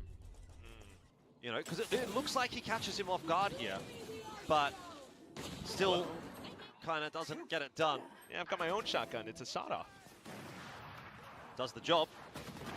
Yeah, nothing really working out here for T1. They are really struggling to get into these sites without losing players. Ooh, okay. Don't want to translate that. But you might see with the next round now coming in, more commitment from T1. I don't think so. I mean, again, they're just so passive, so reserved, and that is giving time for Primi to work. He's pushed his way out B. All the way up. Man, look at what Primi does, bro. He is responsible for so much. Again, he's on the line, waiting for the peak. They actually just leave him on an island and just go, he's you killed two, mate. Always where he needs to be. His we got the other side. This time, will be spotted out by that drone. Just going to push his way back to the pillar. Poor guy has to solo hold sights against double drone, and he's doing good. That's awkward. Cruz is able to hold on to the streets push. And Primi's here now as well. He says, I can get it done with the long-range weapon or the short-range weapon. Are they really not going to get any space for the Astro? To try to slow they cut sound, try and make it look like they're going over towards A. Playing incredibly reserved, and it seems as though they're even still a little Prowler goes out and locks into one, they ain't moving. Both sides just waiting for the smokes to drop. Yeah, waiting for all that util to go down. Primi here. Could be on for two, could be on for none this time. In the end, though, Cruz and Chipboy still seem like they've got it on lock. Cruz's position, a strong one, eventually dug out, but Leviathan is there big to filter 1v1, through Stacks 30 down to the HP. 1v1. Stacks is low. He's got the spike, 14 seconds. Smoke starting to fade. Leviathan surely knows where Stacks is coming from. Surely. This is a free kill if I've ever seen one. Another round for Full Sense. And it's another eco for T1, right? God, they look good. Looking good right now. Was going down. Nice try, but still, the brawl's not working out for T1. It's still insane what Primi is having to do, but he's just so good. If Primi goes down, Jitboy steps up. If Jitboy goes down, you got everyone else. Kill, even Cruz coming back in for some support. Leviathan is the final, I guess, raid boss. He said that Odin needed enough after the last year. It should have been the case why you're not pushing for the Odin enough, because their Odin enough is changing the maps. Tried to slow things down, but since then you've had the main maps where it's busted is Ascent, Lotus, and Growth. They fixed all of those walls. Like that isn't Odin enough, just not directly. Like that's their that's their way of doing it. I don't mind That's it. the default they want to operate off of. Back over onto Primi, and they've got stars this time, but he's taken a huge off angle. Mastus Maximus with the tier 1. Appreciate the 2 mums. Thank you, thank you. And I really like that from Primi. He's hitting his shots at the moment. Drone may not spot him. Oh, okay, missed shot. Okay, now. yeah, this is where this is where he should get exploited a little bit. Again, for him to be playing so solo against double drone feels criminal, but again, he's getting away with so much there. Until he starts struggling and says that he needs help, I guess you're just going to leave him. Holy Jesus, he's got a kill. Not doing too poorly and opens up the door for Meteor to work into A on the timing. Yeah, that's that pace. It's a bit more controlled, but still being able to find it quickly into sight. It's something that Full Sense weren't fully expecting. So now, as Killua steps in, it's already Meteor in the forward line, but goes down anyway. Even though the haunt doesn't really land, at least he could be able Guys, to he was really hoping the observer wasn't on him here. It's not safe enough. Oh, well, Stuck's under a bit of pressure here on the site. Killua trying to wrap in and finds him in the back of the head. Buzz's position now given away. Cruz will be aware of where both of these players are. He hears Buzz backing off. Buzz is slippery, though. Yeah, it's a tough ask now for Cruz to try to catch up to him and just jiggle peeking on that corner. Overstays is welcome. Is this still winnable for Cruz? Maybe it's not. So he's pushed away from that defuse. He's going to have to tap it again, try to draw that peek through from Izu, who is ever so reliable. The half secured. Not sure it's going to be enough here for Cruz, though. Izu very nicely played from Izu on this one. Finally, T1 have got close. For the first time in they get close, they got to all out them as well. Full rounds. A thrifty is Did you have for Emi today? I'll stick with my pick'ems. Fnatic and you start off with, well, Primi, massive cojones, but then he goes down at the end. It should be close games though. Shotgun play. I think Eternal Fire Foot is going to be awesome. Though, then Cruz makes it his best effort, tapping the spike and everything, but Mr. Reliable Izu arrives on the crime scene. So the same proceedings now with T1 operating off of this initial approach. I think Vitality improved. I think Vitality for sure improved. I think Liquid probably played the worst we had seen them. Take for T1 into A main. Jip Boy's trying to get aggressive on that line this time around. A change up from. You're 0. I'm 0-5 in pick'ems right now. Who have you got for the EMEA games? Wait, who have you got for this game? More importantly. Goes one better this time. He's not going to be out of the conversation for long. Yeah, didn't expect them there, did them? But still, out from A site, the 4-1 is something that T1 hasn't really seen yet. Does Heretics have a chance? They got to win some pistols first. He thinks he's like the main character in this. Right, it's mad how he plays this map. Like, no joke, they won 4 on defense, and he's allowed to do anything he wants against double drone. I can't believe what I'm watching. And he really does seem like he's got plot armor at this point because he just seems to keep getting out of these situations. He could go for one more, misses the flick. Sure, but he just gets so much info as well, and then these 4 can just retake together. Yeah, numbers advantage. Instantly, the rotation slowly coming across. Killua can Oh, that's a weird fatal. That's a bad fatal. Didn't get tagged by it, no.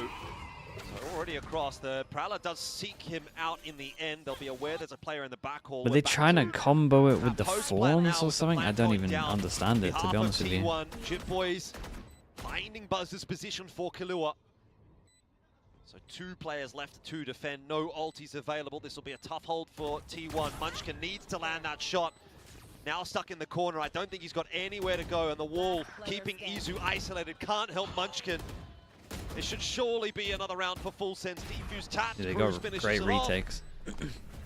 Mate, I still can't believe what Primi's doing. On the defensive pearl right now. It feels like a mad game plan. It would only ever work if he's like one of the best players in the world. I'm not sure any other player could do what he's doing right now in these setups. But it really is 5, just because you got that run it back. There's incredible ways to, first of all, I mean, insane. He's got screw loose, just pushing all the time. Kayak? I mean, Boaster would never let Kayak do that. Shots. And then for the trades to come in, the numbers advantage always belonged to Full Sense.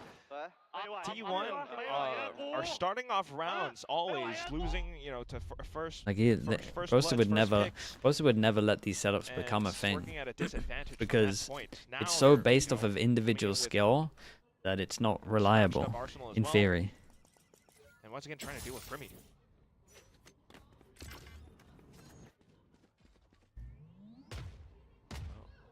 reserved approach for T1, and this time actually a little bit more of a reserved approach for Full Sense as well.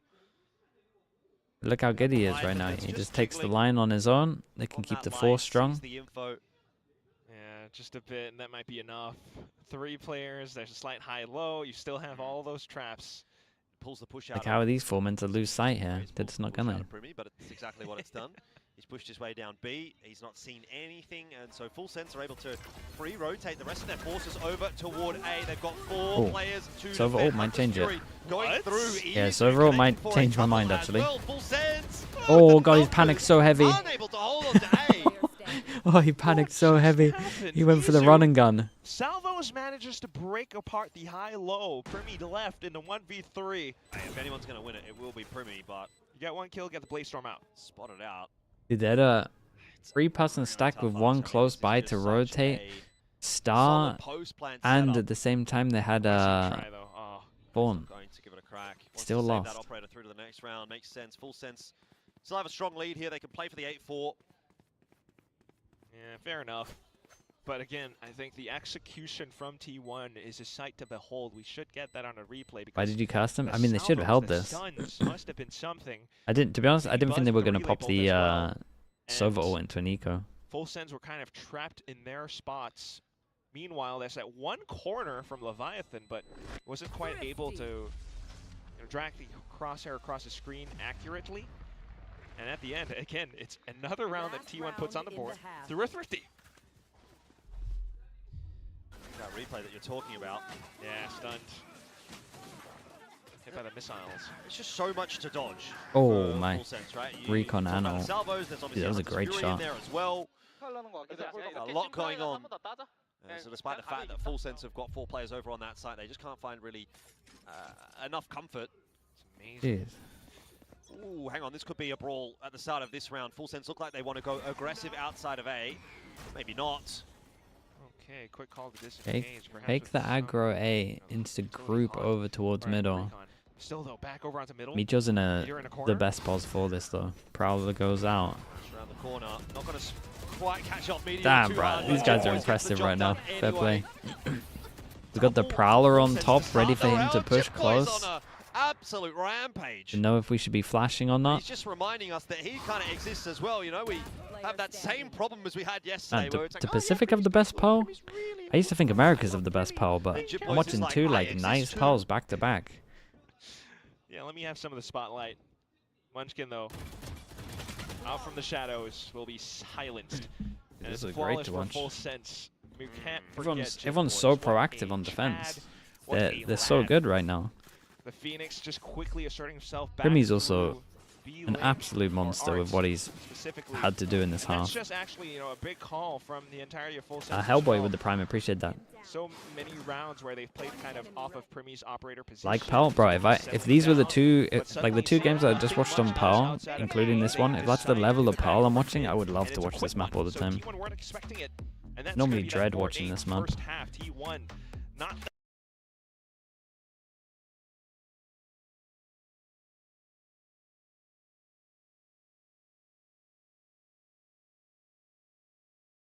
The Liquid Vitality PAL, that was the other end of PAL. That was the bad side of PAL. But I mean, Vitality at least played it well.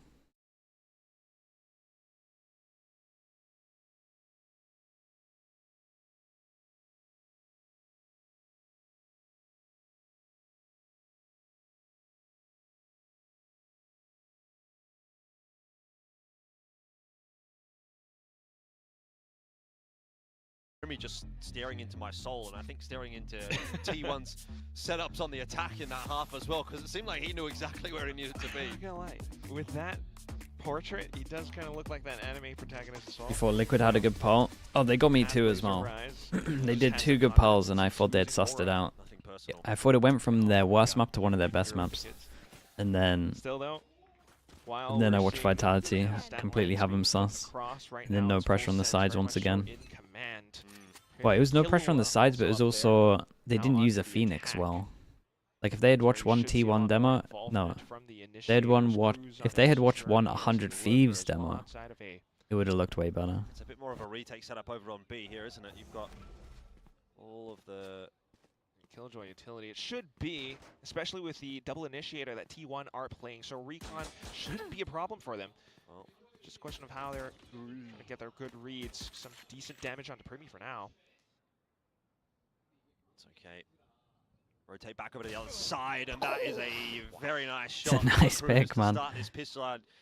Say a pistol round in the back pocket here for Full Sense might be a death sentence for T1 on the map. That's Cruz. I mean, you heard him running. And then now you suddenly decide to pivot back over to an A split. I think that Stack's already trying to get a good read for it. Yeah. That's a good shot. Great shots, Stack's man. better at Jit, boys. Yeah, Fade I missed as well. At all, though, for Full Sense. They're happy to take the site and chase Stacks down. Buzz. Not quite there for 2. Very individual, though. Plant attempt is in. Retake. Still a long way away here for T1, but a solo push out here for Cruz. If he loses this duel, all of a sudden, it's back to the 2-on-2. Good damage in onto yeah, I Meteor. think no matter He's what, trying to buy the damage time might win it. as much as he can now. Munchkin gets Ooh, Munchkin killed on sight. Survives against Meteor. That was scary for a moment. Now, though, Munchkin with a lot to do. A good wrap around here. He was so fast on this one. Full Sense, 9-4. Yeah, might run away with this. Pistol in the second half, trying to rain on T1's parade. And it has been quite the drizzle for now. Might turn into a torrential downpour depending on how the next few rounds. Do you think Vitality played good yesterday? Yeah. On PAL, yeah, I do. If you, I mean, it was partly down to Liquid not playing well as well. But if you watch Kron, like if you don't look at the stats and you watch Kron, like he wins every round just by having info on the sides. Even then, Cruz going back towards A main made all the difference. Kron, legit, you watch him, he just had like this line here. It was essentially the same as like Primi in the first half. He would have either of these lines or like some early line. It was more like here he was playing. It just meant they could have a 4-person stack on the other side. And he never got pushed off. Full Sense at all. Kalua wanting to clear out Munchkin and does get that job done nice and easy. Sayonara having a life game helped. Tough ask ahead But for T1. I agree with you, but at the same time, Kron didn't have to play the game. He just had to hold a line and just tell him that no one was there. Heaven and Link. That's an easy kill for Cruz. Like if Sayonara dropped off a little bit in that game, Kron actually is involved in some of the retakes. Yeah, Buzz did not look comfortable. Yeah, Pearl has just been... It wasn't why they won, I would say. Like Kron's info was better than Sayonara having like 25 kills or whatever he had.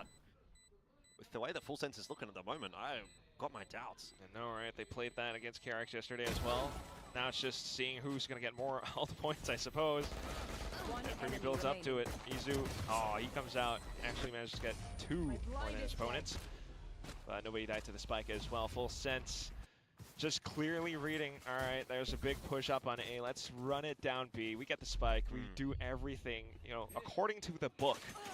And if they can continue to perform to this degree of I'll be a little double swing on that as well. It's going to work out quite well for them. Big buy run for T1. This is it for them.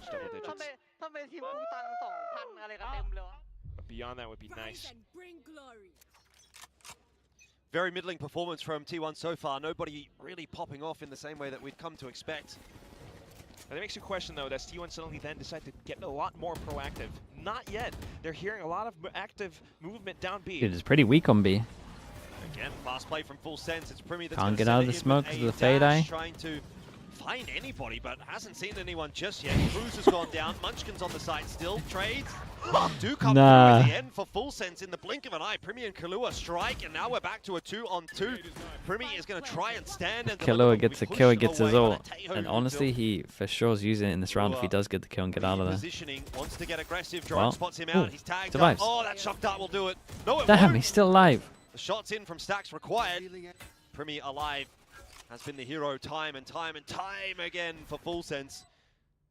Can he do it again here against Stacks, who is in his second one-on-one of the map, and this one is desperately needed for T1, but the odds are stacked against him. He's going to tap that defuse, gets to halfway, but the shots are good enough from Primi. Dude, that should be it done, man. T1 have got an eco. But the job is done, and 11 is up for Full Sense. And T1 now definitely frazzled. If T1 isn't, Stax 100% is. Look at how he ruffled his hair in the last bit. Yep. Pretty shooting down into his corpse. Oh, you can't do him like that, man. Incredible plays. He went all around. Stax still kind of had a good read for it of where Primi would end up. But ultimately still, it's the trades. It's the fights. And these ones, Full Sense will tend to win just because they're playing that double duelist. They've got all these flashes. It's funny, man. He's so relaxed doing it the whole time. Primi gets the outlaw. Everyone can get one shot. T1 feeling like they can't do it from 12, so they force buy into this. And as soon as Primi finds this turret, the pressure that he creates over towards B is a lot here, and they can't really jump peek this because they know that the outlaw's there. They might not clear this question mark on B for a long time. In your first playoffs game, that is not the story that you want to be writing. Yeah, there we go. They tried to jump peek and get the info, and he's just popped them. But more than that is still a question mark. He's Stax did insane. It's nice, but it's not quite enough to. This was pretty fun, by the way. The default the Full Sense do here is T1 default against T1. No players outside of B. So if somehow they set up the one over towards here, they wait for the punish, the reclears in terms of jump peaks or people swinging out to reclear the question mark, and they just have an op or an outlaw holding it. Full Sense all the setups though, and they have insanely underrated. Stax just did so well on A. T1 can't push for any info any further than where Munchkin is right now. He could just as easily get picked off. In the end, Izu is all that's required, apparently. Primi and Jitboy's down, and Leviathan is building a wall of smokes that will not The gun sticking through the whole time is sick. 11-5. I wonder where he is. Have another. But it is a threatening scoreline. They have a lot to come back from. Yeah, I mean, the individual stepped up here. You win rounds off of hero plays, and we all know those aren't the most reliable or most consistent things. But that's exactly what T1 is built on. Stax, Izu, with the multi-kills in this round to bring it up. Full Sense still have so much left in the tank. It's just one of these, there's no more rounds where... Look at these ults, man. Great ults. Suddenly, Full Sense maybe could decide to go a little bit faster. Yeah, Full Sense can just keep this so simple. Flash around the corner here for Jitboys. So, Ult Orb on offer for Full Sense. I want to watch out for Meteor. Oh, I like this. They send in the Phoenix for the first wave, and then they wait for the util to go out, and then they ult. Trying to chase Meteor down, but there is just no escape. They're essentially just using him as a human drone and to clear all of the info on the floor. The second wave is sick here. Full Sense, but I don't think they're going to be denied at this point. They could try, maybe get a lucky wallbang. Bit weird that, dude, I've never seen a round where all 5 of them are tucked in here. They've actually set themselves back up in art. Wait for any re-aggression here for T1. They know they've got that opening pick, so T1's going to be wondering where is. You prefer the chamber over Cypher Killjoy Vice on this one? I like a chamber, man, just because it can hold B. That's why they're starting to draw it's probably the well. T1 has yeah. No, I would chamber this. Just waiting for Full Sense to find that assertion back in. The flash is I honestly preferred when T1 used their old chamber comp. I know they didn't like it, but I think the T1 default's just so insanely strong on attack. Alongside Jitboys, smoke in the face of Buzz. That opens up the angles for Jitboys. Beautiful util usage. And Full Sense.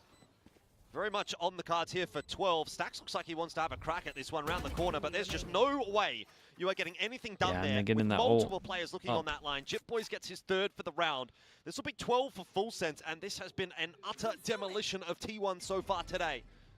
It's been nice to watch, though. Like that wrecking ball. Been really nice to watch. I mean, just all it's still impressive. Rounds set up. It's still impressive, like how much Full Sense trust Primi. They find themselves, without, some of those defense setups are, like on paper, they're so mad. For the right timing, waiting for Cruz to make the call. They actually put Thorns in. They have the little cloudburst smoke, and they come in like a quick SWAT team, just being able to clear out, sweep the angles on both ends outside of Secret and Dugout. 12 now, map point found. And T1 still has not found an answer, and I think that's another little head-to-head that I kind of want to point out. While most rounds we're seeing flashy plays from Primi, Jitboys, players that we cannot forget are Cruz and Munchkin as the IGLs. Cruz is doing incredible incredible work on this initial first map. GE and Full Sense, it'd be so, dude. The lower bracket gets incredible if that happens.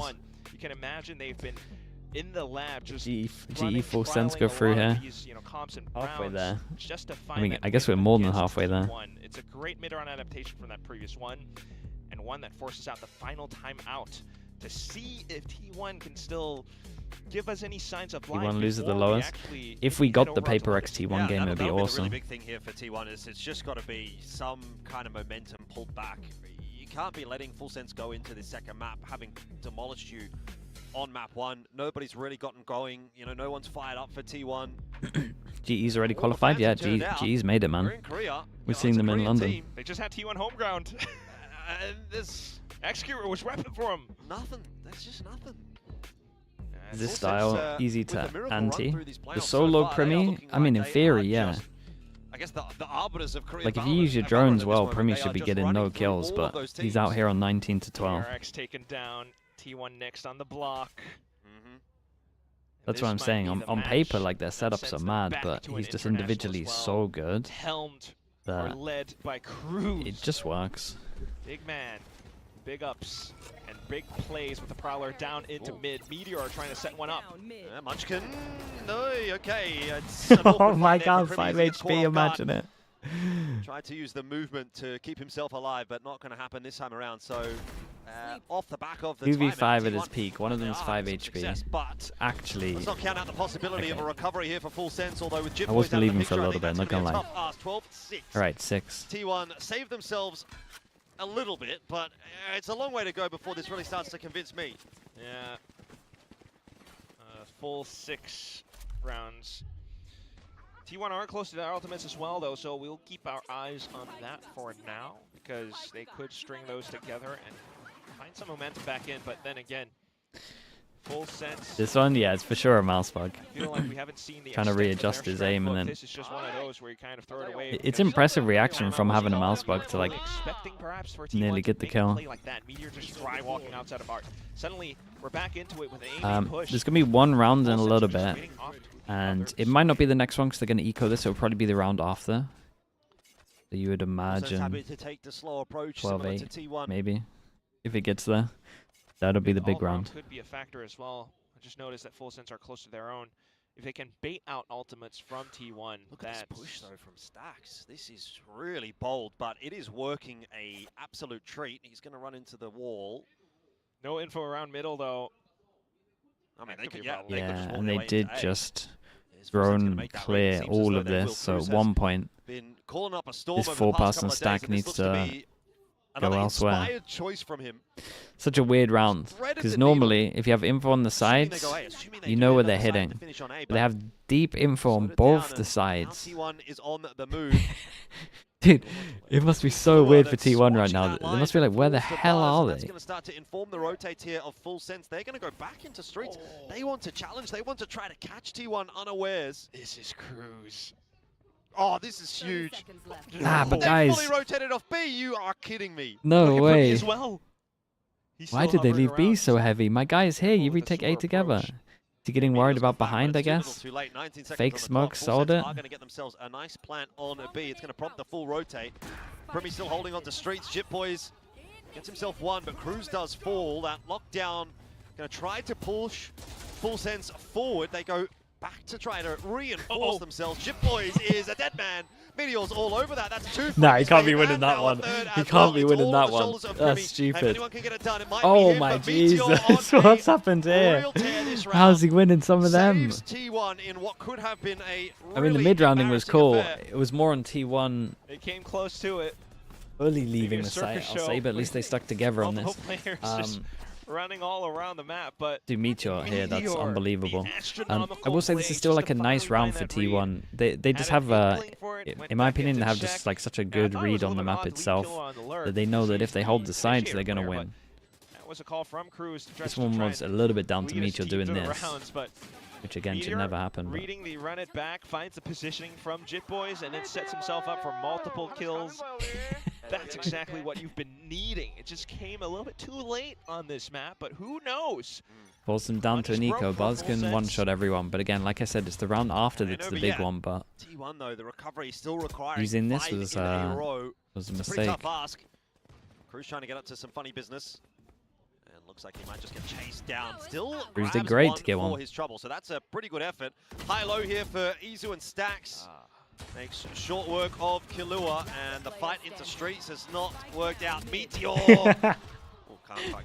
Oh man, he's cracking me up. Dude, it feels like he has 200 extra HP than everyone else. Okay, I don't know how he's alive for so long during these. Two. Buzz bringing out the operator now. That's another thing to think about. I mean, one of these rounds where you just kind of write it off with the pistols coming up from full sense, but there was a slight moment where you could The be Parma about permanently moving. how T1 tends to operate on the defense. They love to play around information, pushing up B. They've been going up B unchecked. Okay, this is the one. This is the one, but it's also not as strong as it should be. Over that, but suddenly with the operator out, you just And T1 managed to get their own ults online. Holy. Not for the time being, utility. Not sure we survived today. Some kind of control as they come back into reclear. Drone's clearing a lot of space. So Buzz is going to be setting himself up on the line with the op. Full Sense are not going to be ready for this. Ooh, They saw him. they're past the line. They see him, right? See his shoulder. They not see him? Yeah, that swing. Oh my god, dude, nearly got a triple here. You'll take that if you're T1. And then just to sit comfortably now, you've seen that many full sense players around A. So still a pretty good idea. There goes your big buy round with the ults. Even Munchkin tempted to go over and check, but he's just going to sit pretty for now while Cruz does some scouting of his own. Difficult round to call, though. They're trying to pull the attention away with that Prowler. So good. A little bit awkward from Stacks, so good. Still, the intention pretty clear. They want to see full sense are ending up on A, and now they found it. It's just like me on the Sova. I'm not sure it's going to be very easy to get into this site. Izu holding the ult. And oh, very nice. Denying any entry to full sense. Just pushed away. Cruz was isolated and dealt with. Kalua's going to right back in here to try to find Munchkin, and let's get that kill on the way out. 15. But there's, is there they're done and saving. I don't think so. Save. They're just going to save. Yeah, you need the guns, you need the money. And with every round that passes by, it's starting to look like it's a little bit more possible.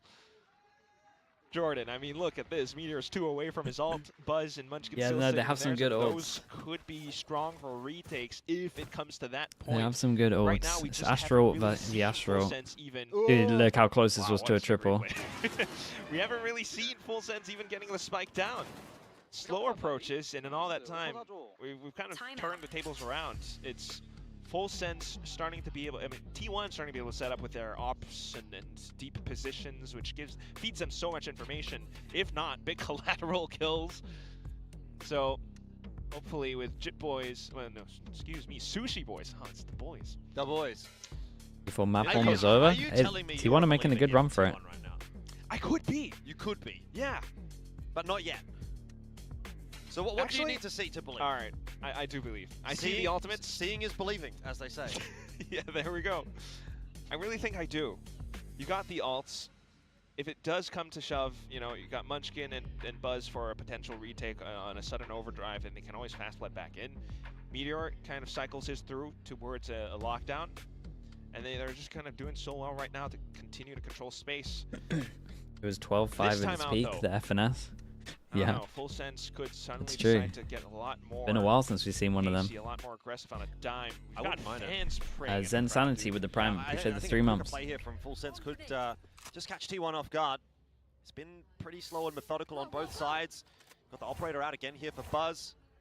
Yeah, he could do something Primi-esque. Yeah, Meteor really needs to get his all online now. Buzz v Primi. That might save them a little bit. Buzz on the push. Flash, fade eye, early pressure, traded over towards B. Smoke is still up. As soon as the smoke goes, you would imagine one of these guys gets info. It's a big call as well, and look at where Stacks is once again. It's another round where we're going topsy-turvy. It's a very similar setup, isn't it? Drone out to try to clear out Art. Didn't even clear it. They've refreshed the smoke. Oh, position confirmed. The Prowler saw stacks. Full Sense going in for the kill. Yeah, they're going in for everything. Stacks did great though. Considering his situation, Stacks did really good, and Buzz has solo scented on his own. They Astra all early before the plant, and Buzz is running to them. Wanting to push their way past it, but Nightfall's going to be invested as well. Everything is going into this round for Full Sense. They have to win it here. Meteor has been the difference maker in the last couple of rounds for Honestly, T1. the alarm bot's really big here. Again. Don't do it like that. Full Sense, they're almost calling the cancel right here. Meteor will be brought down by Leviathan. This could just be it. Full Sense Big 1v1. lose a couple of heads. It's a 1v1. Will Izu save the day? Kalua has spotted him out. Spike needs to be collected. There's 20 seconds left. Izu will allow that to happen. Take your time, son. Got quite a bit to go. Meanwhile, Izu has the stun, so you kind of want to watch out for that as well. Oh, the peek through. Not dealt with either player so far. Missing their shots, and Kalua finally Dude, cool little plan from Full Sense here. A lot faster and spread the pressure over towards B. It was good. Dude, this was a nice pile again, man. I got back-to-back nice piles. It was fun. Probably should have, but they do get Pearl over the line. Yeah, who would have thought? Full Sense, one map away from going to London Masters. Be the straw that breaks the camel's back. I mean, multiple rounds where you see those ultimates slowly starting to come in, and they finally let that all go in this final bit, where 2 Cosmic Divides come in. Buzz gets a little bit too ahead of himself, the overdrive, and with the duels it was fun, yeah, twice. Meteor, Munchkin still trying to bring it back. But at the end, just Full Sense always had this one still. I mean, the team just looks so comfortable, even in the most awkward of positions. We got interview down on the stage with Sushi Boys. Dude, you gotta ask them why they picked Pal again. Or like, Boys just the balls to pick Pal again when they got wrecked last time. Congratulations on Pearl Sushi Boys. Talk to us about moving Primi off of the Phoenix, putting him on the Jet, and Jip Boys on the Phoenix. What was the plan? ก็เปลี่ยนพิมมี่เป็นเจ็ตแล้วก็จิตบอยมาเป็นฟินิกซ์ทำไม ก็เพราะว่าหลักๆทีมเราขาดสไนครับแล้วว่าพิมมี่เล่นสไนได้ดีด้วยก็เลยรู้สึกว่าให้พิมมี่ไปจับ What happened to the coach? The other coach? He's surgery. The team is missing an operator player, so he moved Primi to playing Jet and more active on the opping side. Okay, and how much emphasis was put on making your defense stronger? And what was it like for you watching that last round, you know, trying to get to... I mean, their defense was mad. Out the Pearl. ทำอะไรบ้างแบบเตรียมพร้อมอะไรบ้างกับตอนมาเจอทีวันเนี่ยแล้วก็ราวสุดท้ายรู้สึกยังไงบ้างก็ตอนการหลักๆก็เรากำหนดพื้นที่ที่เราต้องการครับแล้วเราควรได้แค่นั้นเลยแล้วก็ในเรื่องของราวสุดท้ายผมคิดว่าตรงนั้นมันคือจุดบอดก็เลยบอกว่า The global managed to beat PRX. They honestly just look better on the 2 maps that they won, man. On defense side, he basically tells the players to get the area that they need and they want, and map control, yeah, something like that. Yeah. And the last round,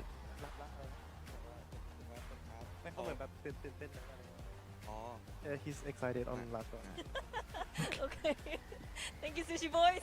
Yep. Thank you. Great coaching, great interview. I'm gonna let you get back to coaching, okay? Yep. All right. Thank you. Thank you so much. Basti with the prime. Appreciate the 4 months. For EMEA today, Census translator also reads body language. Banana convert, but we'll see, man. Sushi Boys there, who obviously hasn't been doing too many interviews. Playoffs have been delivering at the moment. A player on the team. But Full Sense ended up closing us out. It was a little bit close. Meteor is definitely a guy who really fought for as many rounds back as possible and almost did it. You know, he was well climbing towards that overtime here. I mean, Matt, he showed why he's the 2-time Masters winner this game. He really came swinging, but honestly, it's not enough. That first half for Full Sense was just so dominant. We speak so much about how this team, when they're playing their best, they look unstoppable. And that first half for me was truly Full Sense at their very best. Yeah, they had some good adaptations, a good read to come into Pearl here. You can see why they backed themselves to pick it yet again. Cruz already mentioned that they had something special up their sleeve, and we'll break it down a little bit more detail. But T1, a slow start here, being seated ahead in the bracket has not really done them too many favors. A bit of a sleepy day at the office to open up this series. They're going to have to recover on their own map pick now. Yeah, like you were saying, Morgan, just now, it's a tough day to be X-Curate, watching the 2 games back-to-back happen like this. But it's still map 1 after all, and you could see that T1 are slowly waking up by the end of by the end of this first map here. But I guess Full Sense didn't need bind after all. Yeah, I mean, I think you'd be forgiven for thinking T1 would be you'd be forgiven for thinking that Pearl is T1's pick, given their record on the map. Yeah. But Full Sense pick it into them once again, and the score is so different this time around. The preparation is just on point for this team. 4 out of 9 post plans. You won yourself 2 thrifties and couldn't get the game done. I think at T1 just a very slow start for them, and Full Sense adjustments hit very nicely. I think that we'll dive into a little bit more detail in it. I think we have some specific replays about it, but I think that the interview with both crews previously as well as Sushi Boys on the stage really tells you everything that they needed to know, that you need to know rather. 8 first kills for Primi. He was pulling out the op quite a lot, and to be honest, the way that I was kind of angling this series going into it was that T1 is the more stable team and that Full Sense needs an upswing or something like that to be able to win this series. I didn't feel that at all. I felt like Full Sense was the very stable of the 2 teams, maybe less so in the second half when things started to get away from them a little bit, but I think the adjustments hit very well. They had better macro and they played better as a team. I do like that, we wanted Meteor to show a little bit more of that Meteor side of him, and I think we got that at least in the second half there. But we were talking about Primi, and so was Cruz and Jip Boys, Sushi Boys as well, with Primi moving over to that op, and that seemed to be extremely effective. Yeah, I mean, you see him glass cannon it, anti-bonus in the first gun round here, and I wanted to compare these 2 teams stylistically.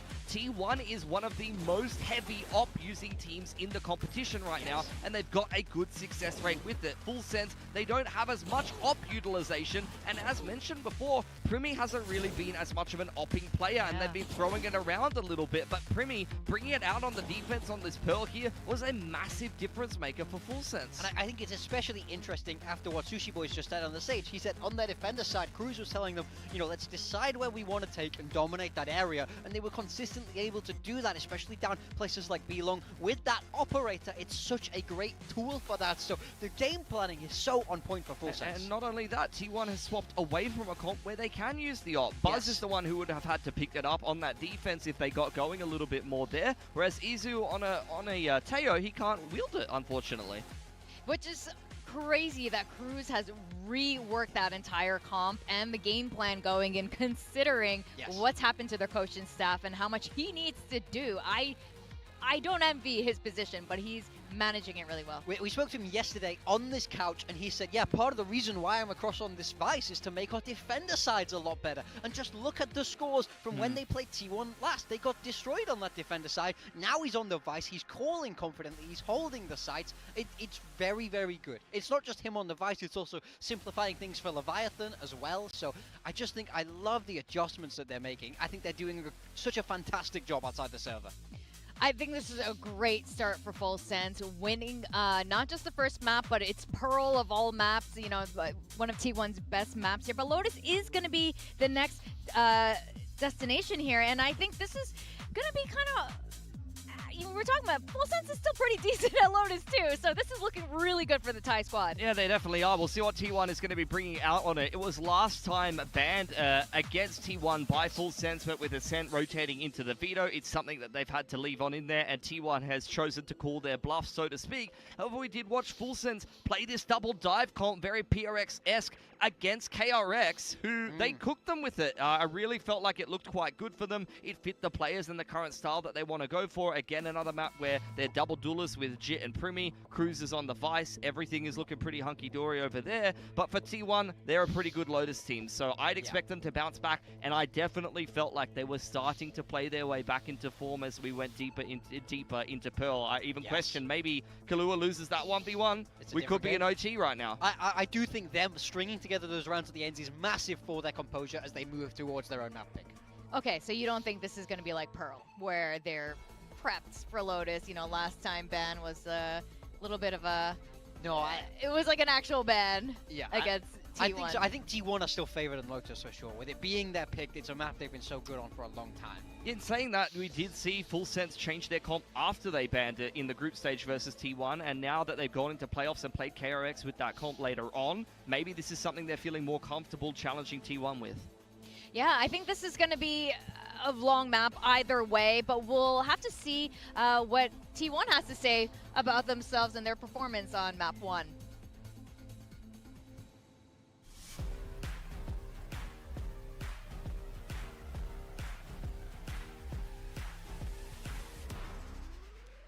Jen here with T1's KDG, now Coach Full Sense with a comp change on Pearl. What made it tricky for you to go up against them, and how much trouble did Primis Jet with the operator give you guys on that map?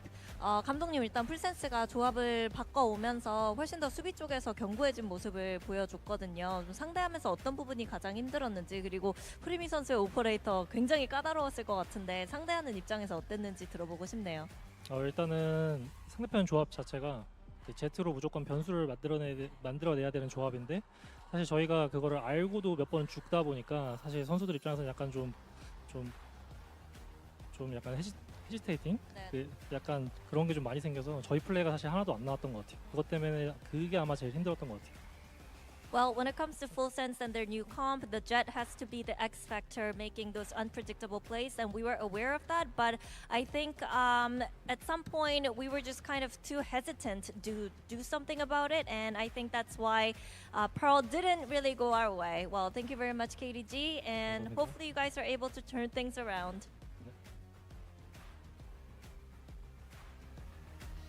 Oh, I think they definitely need to turn things around if they want to have their ticket to Masters London and return back to the Masters stage. But today's been something of an odd day where the underdogs have been rising. So I would be really curious as we go into Lotus. We didn't get to see these two teams play it last week, but this week we've got it. And it looks like not too many changes from the side of T1. No, no changes at all across both of these teams. It's going to be straight up what they were expecting. I think on the side of Full Sense, one player I really want to highlight here is Jit Boys. When we saw them play against KRX, he was phenomenal on that race. If he's able to replicate that performance today, you're feeling great if you're a Full Sense fan. Full Sense's burst style worked very well against KRX. The game before that, before they comp swapped, they had a 10-2 attacking half. Right, so they start off very strong on this attacking side. Jet still just as good of a feel for Lotus. Miss for this T1. team Do could they be going to keep Masters normal London. comp? We could have yet another upset here. This is going to be huge. Full Sense is a new org to VCT Pacific Tier 1, and they could be just one map away from punching their ticket to London. Who's being me in YouTube chat? Elfish Guy and Quack. I can literally see the text. Here's one thing I want to kind of get across before we go into this map. We are potentially one map away from having Nongshim, PRX, and T1 all in the lower bracket. That is wild to me. It is critically insane, I have to say. Frostman has been talking about this. How many kids do you want, and will you force them into pro esports? No kids for me, mate. I don't like them. No offense if you're a kid. I mean, at this point, like, there's a chance we send GE and Full Sense over. T1 on defense, Full Sense on attack. I mean, I think the way Full Sense is playing, I kind of back them to close it out. But we'll see whether or not that's going to be a cast of curse as we head here into the piss round of Lotus. As we start things off with Full Sense, and a new composition. They just showed it against KRX, and now they're diving straight over onto C-Site. Paranoia looks to be a good one there from Munchkin. The fly in, though, from both Jit Boys Wait, and Primis. how did the dog too not? much to deal with. Primi, again, How did the dog well not stun? Okay, chat, we need to lock in here. This could be a pistol. Not letting T1 Surely. find any sizzle, any spice whatsoever. Just stacks left under the Sheriff. And this is going to be Huge pistol for them. Who do they snowball right now? Firing squad, it makes sense. I'm just what I'm saying, man. I mean, they could. I mean, they should go for Seekers, I guess. The good news about Seekers on this map is you can. It's like one of the rare maps where you can actually have like set strats off of it. And once they swap sides, like this could still be so deadly against. Normally Seekers is like situational, but there's actually like positions where you can just follow the two or follow the one. Reasons we're seeing, you know, people trying to find counters to Neon. T1 hasn't had to deal with that much. This might be a big surprise from Full Sense, and they are definitely within range of possibly getting that qualification instead of T1. This is very real, very possible, and they have to play it right. T1, on the other hand, they're sticking with this composition. They got to keep their game plan tight. Oh, that was close. We got 4 eco on this one. There is a bandit out. That is it. Into round number 2. We've already heard from the coaches. I mean, look how much space Primy has right now. Could be. That was good info for them. Saw them going back over towards A. With that, they can feel confident. Yeah, and maybe whoever got seen didn't relay the info well enough. Because when she gets seen rotating like this, should at least let the IGL know so he can make a call, because you would imagine they're stacked here. Dude, how has Primy killed the guy at the top and the bottom? Full Sense, he is just so sharp. Gun shoots way too fast. How on earth? We get it from his perspective. That was a Marshall, and he's reloaded 3 times and just taken down 3 players. The 4th one as well. He's already 1 point no away scope, from of course. like, fully accurate. He's basically playing aim labs in Valorant. Like he's just practicing his. I mean, it's a good example of why I would always buy a Marshall into the eco, just because. I mean, look at it. Whoa, the fudge shot's actually kind of nuts. Got that main character energy after all. You think about the next round, we saw Glass Cannon op. This one, maybe not so much. Maybe not even needed. He swaps over to the Bulldog instead. Well, Primy's 1 away from his ult. So at least they get 1 ult online early. To see Full Sense and indeed find good for their money as well. Rob guns away from T1. Look at the rotations though. This is so early on, and they're thinking that it could be a C hit.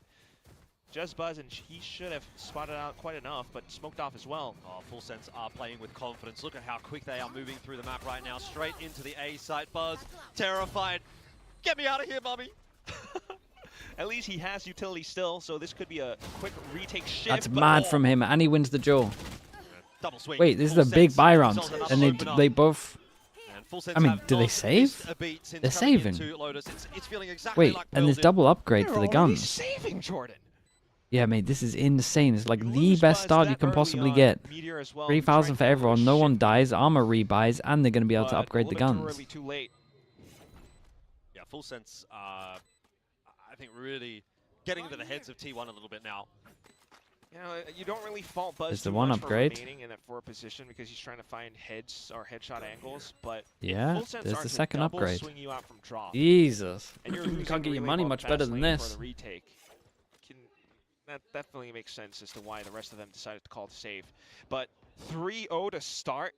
Are we just going to see another cakewalk from Full Sense? Surely not. I would hope not. One-way smoke. Okay, they'll keep their guns intact for now. Yeah. How's about your new pad? The new hamster? I'm waiting for them to settle in. Dude, I tried to pick her up the other day, and she literally is just so fast. Picked up, or the reads on the plays, or the pacing of which they can operate.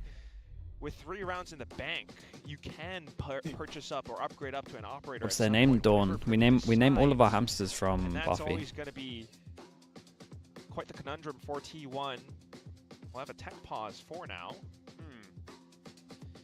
Always good to start the map with a quick tech pause.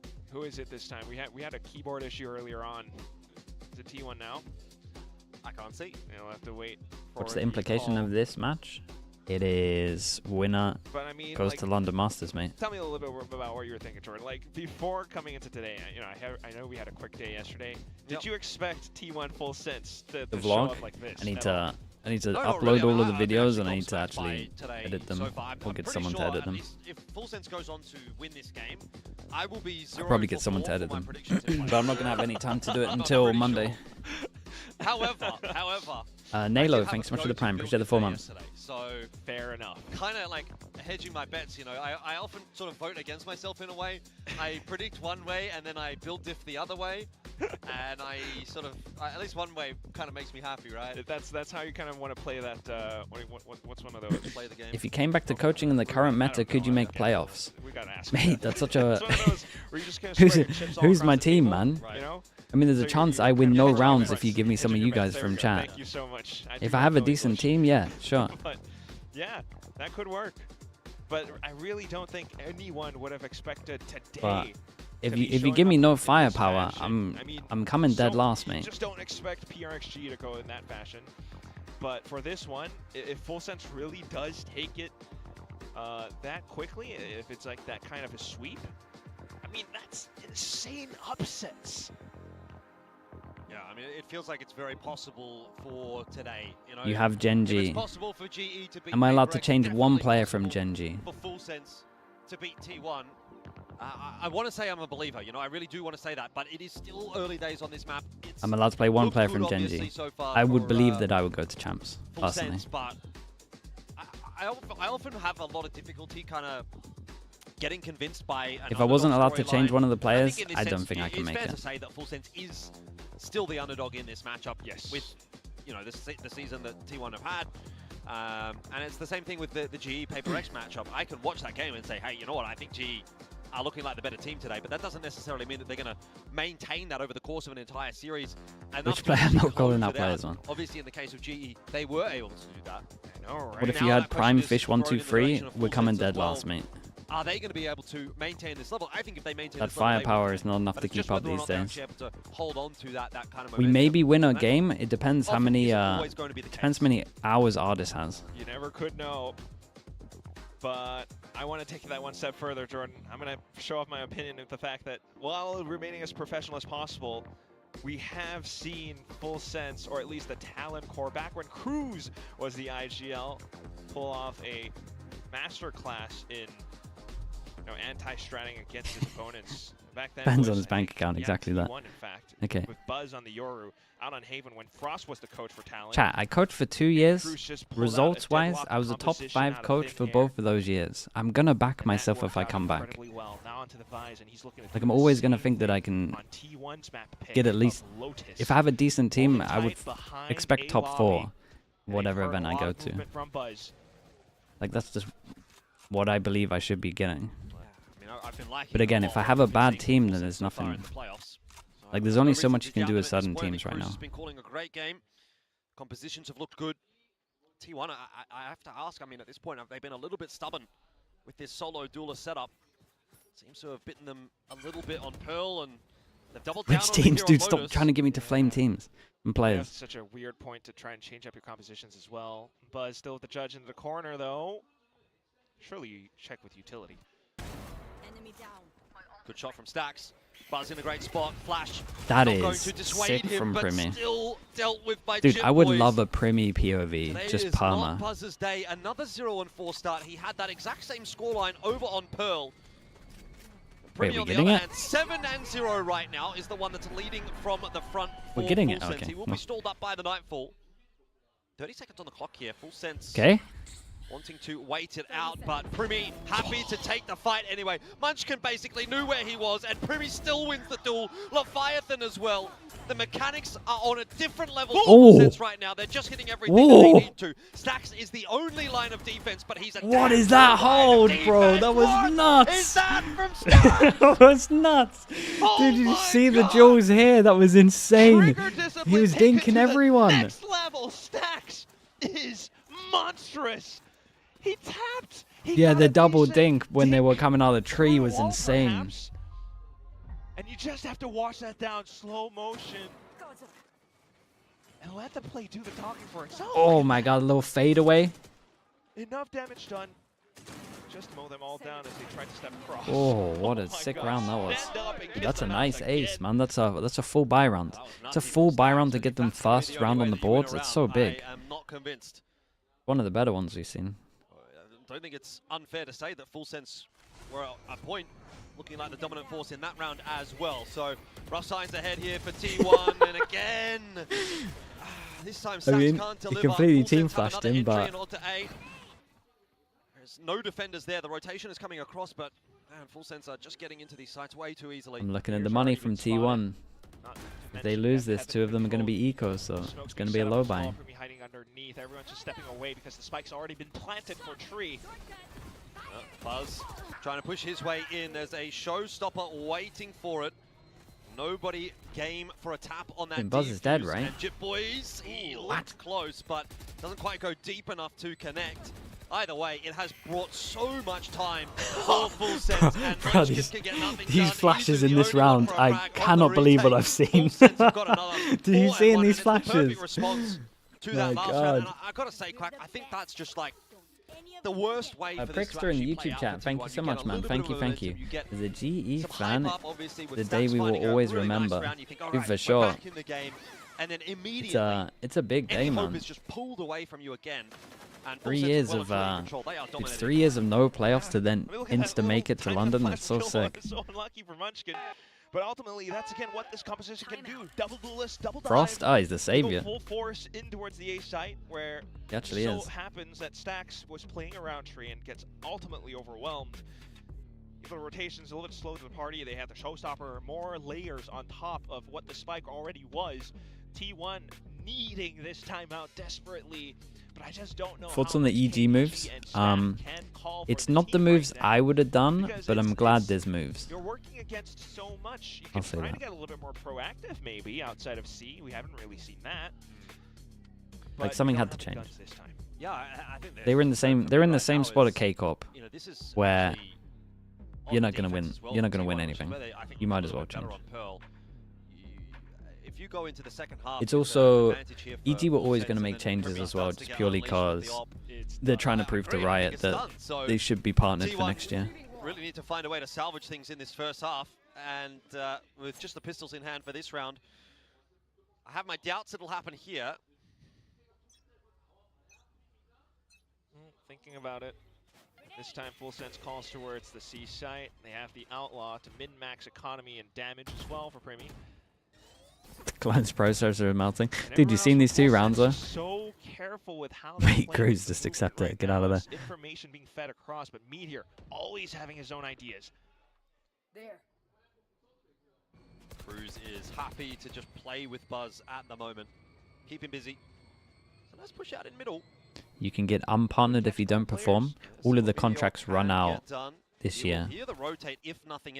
So they're gonna renew or re-look at who's gonna be the partner teams for next year. So they're changing everything in 2027. So that's why teams are like trying to prove to Riot that they're not just gonna sit there with a team that looks like it's not gonna do too much. It's probably one of the reasons why EG picked up FNS as well as a co-streamer. Flash forces Izu to turn away, and he's getting forced back. Could have proved to them that you're going to spend money. So plan's going to be an easy one here for Full Sense. Primi on for another. Spike planted. This is a very routine game thus far from Full Sense. This is about as easy as they could have possibly hoped this to be.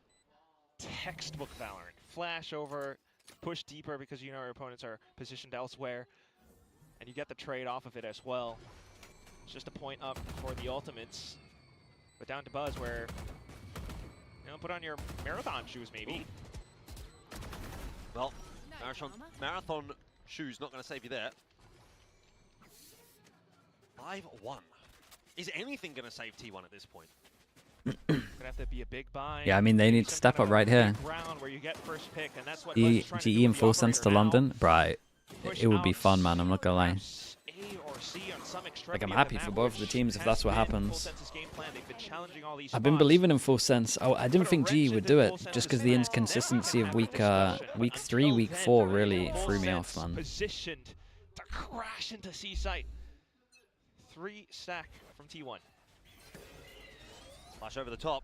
T1 ready for the defense this time around. Meteor and Izu able to get into the play. Great flashback though. Full Sense walked right into the trap. Nice. Okay, let's not get ahead of ourselves. So some success for T1 because they're about to get all their ults as well, and 4 people stayed alive. The first good-looking round of the map. Very convincing. Be much more proactive, right? But also setting up outside of Mound allows for them to send that huge paranoia, hitting like a truck. Every single player nearsighted makes it tough for them to take confident fights. Something that Full Sense always has to be aware of. Not wanting to contend with that currently now. They're going back over onto A site where Buzz still on the up. That's not going to concern. I think Pacific will go into favorites.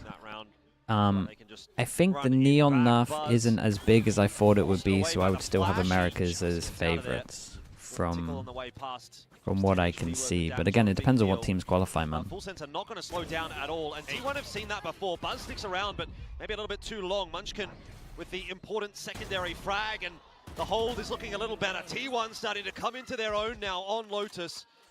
They have been missing for 6 rounds straight, but in the 7th and the 8th, they are yeah, and this could be back-to-back rounds with a lot of them saving. Low timeouts. Feels as though the call was to pivot to a more brawly, more trade-centric style. Just Jit Boys Fnatic? I'm more down to see what they look like in playoffs, man. I think they had a really easy time in groups. 3 on the board now, and they could close in on this gap before the first half gets away. I'm not saying they're DRX, because I know they look way better than DRX. Just positioned around it, right? But I'm not like confident. Munchkin into the corner, instant contact from Buzz. Munchkin will peek out.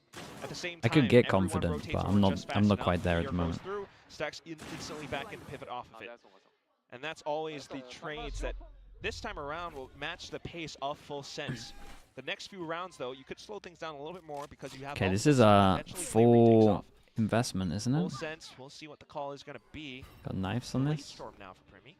The Sivo keeps up. Dude, I think Sivo's actually, weirdly for them, I think Sivo might end up being an upgrade just purely because it's going to force them to play more Phoenix. Wow.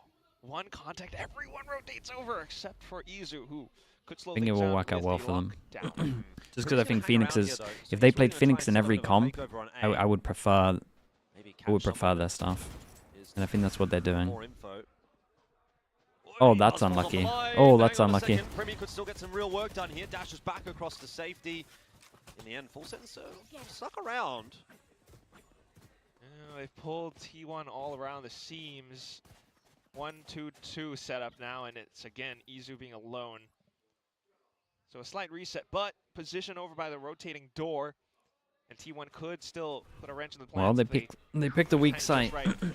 A lot of people aren't using Killjoy at the moment just because you can C-spam against it. It doesn't really lock down C too well these days. A lot of the duelists just go past all the util, especially when Neon just slides past it all. That's fine. Do T1 do Full Sense push the issue? This is a really nice move from them. Oh, it's really nice, man. It's good mid-rounding. Came up with such a nice plan here. Made that look easy. Managed to exec the C side, saving the Omen flash as well. 4v3 now, and T1 have to fight to take control of even a position Primi. retake. Primi, again, like I said, is killing everyone. Really, really nice. It's a good reply on this. Look at some of these HPs. Is it because of the Fado? Oh, it was because of the Fado. Dude, they got the Fado out of them as well. Fado, Killjoy. It seems so. The fact that those kills, Jordan, were done with Blade Storm, that's pixel Nah, their plan was great, accuracy. Though. Look at this. Buzz just picked up Overdrive. And he got they popped Neon ult as well. There an Omen ult in here as well? T1 an arm and a leg. I think there was, right? Try to bring this round back. 4 ults? Oh boy. Can't quite make it happen. 4 ults and a loss? That's a DRX round right there if I ever saw one. To shove more down up towards CT, and then next round goes up in towards A. I love that we just see Primi stand and deliver. Twice now he's been hit by the Nightfall, and twice he's just said, yeah, come at me, bro. And he's killed the guy that's tried to find him. I'm ripped. I dare you. Again, Full Sense happy to take a quicker approach toward the A site, but this time, you know, the conditioning that they've showed has pulled a lot of those rotates over towards A, and instead they're working their way into B. This is the first time we've seen them approach that site. Plant's going to be a bit of a freebie in the end. Oh, the spread on that is pretty rough. It didn't go that far. God, they got to insta-sack it off. Set up, but with the Viper's Pit, yes. Well, it's going to be something that Full Sense will consider, though. But what? We're pivoting. We're pivoting. I don't know about this. Straight okay, but it's a good smoke. Buzz. It'll be smoked off.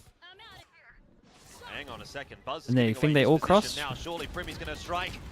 It won't go his way. Meteor will find him in the end. This has gotten a little bit too busy for Full Sense. It's still winnable. Overcooked this round. Gonna have to go back over to B. TP in here from Leviathan to get back into the site safely, but Stax is here on the flank, wrapping his way in, spotted out by Killua, but it'll be to the detriment of Killua. Trade through, but with 19 seconds on the clock, I don't know how Full Sense can pull this one together. Cruz takes a risk, and it will be one that does not pay off. It's all on the shoulders now of Leviathan. And the God, he went so early. Full sense. Jesus. Just get a little bit too tricky for their own good. It's the widest of wide swings, but of course, he thought his teammate was right next to him. Privy to the information about the Viper's pit. They were always thinking, these guys are hiding inside of there. They're looking to fast flood back in against us as soon as we try to get the spike down. So you can't really blame them. But oh my goodness, Munchkin, what a call to just stick around, get out of the pit. In fact, and you can just kind of imagine he's like Ross from Friends. Yeah, as soon as the Viper pick came in, they called to cancel and they wanted to go C split, but then I don't know, maybe the Viper pick didn't really spread that deep, so they could have been fine. This final destination of B site.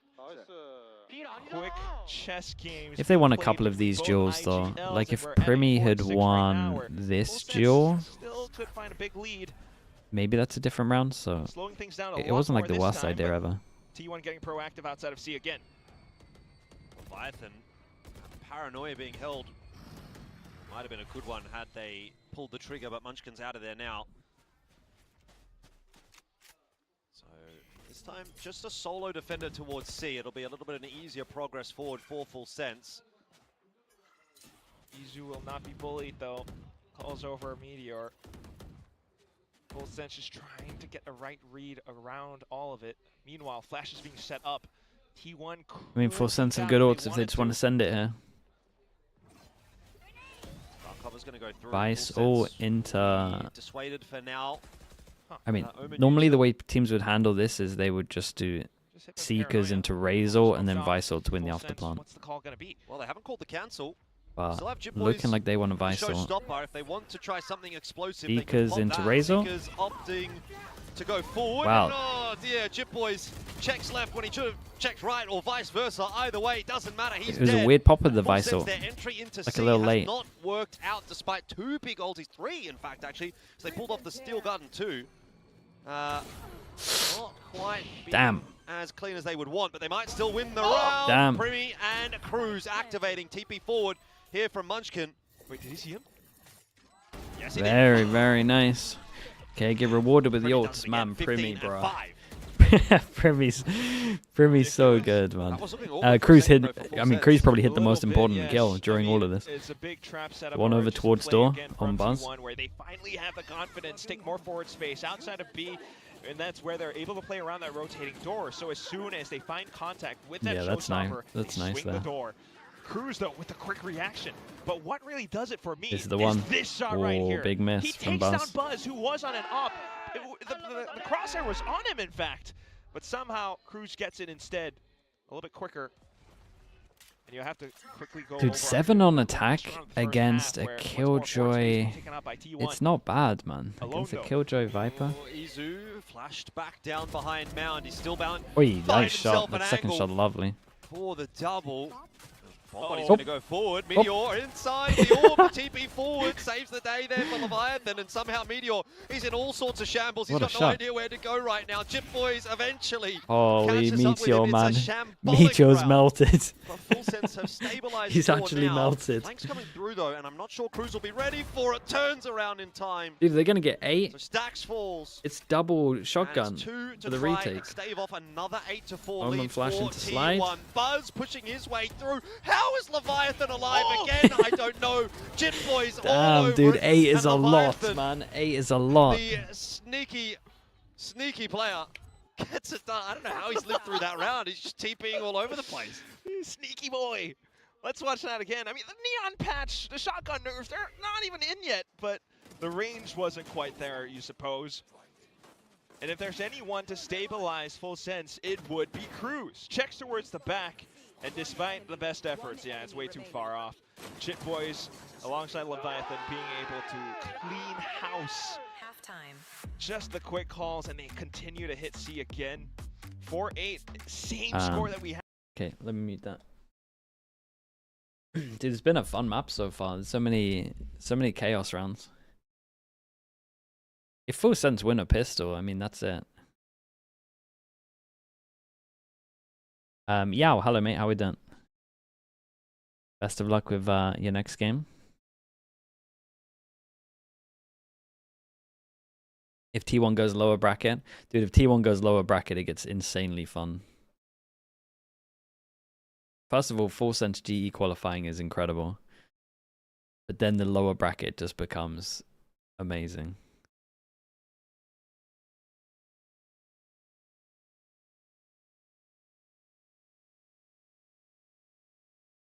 That's when DFM go on their run. Dude, I like that confidence.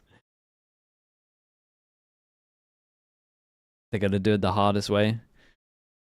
Go forth. I mean, you have to play that kind of tactical Jay Harper, style. thanks so much for the prime. Appreciate the 6 months. Thank you for that. Think about where you could actually be ending up. I want to see fakes. I want to see pressure being built up against full sense. That all depends on how Cruz might be able to shrug it off. 1-3-1 for now, and T1 start to go on their approach. Slight lurk players being set in, trying to sell a fake towards the B site maybe. This won't be a bad paranoia, but there's no one really to follow up on it if Munchkin throws Yeah, it, so I mean, it's just going to stop them from pushing. I don't think we're going to get much out of it. Just sitting in case full sense does decide to swing maybe, which could be good either way. T1 now trying to find that pivot back over onto C site. And they're slowly creeping across while Buzz onto the lurker roll now will spot out Primi. And that should give actually T1 a pretty good idea of where the rest of full sense could be positioned. Whoa. We've only seen initial contact. They creeping through. Fons? Well, Fons are late on that. That nade is incredible. The flashes coming through. Leviathan can't quite convert fully, but does enough. And Jip Boys is starting to push his way forward. That spike has been dropped. A chance goes begging. Primi and Cruz now have to recover it again as that dynamic duo. 30 seconds left. Primi happy to creep his way forward, even despite the fact that Cruz is not here. He knows that he needs to try to find a timing. Munchkin is low. There'll be a swing back in though if Primi gets this kill Timing's for free. pretty insane on that. Big kill from If he would Buzz. have fallen, that would have been scary. Cruz though, low, should not get anything. Very, very so nice. Pistol All right, they're going to make it close. go the way of T1. Marzo with the prime, appreciate the 4 months. Thank you for that as well, mate. That's going to convert to some form of stability for the Korean star team. I mean, this is one heck of an ice-cold play. You knew the thorns were there, so you kind of step over it by shift walking into sight. Thankfully, Jit Boys was around with the paint shells, but as he swung around the corner of stairs, he got met with a face full of lead. So that's ultimately what became the undoing. Now you got guns being brought up, but 2 sheriffs. Everyone can get one shot. So many players onto slightly weaker buys. Okay. Little dink on that. Push out here from full sense. They're going to try to cause a bit of a ruckus at Rubble, and Okay, well that one's going to be clean. added to the Rubble. It's some armory buys, T1 that's it. sweep them aside. It's the bonus against the buy, and the bonus is going to look like a full buy. Just gonna kind of they might even get rid of the Marshal. Sheriff players to try to find the spike somewhere else instead, but if they're able to shoot that sharply, why not? We could have a real map here, depending on how Full Sense continues to play on the defense as well. Clearly, they might be discouraged further from peeking out. Forward space, quite the risk to take now, especially with the guns being brought in. Big guns being bought up by T1 as well, so they could convert. Yeah, Bud's going to go quickly. He's got that judge in tow, so wants to get in. Big Joe for Primi. Personal. Primi Got the little heads up from the jiggle. there, mate. That is the easiest kill of Primi's life. Leviathan as well, spamming through the smoke. What? Yeah, right back to square one for T1. You know, they get their time in the sun, they get the pistol, they get the second round, and then it's like, well, we're back to our regularly scheduled proceedings of Full Sense absolutely dominating. Primi wants to make something happen here, and he gets the chance to... oh, the quick stutter step. He's been watching the NRL. That's going to be a joke that goes over most people's heads, but the Aussies will get it. Rugby? Yeah. There we go. But nonetheless, you're absolutely right. Oh my god. I mean, how can that happen? Primi kind of biffed the dash back, but Munchkin, It worked out in the end. Definitely some, you know, mental plays. Like, he tried to land that flick, but Primi's just still that good. mechanically. Yeah. He's just got such mastery of that agent. That's always been the matchup for these two teams. I mean, big round. All players quite mechanically, Look at the money for T1. But this time around, lose this. A lot more coordinated. It will be slowed down by Meteor though. Boy, that's a cheeky angle. That is a cheeky one. Behind the turret, it's a classic. Kilovolt Rubble is the real concern here for Full Sense. It's allowed Meteor to take a they lose smokes and one of their duelists, but they 3-pass in group. The commitment is there from T1. Hang on a second. Oh, Jitboys is so dead. Nah. Why does he go for more? What the hell was that? Unbelievable. Down to the Dude, Jitboys did insane though to get that extra kill, and they got no idea has allowed time about for Cruz because they double swung as well. They're going to think A side's clear, man. They're going to not expect him on site at all, right?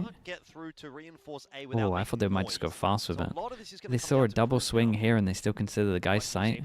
Unfortunately, that's the answer to that is nothing. A fake on the smoke. Cruz should be calling to it that he's not seeing anything on the A side soon enough. So Killua repositions to a more defensive spot. The spike goes down, and if T1 this gets weird. Killua has an opportunity. Yeah, this is a sick angle for him to peek the side from. I'm not sure that T1 will be expecting this. The plant tapped. Calm from Killua. Calm, bro. That was calm. Yeah, you got a Skydog, mate. You can chill and wait for your teammate. Hello? Got that dog out to try to find some info for Cruz, and Munchkin surviving for now, courtesy of that dark cover. They know exactly where he's got to be holding right now. Surely waiting for that dark cover to just dissipate. They're waiting for another flash. Flash in the smoke to see if he's in the smoke. Munchkin's backed his way off. Plant's not ideal necessarily for him. He's going to have to proper swing, and Killua waiting for it, but Munchkin what a gets round it from Munchkin, man. T1 dude, keeps the dreams alive. That was a good 1v2 from him. Where they put themselves actually not that far off from tying up the score. Unbelievable clutch. Just incredible. He sets up that smoke and kind of uses it as a wall. I'm surprised more so that Full Sense didn't spam through it or anything, but that's what happens when those moments are that tense. Full Sense tried their best, but even then, I mean, shit boys. God, what an insane peak. But I think that's one of those things about this attack side for T1 as well, is that they can go silent. A big buy now for everyone. Difficult for Full Sense to read right now. Everyone's got low money. Munchkin double TPs, mate. He's feeling it. Holy. Dude, how did he not get that kill though? Primi in the meanwhile as well, by the way. He's got the operator in hand for the first time this half and already having an impact. So T1, they get through with a clutch, but Full Sense are still the team that's on top at the start of so many of these rounds that it's constantly an uphill battle for T1. Good shot from Killua, drops the spike. Definitely shown right now, and so much information for, oh, hang on, Buzz. He's going to give it a good try. Swings out from Full Sense, and he takes off another head. That's a little awkward from Full Sense, I'm not going to lie. 4v2 back down to 2-on-2. Very winnable round here 2v4 on into this. C1. Then it's an easy pivot over towards C. Rimi's kind of close, but again has to open door. Human scouting as much as possible the movement. Meteor in a staggered position. Locks him in on sight. Don't love this round from Full Sense actually, but maybe still going to be salvageable. You've got Primi alive, and he has been a real big difference maker for Full Sense. Wrap in from Meteor, does not get it done. Full Sense, they both hit their shots. They both get it. So Chat. 10 double digits secured, 1-9 and loss Full Sense are now bonus. 3 rounds away from London. These four are wrecked.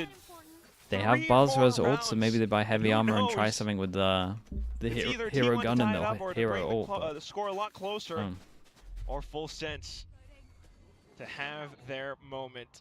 I mean, showstopper play. I call that a panic showstopper, really. True, it is, it is. I mean, he did great to get one. After that fact, you know, just trying to methodically clear out a lot of corners where they know the Full Sense players are positioned, it kind of works out pretty darn nicely. The one thing they didn't expect, though, was Primi to be on that op and to silently creep across. It's so difficult when it's at 2v2 as well, but now the economy's terrible. Double Bucky. Primi, pop your dash, mate. Primi looking for it, but forced away.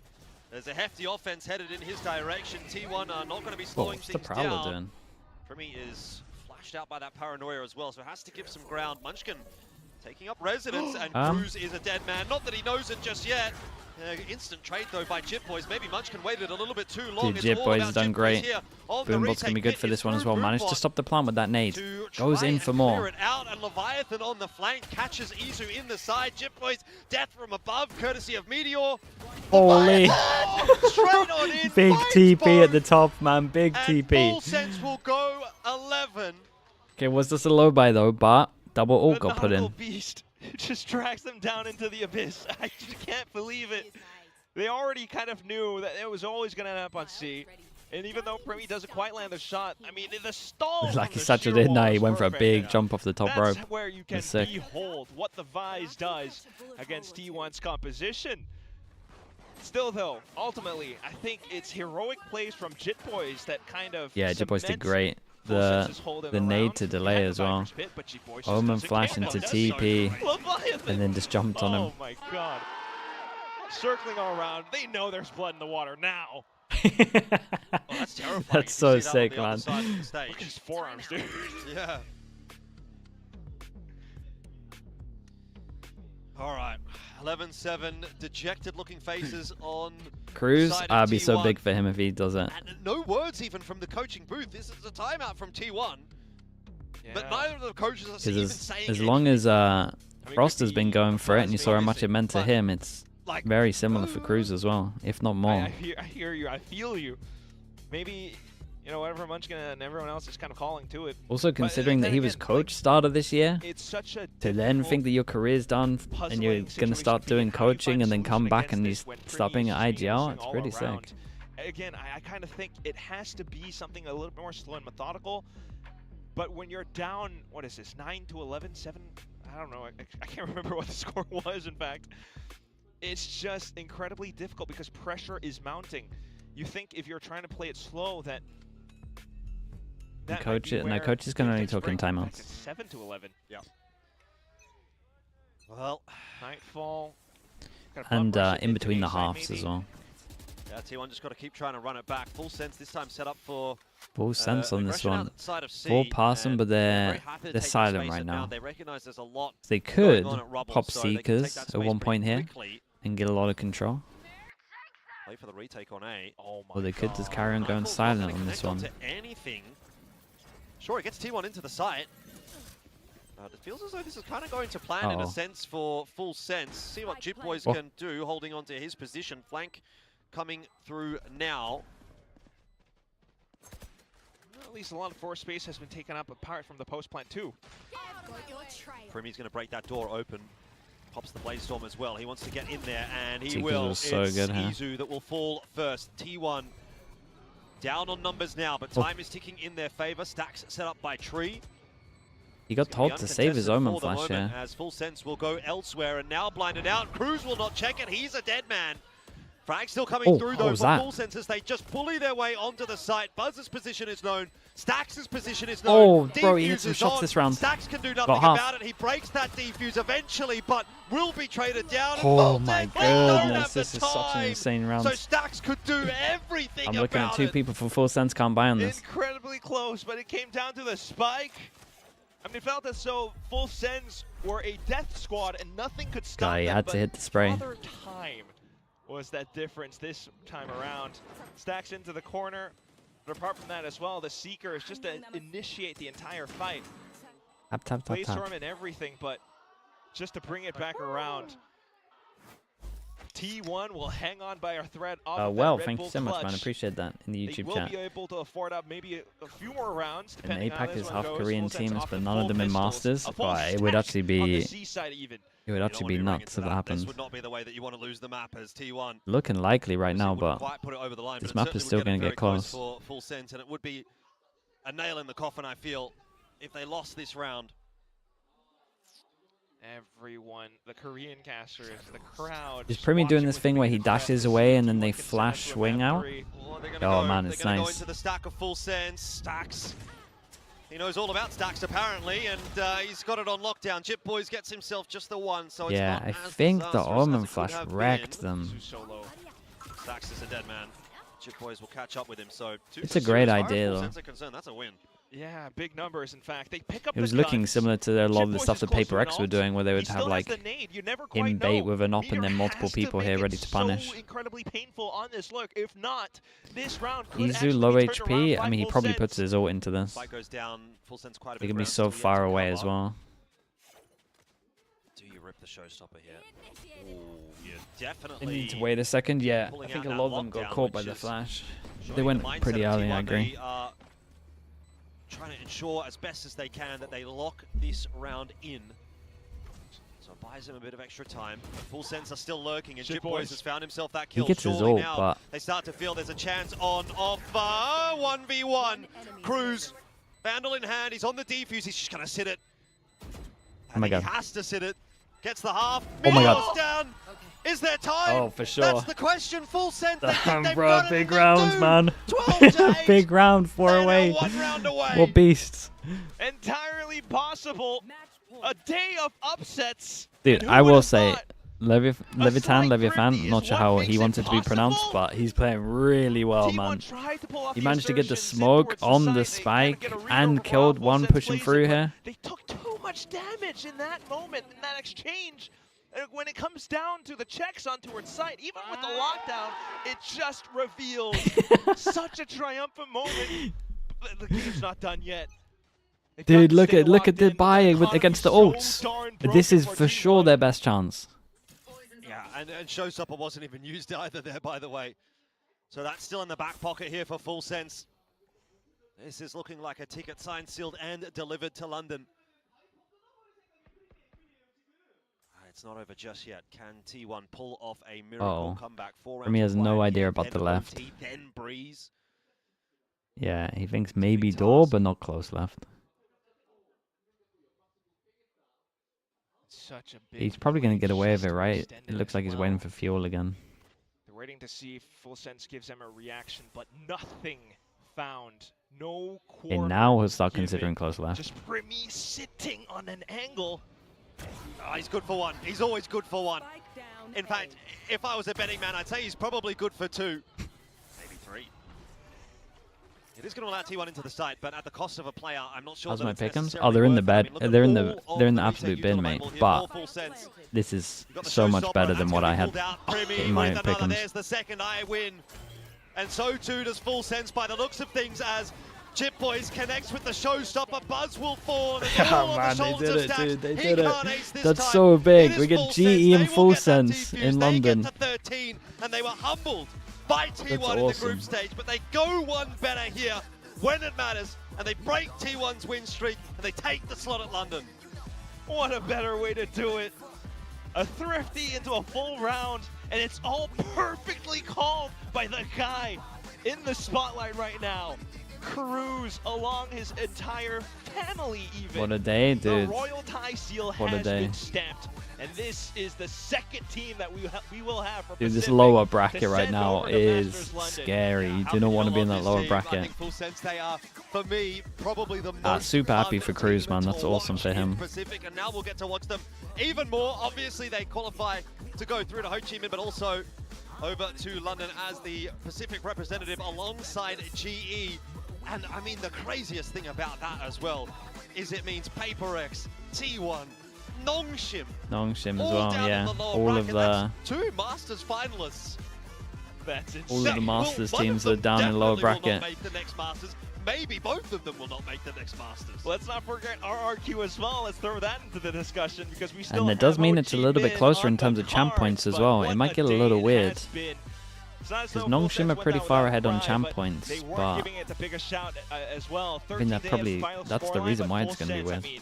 Incredible plays from Primy JitBoys, but today Leviathan and Cruz kind of stepped up as well. I mean, incredible calling from map to map. Yeah, I think across the board it was a fantastic day at the office. Full Sense, and they are very well deserved. That's sick, it's been man. A stellar run. Such a cool story for him. They get that 2-0 yesterday. They get the 2-0 today, and of course we need to get a word from also like vindication that he did the right thing. To head ourselves down to the stage to hear from Jen. Frost smiling. Ah, dude, Frost will be like the best day for him. Him and his boy made it.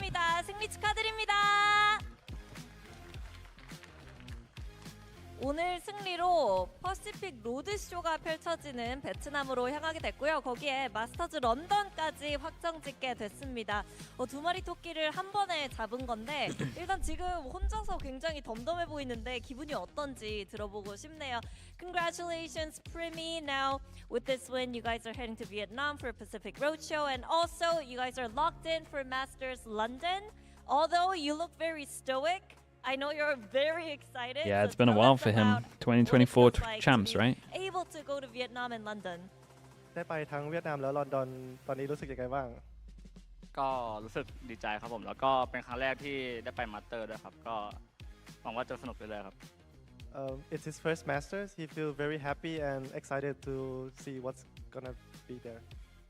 아무래도 프리미 선수 개인적으로 첫 번째 마스터즈이다 보니까 마스터즈는 또 어떨까 많이 기대가 되고 설렌다고 얘기를 하는데요. 그리고 이번 T1과의 리매치 어떤 부분에 특히 집중했는지도 들어보고 싶네요. So you guys really needed this to win. I mean, needed to win this one in order to lock in London. So what did you guys prioritize on coming into this rematch? แมตช์นี้สำคัญมากก็คือชนะแมตช์นี้ได้ไปลอนดอนตอนซ้อมตอนก่อนมาแข่งเนี่ยโฟกัสอะไรเป็นหลักหลักๆก็โฟกัสให้ทุกคนเล่นด้วยกันครับผมแล้วก็เล่นกันเป็นทีมให้มากที่สุดครับทำให้เราสามารถชนะได้ครับ Focusing on playing together because that's how they want playing as like together as much as possible. 아무래도 팀워크가 가장 중요하다고 생각을 했기 때문에 이렇게 한 팀으로서 What are you going to do in the 2 hours, man? I'm just going to chill. 얘기를 하는데요. 그러면 이제 또 아까 첫 마스터즈라고 얘기를 해줬는데 만나고 싶은 선수나 Need to keep it insanely chill this weekend. 아니면 런던에서 I'm not going gym, that's for sure. 가장 기대되는 점은 또 뭐가 Watch China? Nah, we'll raid. Jinsu's probably watching it, right? It's going to be your first Masters in London. Is there a player you would really like to face? A team that you would really like to play against? Or, you know, the things you would like to do in London? You think GE or Full Sense can crumble for lack of experience in London? Oh, for sure, but that's part of the fun. They could also go on a run.